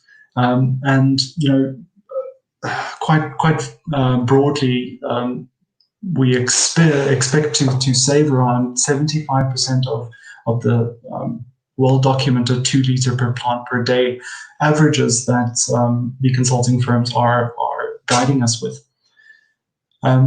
We also have taken an approach of zero tillage. To those interested in organic cultivation, the crime of modern agriculture is ultimately the disturbance of the topsoil layer. Essentially, during the summer months when conditions are right, a whole host of soil microbes from fungi and bacteria take hold in the soil. And our traditional agricultural practices ultimately disrupt that very fundamental process in nature. Those soil microbes bind the soil together. They provide a protective layer that stops too much evaporation of water. When you combine that with mulch, these microbes can often survive through winter in a dormant state and then re-emerge when conditions are right. These microbes have been shown to be fundamental in the plant health response. And we've also definitely noted an increase in plant vigor in on land that has been allowed to recover from years of tillage, where our POC was done in an old cornfield. It was left fallow for must have been a better part of 10 years, and all we did was add those minimal inputs, our seeds, and we managed to deliver a successful crop. These soil microbes and mulches also, retain the temperature of the soil. So you'll find that we're able to cultivate much later into the season because our root systems are being kept relatively warm by bacterial processes as well as the insulating layer that the mulches provide. And then lastly, these types of organic practices provide increased safety for farm workers because a lot of the pesticides used in commercial agricultural farming, use pesticides that I definitely wouldn't want to inhale, let alone consume in, potentially a medicine.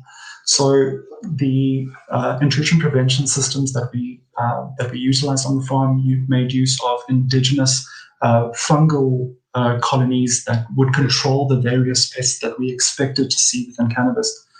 And admittedly, the organic pest control systems do require a bit of refinement, but we definitely saw strong successes from those solutions. And again, keeping with the theme, those products can be produced in country by licensed laboratories, an area where South Africa hasn't really invested in quite some time.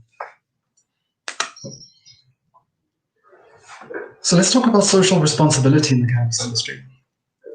Utilizing gains from the 3 areas that we've identified, one being the climate, another being the cost of labor, and lastly, those regenerative systems, we're ultimately left with a substantial or a high margin business that's able to change the lives of the people that work there, and many more.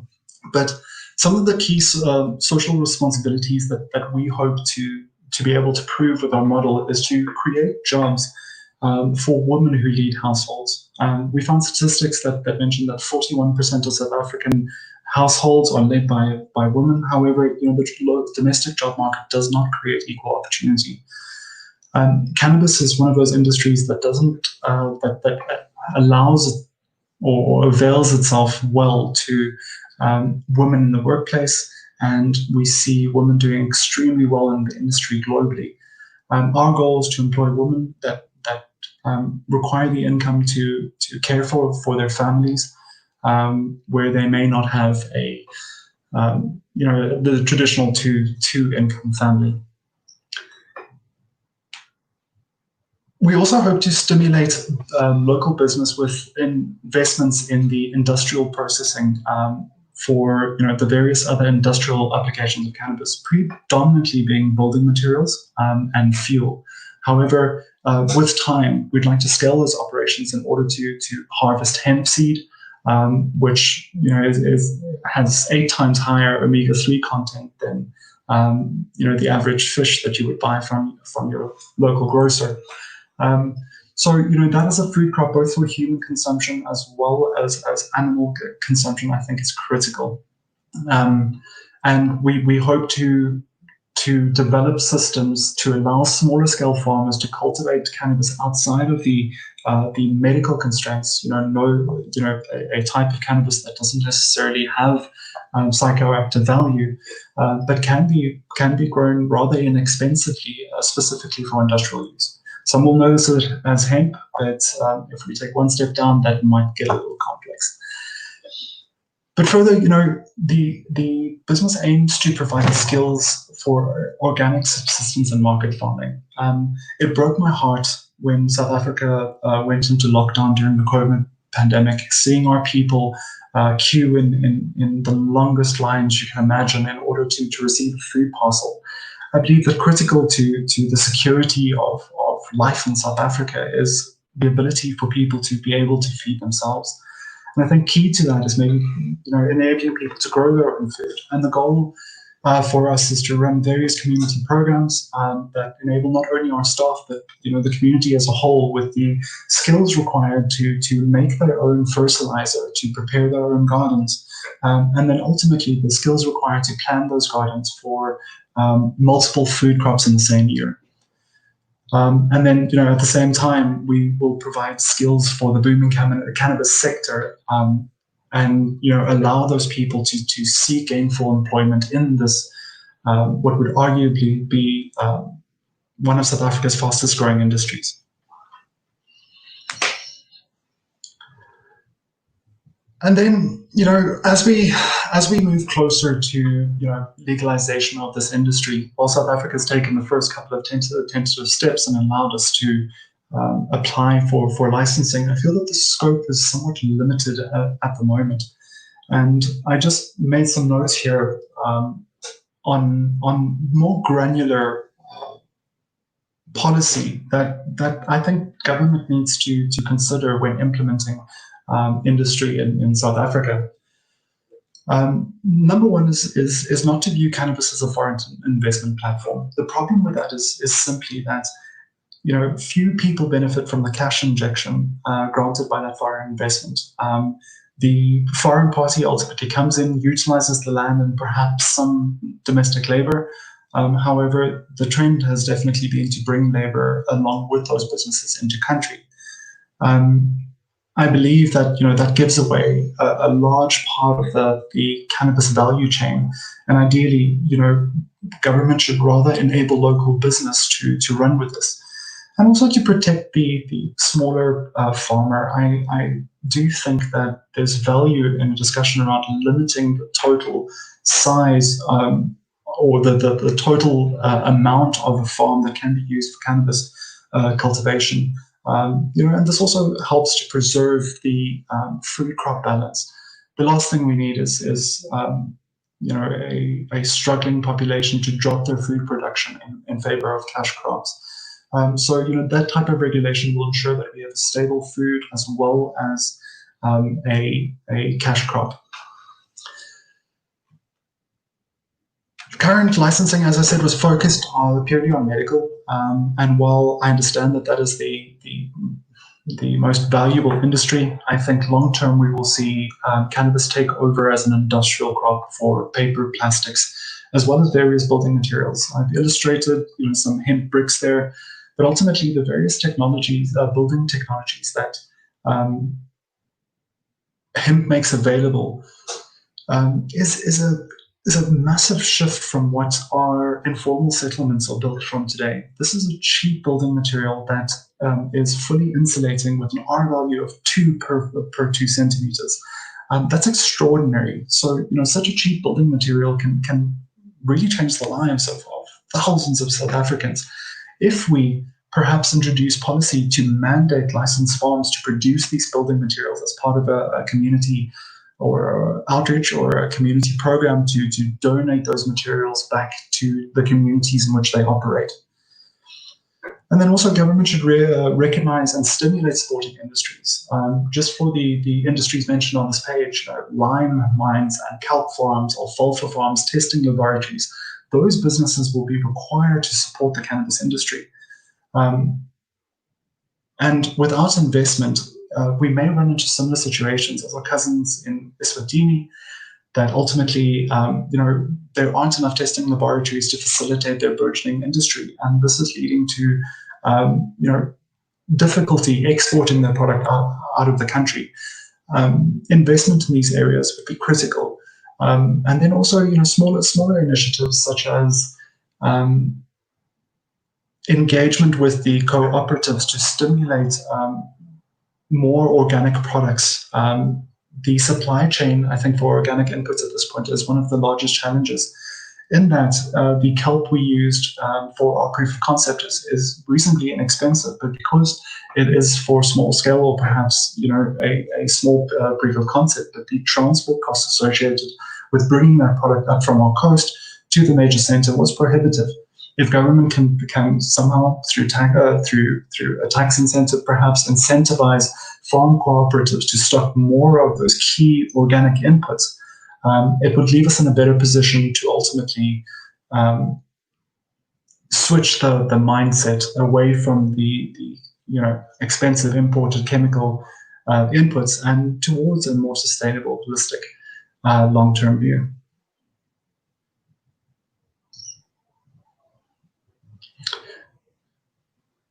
Guys, that ultimately concludes my presentation for today. I haven't seen any questions as yet.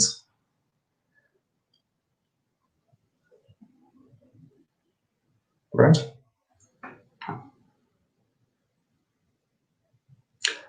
Everyone, then thank you so much for attending.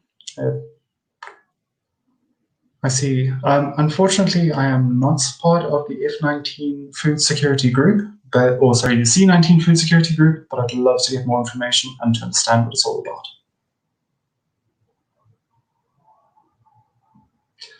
Thank you for listening, everyone. I hope some of it was thought-inspiring, and we'll chat again soon. Goodbye.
right. All right. Greetings. Are we ready? Ready to go? Is everyone their microphones ready? Cameras ready? We're all good. I think we're good. I think we're live. Hi, good Okay. afternoon, everyone. Afternoon. From a cold Cape Town. All right, let's start. Mankind is challenged as it has never been before to prove its maturity and mastery, not of nature, but of itself.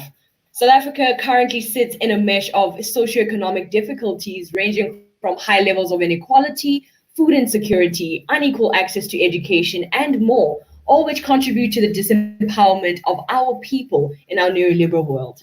We begin our session today with some excellent, highly esteemed panelists who will provide us with some dimension and depth on today's topic, redefining racism. So an official welcome to each of our panelists. If you can just say hi to all the viewers, I'm sure they're excited to see your faces and to engage with you today. Hi, everyone.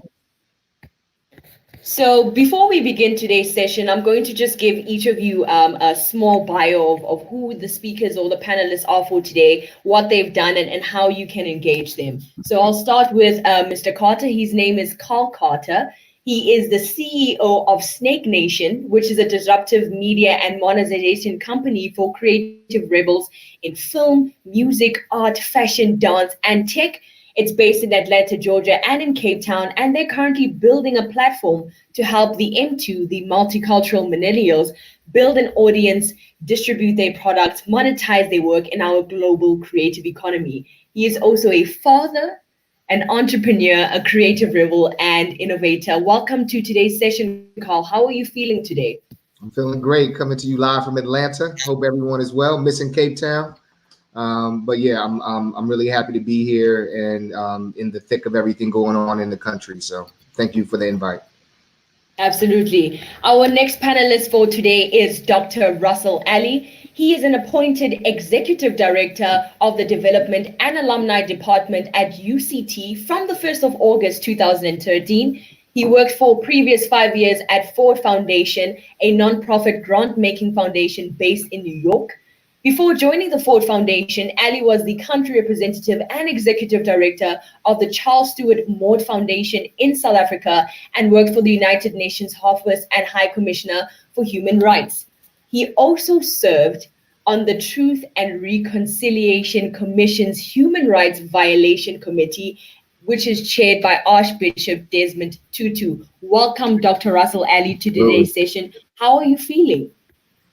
Thanks, and please just call me Russell. I'm actually sad today. You mentioned the Truth and Reconciliation Commission, and I just received the news today that one of our former colleagues was on the Truth Commission. Some people may know him, Tom Mantata. He passed away, and it was COVID related. Oh man! Geez, my condolences.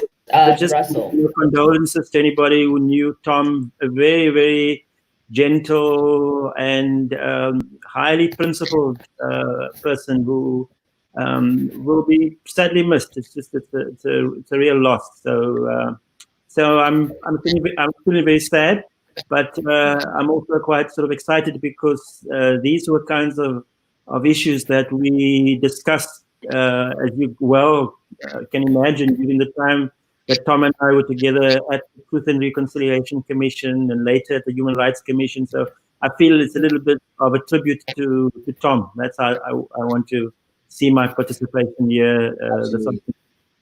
Absolutely, and where Tom is, he is smiling above because he is happy with the contribution that you're making on his behalf and on behalf of yourself as well. Our final panelist for today is a lady by the name of Moki Makura. She was born in Nigeria, educated in England, and has lived in London, Johannesburg, and Lagos.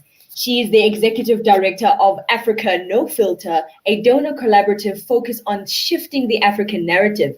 Prior to that, she was the Deputy Director for Communications Africa at the Bill and Melinda Gates Foundation, where she was responsible for building and managing the foundation's reputation on the continent. Among a plethora of other things, we'd like to welcome Ms. Moki Makura to today's session. Welcome, Moki. How are you feeling? And thank you for being here with us. I'm feeling good, and I feel really churlish to have to do this, but it's Moki, not Moki. Okay, Sorry, Moki. had to do that. So now we've Okay. cleared it. I'm feeling good, very excited by the conversation we're about to have. I think it's a very important one. Absolutely. All right. And just a big thank you again to this amazing initiative. It's a Campus Party Digital Edition, inviting creative minds and important minds to our central conversations. So I'd like to start today's question with... Before you ask a question, I want you to tell us about you. Yes. Okay. Was this wonderful person who is going to be facilitating this discussion? All right, so the facilitator and moderator of today's discussion is Nkanyezi Kakane. I'm originally from Johannesburg, West Rand. I'm currently staying in the Western Cape studying economics and finance at University of the Western Cape. 21 years old. I'm involved in media and entertainment. I am a DJ at Good Hope FM. I'm also a society representative at Snake Nation. I also have graduated from the Gordon Institute of Business Science from their Spirit of Youth program. I'm currently a youth volunteer at SIA, which is the South African International Institute for young people and their affairs. I've been involved with SASTA, which is the National Research Foundation's Youth Edition for Science Communication. I am an innovator. I'm involved with my first company with myself and my partner, We Are Social, which is aimed at making sure that creators are represented in Cape Town and making sure that they are able to get the platform and monetize what they do. I'm also a speaker. I love words. I love music. I love dance. And I love to engage with people of different backgrounds and understand what their opinion is of things. So that is me. And you're not even 30 yet. Oh my goodness. I know. Not even a millennial. She's a Gen Z. The world has to work out. Yeah, they have to work out. Yeah. Absolutely. This is the representation that, our young South Africans need, because all of them are like me. All of them have something to say, all of them are disruptive. And that's exactly what the Campus Party is about, making sure that they have their voice loud and clear to amazing people like you. Absolutely. No. Okay, so if everyone is ready, yes, sorry, Carl? No, I was just going to say I can testify to the power of South Africa's youth, and some of the most inspiring and just motivated young people I've come across. So I think, across the board, I'm excited to see where the conversation goes today. Right. So, today's session, the title, as I said previously, is Redefining Racism. And the opinion piece that was attached, to our initial introduction to this topic is an opinion piece written by Moki Makura, where she speaks about the Black Lives Matter movement and South Africa's global engagement with that particular movement. Before we head into that amazingly written piece, the question that I'd like to ask is, do you believe that it's time that we redefined racism to include systemic racism? What I mean by this is that racism was initially characterized by biological differences between the different racial groups. But racism is an all-encompassing phenomenon that goes beyond the way I look and my physical abilities, according to how they were initially characterized by, within colonial times. So the question is, do you guys believe that it is time to redefine racism, and what unconventional definitions of racism that you have in this particular time? I think I'll start with Mr. Russell Ali. What do you think? Oh, you put me on the spot. So I'm going to, at the risk of coming across as an ageist. So I hope the camera is sort of kind to me, but I'm 62 years old. Okay. And I think in those sort of 6 decades, as a person of color, black person growing up in South Africa, which was the center, at least in the 20th century, was the sort of center of racism globally.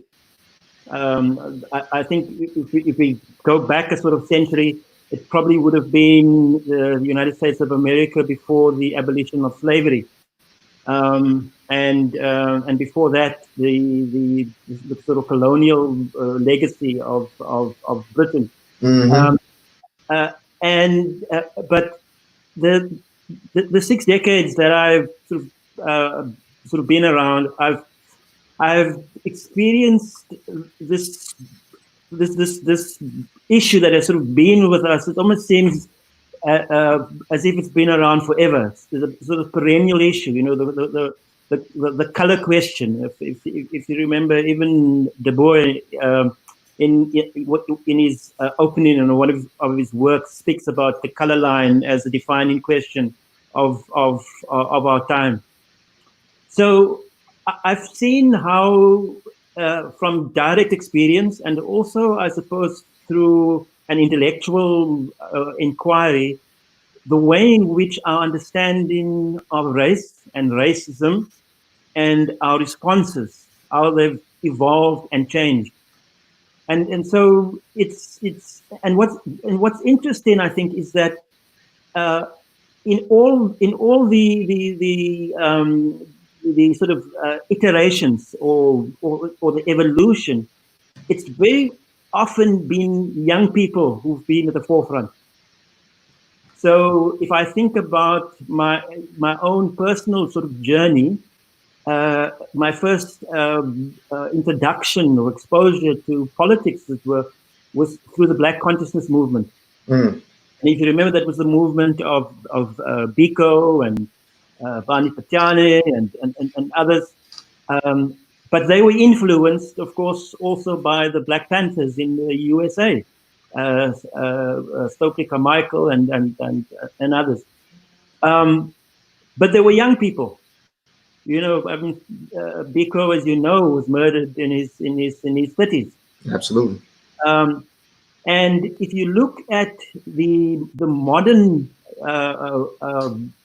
resurgence or the current resurgence of how we're looking at this issue of race and racism, certainly in the South African context, it is very much the roads must fall movement or the decolonial or sort of flawless movement, young people. And I suspect that's probably a similar experience within the USA. So yes, racism is to sort of summarize it, I suppose, is that every generation redefines this age-old problem from their own experiences. And I like to think also on building on what the legacies that are left behind by those who went before them. Mm. So in the same way in which the Black Lives Matter movement, which is very young people as well, builds on earlier civil rights movements, you know, on the sitting movements, on the Black Panther movement, and I think that if we are ever going to move beyond the scourge of racism, which manifests itself in many ways, structurally, systemically, economically, culturally, is that instead of us discarding our histories, is that we need to incorporate and build on those histories. Because one of the things and that's why I made the sort of qualification when I started that I don't want to sound ageist, be an ageist, but there is a little bit of danger, I suppose, for young people to often think that they are reinventing the world. Right. That they are dealing with issues that those who went before them either didn't understand or really were not committed to. No, it's that we worked with the tools that we had, the consciousness that we had, the understanding, and that has laid the foundation, I think, for where we are now. And so I think we are in a period now, what I would want to describe where there is a reckoning with racism. That I think that we will finally settle the scores, as it were, which needs. And so yes, our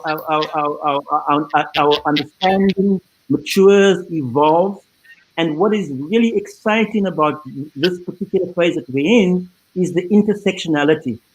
the way in which different movements are coming together. But at its core is the issue of human dignity, which is what the struggle against racism has always been about. All right. Thank you so much for that engagement, Dr. Russell Ali. So to sum up what you said, you essentially said that racism is a dynamic term. It's continuously evolving, and the center of how we define racism is our engagement with human dignity, how we interact with humans, what we think of them will ultimately help us in defining what racism is in the context of whatever time frame we're looking at it at.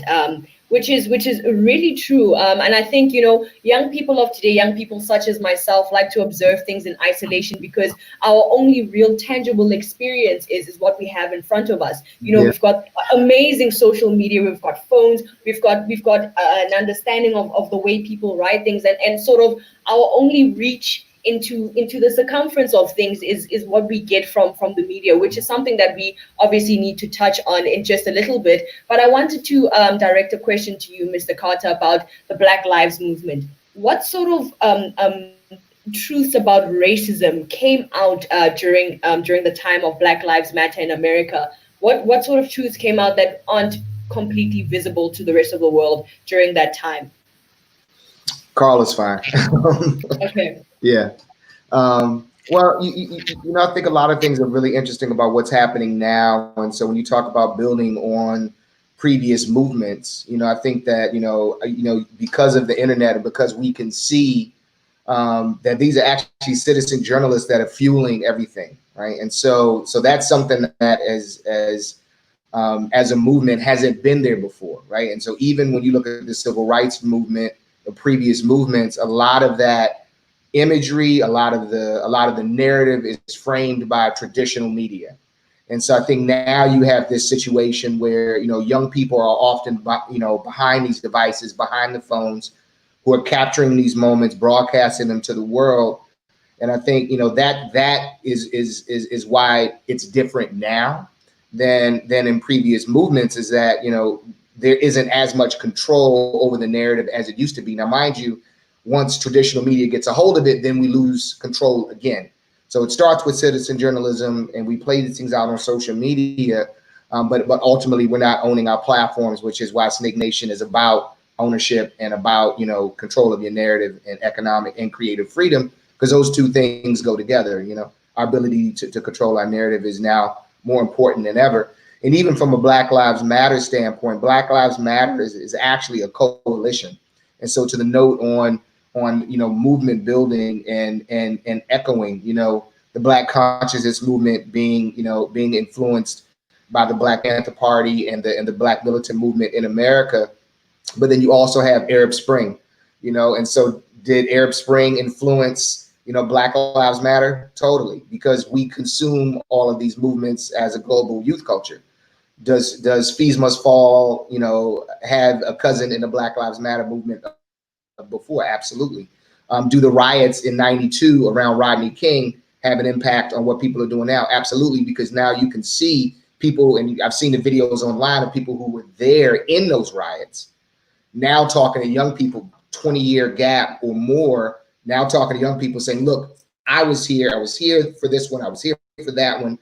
We were all there in the streets. What about now? What's going to be different? And so I think, to me, that's the question, is like, how do we take this to another level, so that we get real systemic change and put racism in our crosshairs?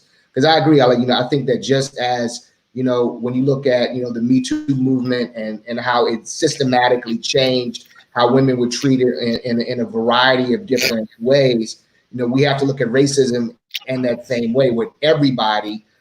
If you are not a part of the solution, then you're part of the problem. And that's everybody from corporations to politicians to the average person, who are and if you're not actively trying to move the movement forward and you're just complicit in your privilege, then ultimately you're also part of the problem. And so I think that dialogue has been important. And just sitting here in the States and having, splitting my time between here and the continent, I would say that Black people in America understanding that we are part of a global community that sees our struggle and that aligns with it and recognizes it, and also on some level can understand it, because racism is a global issue. And that's why we're seeing millions of people in the street of all shades, because they're saying, look, I'm tired of being disenfranchised. I'm tired of police brutality. I'm tired of economic white supremacy. I'm tired of all of these different factors and slices of racism that contribute to what is systemic racism. Even when you look at the Black wealth gap being another example of systemic racism. So I'm sitting in Georgia, which has some of the worst income inequality in America. And of course, South Africa has some of the worst inequality on the planet. And so, both of those situations are factors of racism. Slavery was about economics. Let's not forget that. And so this all started with, how can we utilize and extract value from Black bodies to better and further our own economic agenda? And everybody from colonialism to slavery, to you name it, has followed that path. And so that's where I think, as we talk about what we want out of this movement, we've got to be really focused on clear-cut outcomes. So and even understanding too, like direct action is a tool, just like politics is a tool, just like media and journalism is also another tool, all serving our goal of freedom for our people. So that's how I think it's a bit different, and it may not be as apparent if we're all kind of outside or even inside of America and the world consuming the message from traditional media. We have to have more ownership of our own narrative, I think, ultimately. So just to understand what you're saying, you've said that the Black Lives Matter movement carries sort of universal themes, and it's a banner that runs across the stretch of the earth that everyone who's experienced the same kind of oppression can sort of go under. And the success of this movement is based on the different facets along which it's distributed. So our media, our journalism, the conversations that we're having, all can create the success of the outcomes of the movement. We read an opinion piece by Ms. Moki Makura regarding the Black Lives Matter movement and South Africa's involvement in it. Ms. Makura, thank you so much for that opinion piece. Thank you for the insights that went into that opinion piece. I'm sure that our other panelists have invested time into reading it. I wanted to understand your particular perspective on South Africa's involvement in it. And there was a part in the article when I read it where it said that, essentially South Africa tends to neglect its own social problems in support of, the country that has the most social capital at that time. Could you explain that a little bit more and help myself and the panelists understand that perspective better? Yeah, sure. Thank you for taking time to read it. I think the one thing I need to be clear about, I wasn't referring to South Africa.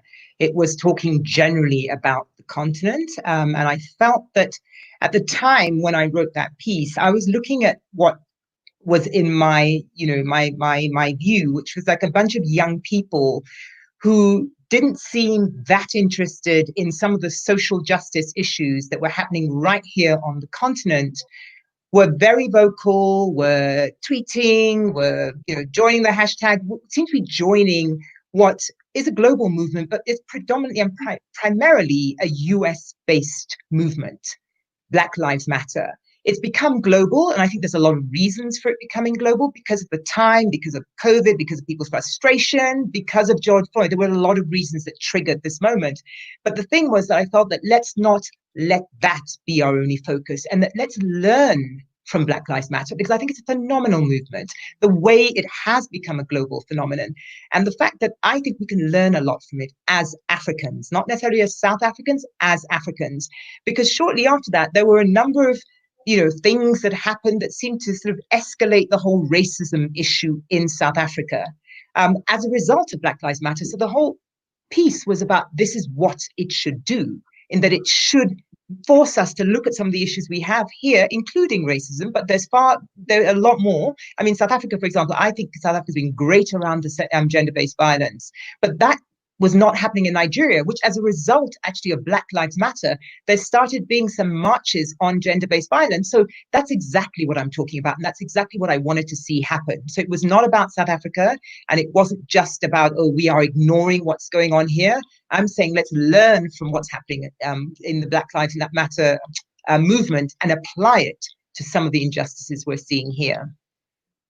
So Dr. Russell Ali, thank you so much for that, Ms. Makura. It's a better explanation. I completely completely understand what you're saying. Young people are always ready to follow the guy who has the best social capital. Whoever has the most followers, I'm gonna retweet what you're saying because I like it, because you're important. But I tend to neglect my own problems just so that I can associate myself with someone that's doing way more than me. But I also have the responsibility myself, and I understand your inspiration in that particular article, and I really do appreciate it. Dr. Russell Ali, I wanted to find out from you, upon reading Ms. Makura's article, what kind of structures do you think are missing in South Africa that stop our young people from being mobilized or free enough to openly protest these issues and to actively do something to change them? What disables young South Africans from doing the same Black Lives Matter movement right here? This is this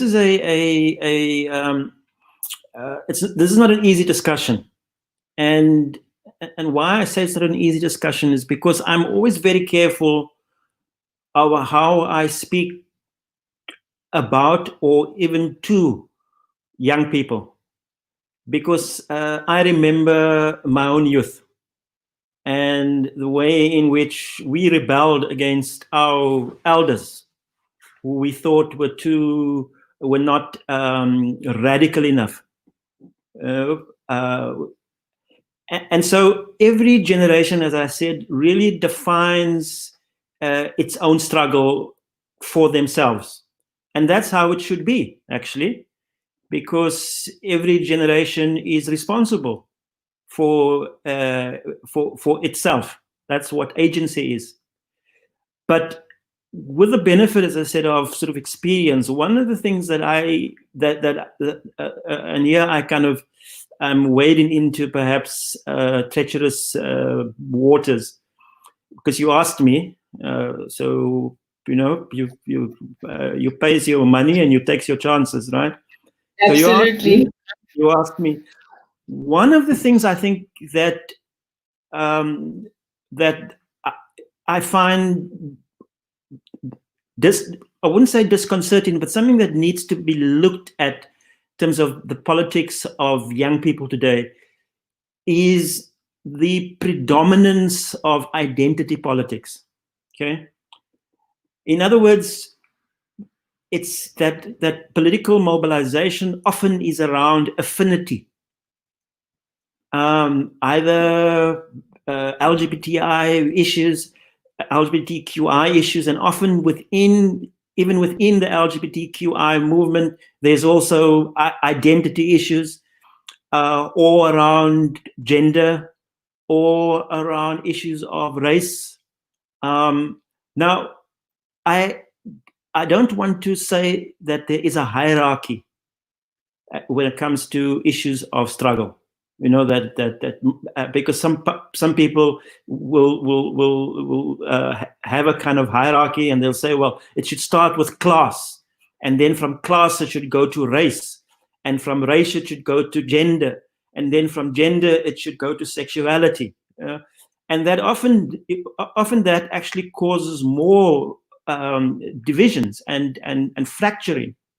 Because, as I said, one of the exciting things about this new movement is its intersectionality. But intersectionality can also become a weakness, can become a vulnerability, if intersectionality is also not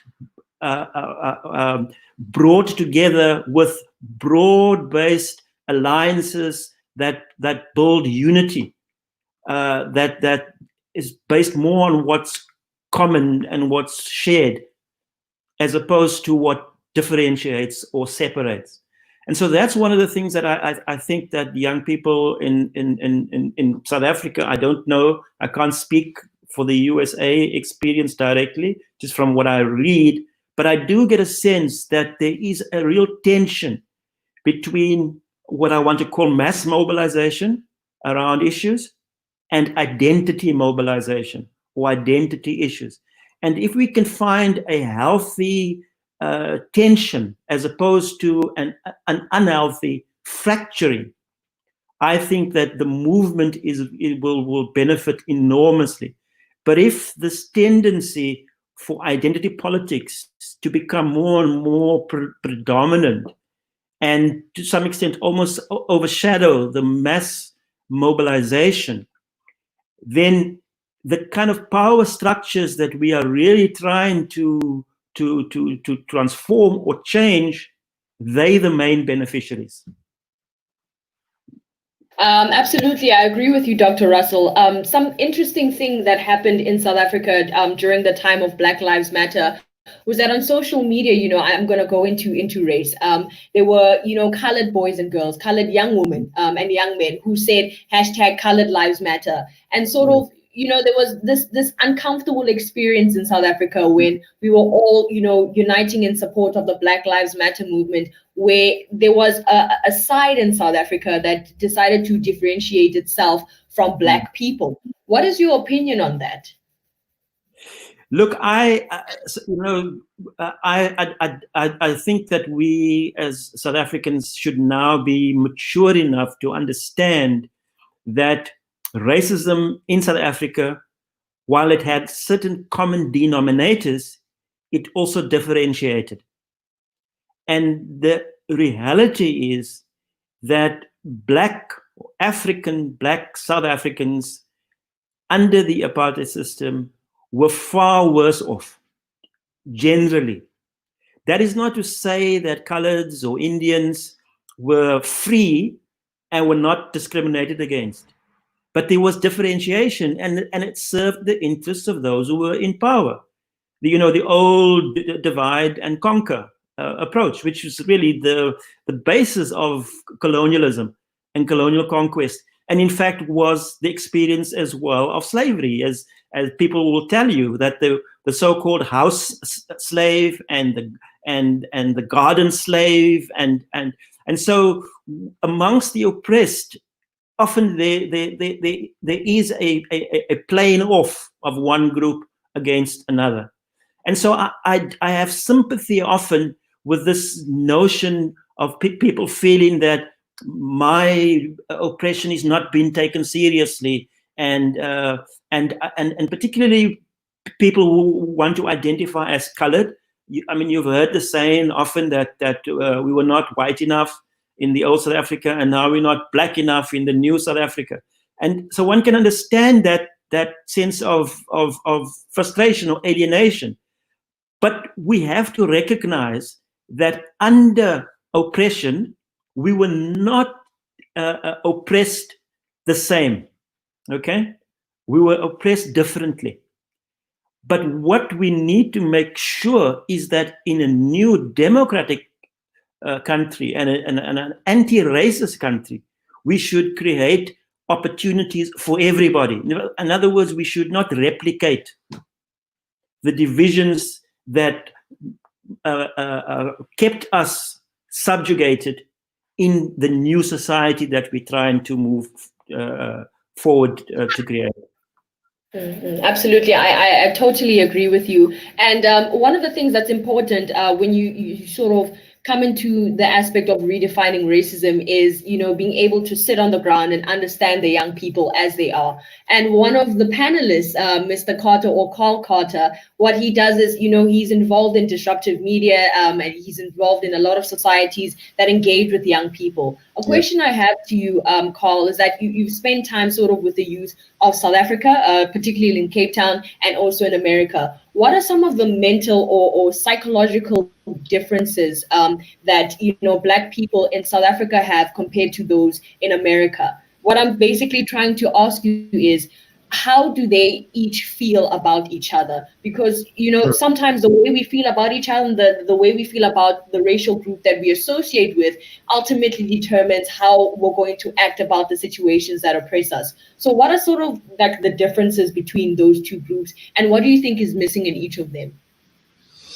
So I think I want to touch on something that Russell said really quickly. And so I think one of the key differences is this delineation between Black and colored that is not a thing here, right? And so that was one of my first things to adjust to, because it is a tool. I mean, this is textbook Willie Lynch, how you divide Black people, how you keep people oppressed, which is man against woman, light against dark, old against young. And this is like a slave owner's manual. And so to see it applied so systemically and from a cultural standpoint, I think is massive. I mean, you know, when you talk about why the South African struggle resonates, I think, so deeply and probably most effectively with Black America is because it felt very real. It was the most aware of.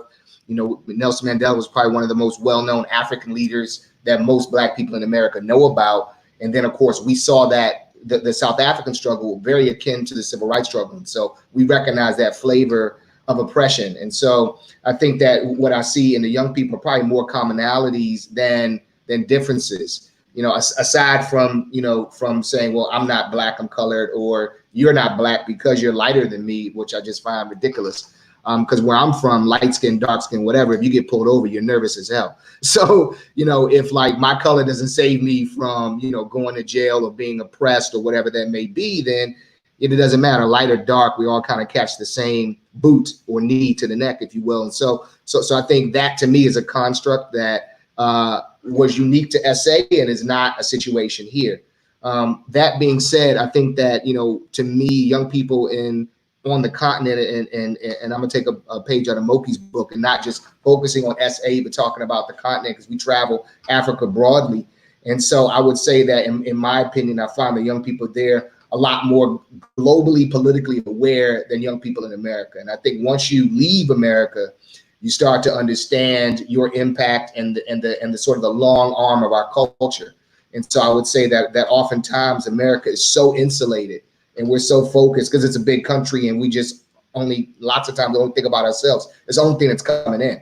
You know, it's like this echo chamber of, you know, yourself and what's happening here, that you don't really understand that we are actually a part of a multi-billion person tribe. So even how we think about ourselves diminishes our actual value, right? Because you're thinking about yourself in the context of how oppressors have framed the discussion.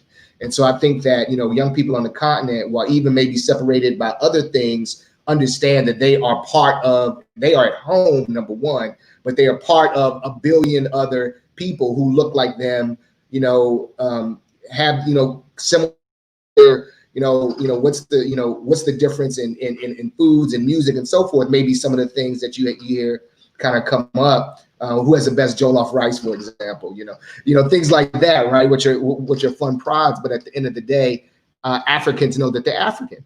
And I think oftentimes Black Americans don't associate with Africa in the way that we should. And a lot of that is a function of racism and is absolutely a function of the media because you don't get the real story. And so I don't think that young people here have the same attachment. And you see it now in culture happening, where you see like major artists who are reaching over and you're seeing it in music, whether or not that's Drake and Wizkid, or you see Davido, you see Burna Boy, you see Casper, you see Nasty C, you see all these guys coming together and doing music together. And that's kind of that, you know, music is often at the forefront of social change. Like you can't extract culture from social movement. Culture's purpose is to fuel social movement. Like that's why you have song and art and dance and all those things that kind of come together. And so, you know, I think that young people, in my opinion, you know, here could stand to be more globally aware.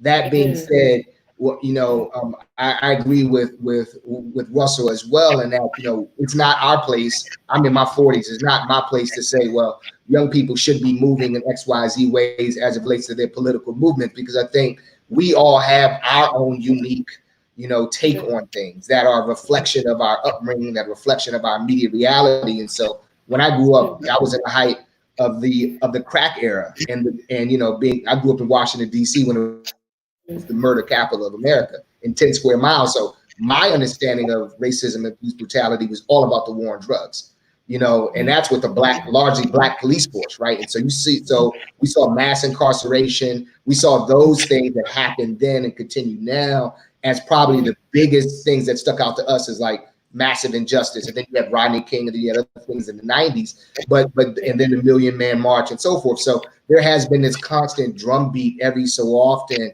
of movements that are fueled by young people that are being impacted by the issue of the day. And right now, the issue of the day is systemic racism. So that roll up, that understanding of saying, well, you know, this happened here, and then this happened here, and then this happened here. You know, all of those to me are what young people now, you know, are uniquely dealing with that I didn't have to deal with, because it's just a culmination of things.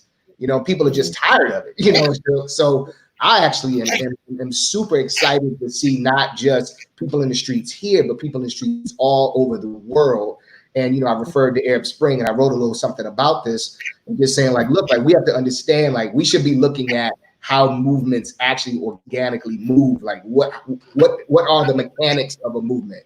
And if the mechanics of a movement are people in the street and cameras and networks and messages and organization, then we need to make sure that we're following up with a strong agenda. And I would say that, to me, when I first moved to SA, I was really influenced and impressed with Fees Must Fall and Zuma Must Fall, the fallisms, right? I think Trump must fall, frankly, you know. So you know, I think we all can take and borrow and be influenced from each other without, you know, any sort of, you know, pride of ownership, you know, because at the end of the day, that division only fuels, you know, the top 1%'s grip on everybody's lives. You know, that's the thing that, you know, when you look at all the gains, I remember seeing a statistic last year was saying something like, you know, 20% of the gains were spread amongst everybody else, but 80% of the gains went to the top 1%. That's like management negotiating with labor, right? So you're saying you're getting 80% of the gains, and then 20% goes to those that are doing the work. Then that's clear management and labor split. And so I think that, you know, how we view these social movements can't only be about police brutality. It must be about every single aspect of racism, whether or not that's economic racism, whether or not that's my access to capital, whether or not that's you know, colorism, whether or not that's like understanding that Black queer lives matter too. Like, all of those, that intersectionality you talk about is what is what, to me, I think is probably most powerful of this particular movement. And I do pray that and want to work towards more people here understanding our global impact, and also what we should be taking from abroad, which is an understanding that we are, at the end of the day, Africans. And so, like, you know, I've never been so aware of being an American until I moved to Africa, you know. And so, like, you know, to me, if somebody calls you an American, we're quick to be like, I'm Black. Because here, you know, when you just call somebody an American, we don't just run around calling ourselves Americans in America, because Americans is white people on apple pie. That's not the Black experience.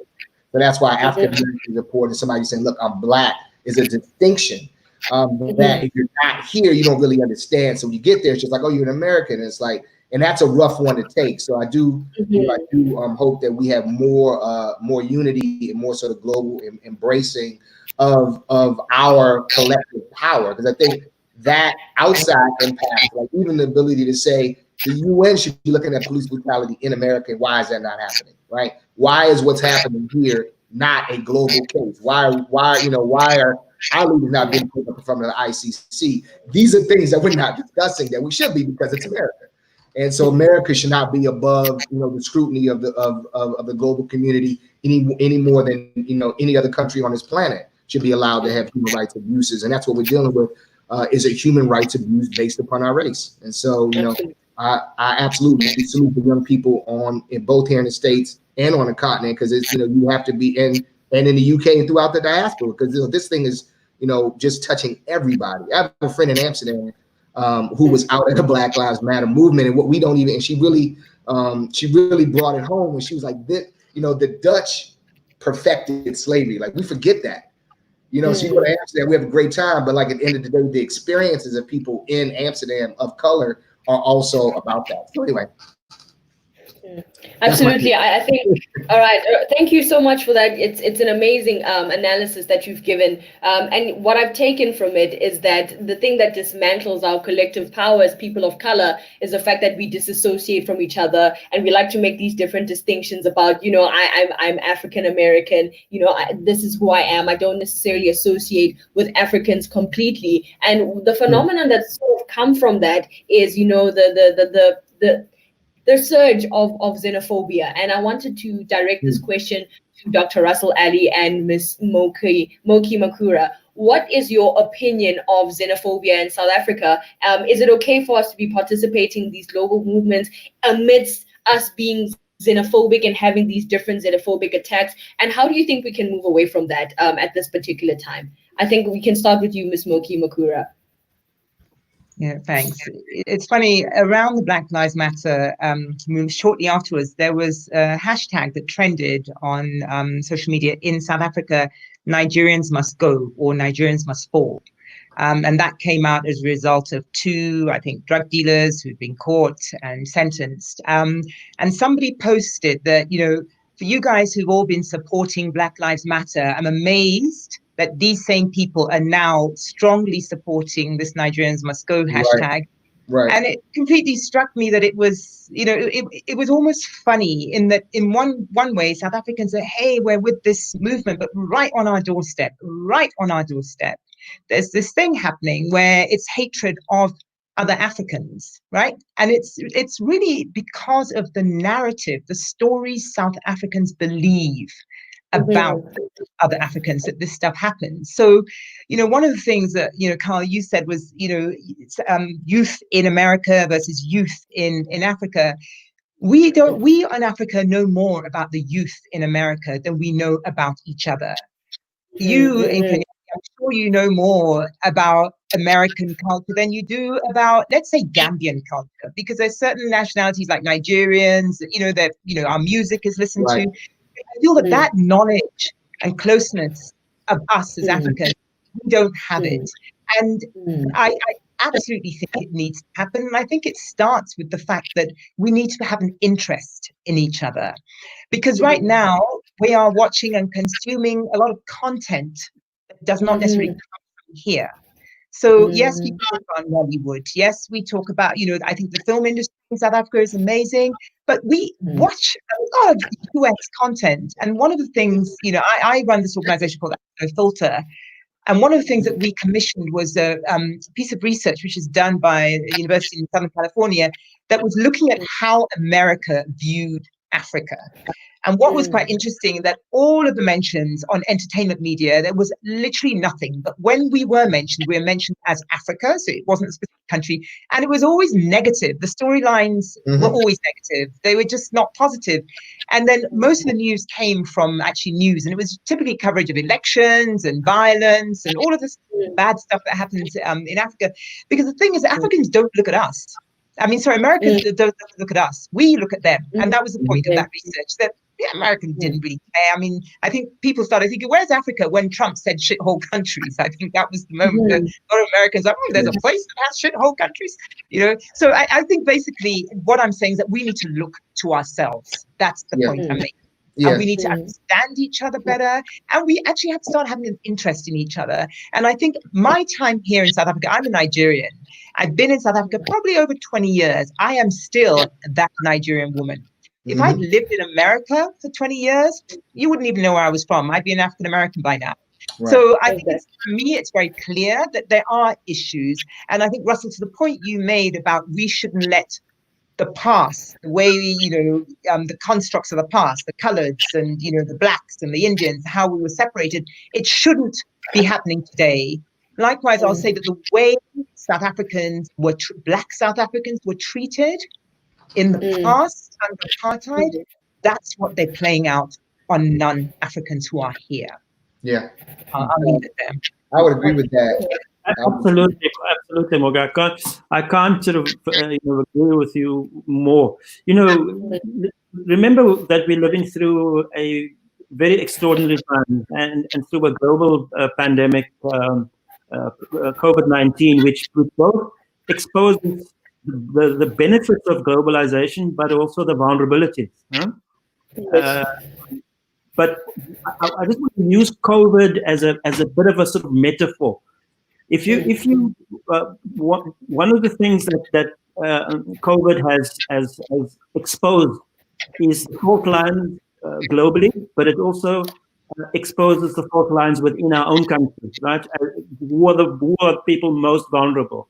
Who are the people who are most seriously impacted? Where are the highest rates of death, of hospitalization? If you look at happening in the USA. It's people of color, it's African Americans, Hispanics. If you come to South Africa, you come to Cape Town, we see what's happening in some of our townships in Kalalucha. Now, why has COVID been so destructive amongst those communities? Because what COVID finds out is the comorbidities. That is what preys on. Okay, what we call the so-called underlying conditions. And that is what makes those who actually experience the worst of COVID are those who have the underlying or preconditions, right, or the comorbidities. Now, to come back to this issue around xenophobia. If you think about xenophobia, it's actually we need to be more accurate, because it's not xenophobia in the general sense, because this is not directed toward people from Europe or from America. Okay? It's directed at people from other parts of the African continent, mainly. Okay? So the kind of struggle that we are waging to transform our societies and our continent, where the dignity of Black people is being restored, what makes it difficult is the underlying almost sort of preconditions. So racism finds the kind of preconditions are almost comorbidities, our colonial divisions, our ethnic divides, color, Indian. And so it exacerbates. And so those who are most vulnerable are the ones who then are impacted almost disproportionately. And so we need really to understand that in some ways we can actually find lessons on the way in which we're dealing with this pandemic, because it's global. We can find some lessons as to how we can deal with racism, which itself is a global issue, although the way it manifests itself is different because of unique context and circumstances. So I think what you're saying is interesting, and I really appreciate the engagement that Moki and Russell have provided regarding the idea or the reality, of xenophobia. What most people, and what myself and other young people argue is that, the justification for xenophobia against other Africans exists under the banner of economic circumstance. So, the original narrative that people pass among other young people is that, the foreigners come to the country and they take our jobs and they leave us, completely disempowered.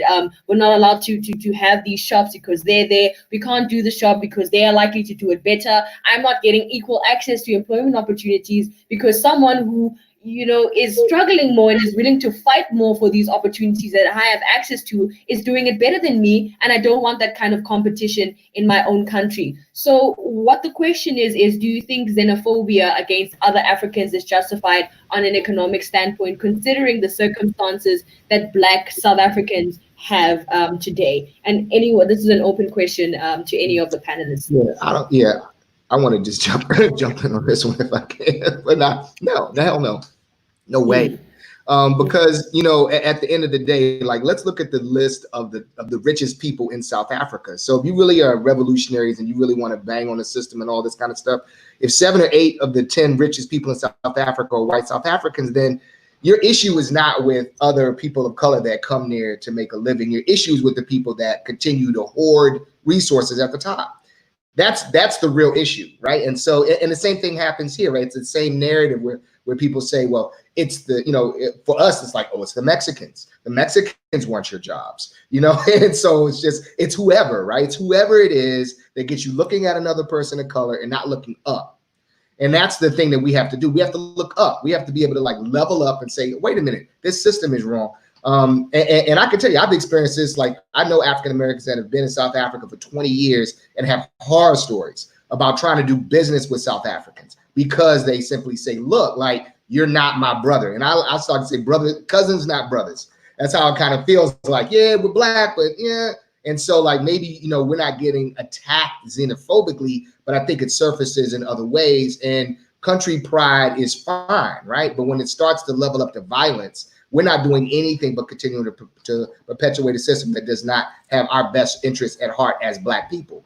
And that system is global in nature, right? So white influence and capital on the continent is the same as it is in Europe, it's the same as it is in the States. I mean, it all kind of levels up to the same system, which is like, how do we continue to keep white supremacy going, the machine of white supremacy going? And so I think xenophobia, in whatever the flavor it is absolutely wrong, you know, and because the question should be, why are we competing for shekels? Why are we competing for, you know, and who is our common oppressor and why are we oppressed? Like starting to ask those systemic questions again of ourselves. I think that's where we should be focusing our energy. And, you know, it's nice for us to pontificate on a panel about this thing, but I think when you're living in it, right? Like, so it's easy for us to kind of say, yes, this is wrong, but then also trying to also have some empathy for people that are like living in the struggle, living in those conditions. And so that's all that you see. And so that very living situation happens all over, you know. That happens here where people will look at an African when they come here and say, oh man, like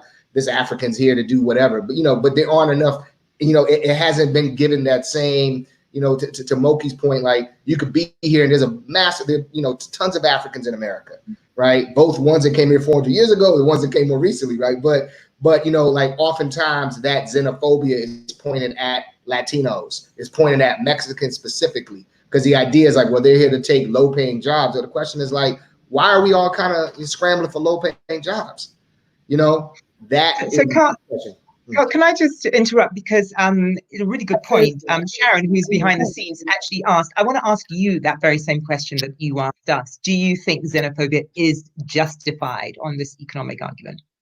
Oh, is this question directed at me? Yes, it's you. Okay. Yes. Oh, this is a loaded question, and I think, you know, there's so many levels of analysis when you come into looking at xenophobia. I think the rationality behind xenophobia is unjustified. I don't think it's okay for us to have the separation amongst people who are coming here to do the same thing. You know, we should look at South Africa as sort of a hub for opportunities that we don't have to fight for, because there's more than enough space and there's more than enough ideation that goes on within the young African's mind to allow him to get a job besides cleaning the office for the white guy.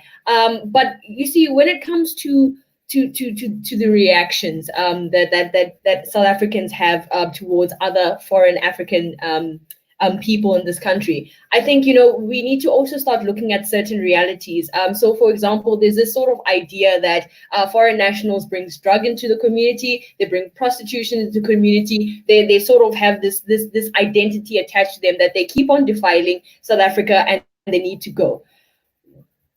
Most of that, or some of that, is an actual, you know, it's a real thing that needs to be addressed, you know, and so the frustration that certain South Africans may have towards other foreign nationals is true and it's real, because some of the harms that they bring into the spaces are right. But I don't think, you know, on an economic front, that the behavior is justified. They shouldn't be, like Carl says, they shouldn't be scrambling for jobs. But there's other social issues, you know, when it comes to integration that South Africans are struggling with and foreign nationals are struggling with. I hope that answers the question. I have a lot more to say, but I think, you know, there are certain social realities that we need to be honest with, that we need to confront, and we need to address them correctly. And our government isn't playing the part. Yeah, look, poverty and inequality will always be breeding grounds for issues like xenophobia. In fact, many social ills, gender-based violence. Where is gender-based violence most acute? Is amongst more vulnerable, poor communities. Okay. And where the impacts are a lot more devastating. So, of course, we understand xenophobia at an intellectual level as something to be rejected, something that's abhorrent, unacceptable. But until we start addressing the underlying structural conditions that provides the breeding ground, we're not really going to be able to root this out of our society. In the same way that we were speaking about racism and systemic racism, I think that xenophobia, xenophobia is an extension almost. It's a peculiar form of racism, and often it is racism amongst those themselves who are being victimized. You know, it's the victims themselves who are inflicting damage on themselves. It's like it's sort of, you know, a double, almost sort of victimization. But the oppressor becomes the oppressed, and the other way around. They're living under such dehumanizing socioeconomic conditions that they themselves become dehumanized to the plight of others, right? It doesn't help us then to just deal with them as perpetrators. You see, that's what I'm trying to make. So of course we have to be critical. Of course there's got to be order, because it's not acceptable. But we have to recognize that as much as they are perpetrators, they are also victims. And if we don't have that more nuanced understanding, then we're not going to be able to build those alliances, those bridges, where we really tackle the underlying fundamental structural condition that turns poor people against themselves. Absolutely, I agree with you. Yes, Ms. Okay. Okay, yeah, I was just going to sort of add on to that, because I think there's a lot of underlying issues, you know, with the racism and, you know, Black Lives Matter. I think part of what I was trying to say, that if we could eliminate a lot of these underlying issues in our societies, we would all be better off. One of the big questions at the beginning was, should we redefine racism? I mean, racism today may not reflect some of the things that we are experiencing as Black people, as in the word itself. And I know there's a group of people that came up with another one called Neeneka. I don't know if you guys heard about this, and it is on social media, Neeneka. And I'm just going to read what the definition was. It's called the brutal, relentless, centuries-long terrorization, stifling, asphyxiation, and oppression of Black people, Black culture, and Black lives. And it's called Neeneka. So they made that up. But the point I'm making, I think that, you know, when you think about poverty, when you think about, you know, the gender-based violence, when you think about ethnicity and all of these issues, actually it's often Black people that seem to bear the brunt of all of these things. And I think the focus on racism, I feel, it's not necessarily where we should put all our energy, because if we fix these underlying issues, we will be better off as a race of people, not just, you know, okay, we've won against the whites, but, you know, half of us are still living in poverty, the other half are being beaten senseless, you know, the other half are killing each other because, I'm not an Igbo, I'm a Yoruba. We have a lot of issues that we need to prioritize and focus on as Africans, as Black. And maybe I think that's the point that my article was trying to make, that Black Lives Matter, yes, it's important, but our lives matter so much more. Let's fix them. It's like music to my ears, you know, because you're going down that road of a sort of historical materialist kind of sort of analysis, which is what my generation was, that, you know, that was the sort of intellectual influences around at the time when we were coming of age politically. And again, I don't want to be telling young people what they should be reading and what they should be thinking, but I think there's a lot of wisdom in still going back to those historical materialist analysis of people like what was his name, Walter Rodney, if you remember, on imperialism and those Colin Levy and all those sort of writers. There's a lot of wisdom in that, and to sort of craft their strategies and their sort of been so tech savvy, you know, the social media around those sort of analysis. Because one of the things, I mean, Carl spoke about the Arab Spring. One of the lessons that we learned from the Arab Spring is that if you don't turn that spring into a summer, you only do that by organization, by building political movements, go into a worse winter. And this is really what those early writers, that's really contributions that is about building structures, building political movements that are sustainable.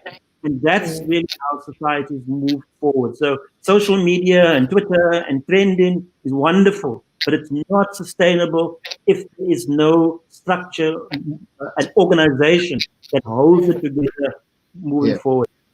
Yeah, and just real quick point, because I know we're about to wrap up, but I would encourage everyone to check out New York Times ran an article on the movement for Black Lives political agenda, right? So they have released, a series of very strong political positions, whether or not that's defunding the police and moving those resources into communities, or and a variety of topics, even down to like how does environmental racism impact our lives. And so I would absolutely agree with that. I love the way you turn that phrase. I'm gonna have to use that one and credit you for it, Russell. But absolutely, because it is about that summer afterwards, and not just the spring. And so I am heartened by what I'm seeing, is that people are thinking in that way, and I absolutely support and applaud that. So absolutely, great point. So I understand that we have to wrap up the session. I have one last question. So we're on a digital platform, and multiple young people are streaming to view the opinions of these great, people who have an understanding of things. And the way, according to my perspective, the way you empower, an African child is to allow him to reflect on his political, economic, and social experience. Carl and Moki have companies that directly empower young Africans in that particular way. So what sort of things do you encourage the young people involved in your specific companies to do in order to empower their idea of an African and give them that sense of identity, that unified sense of identity that's currently missing today?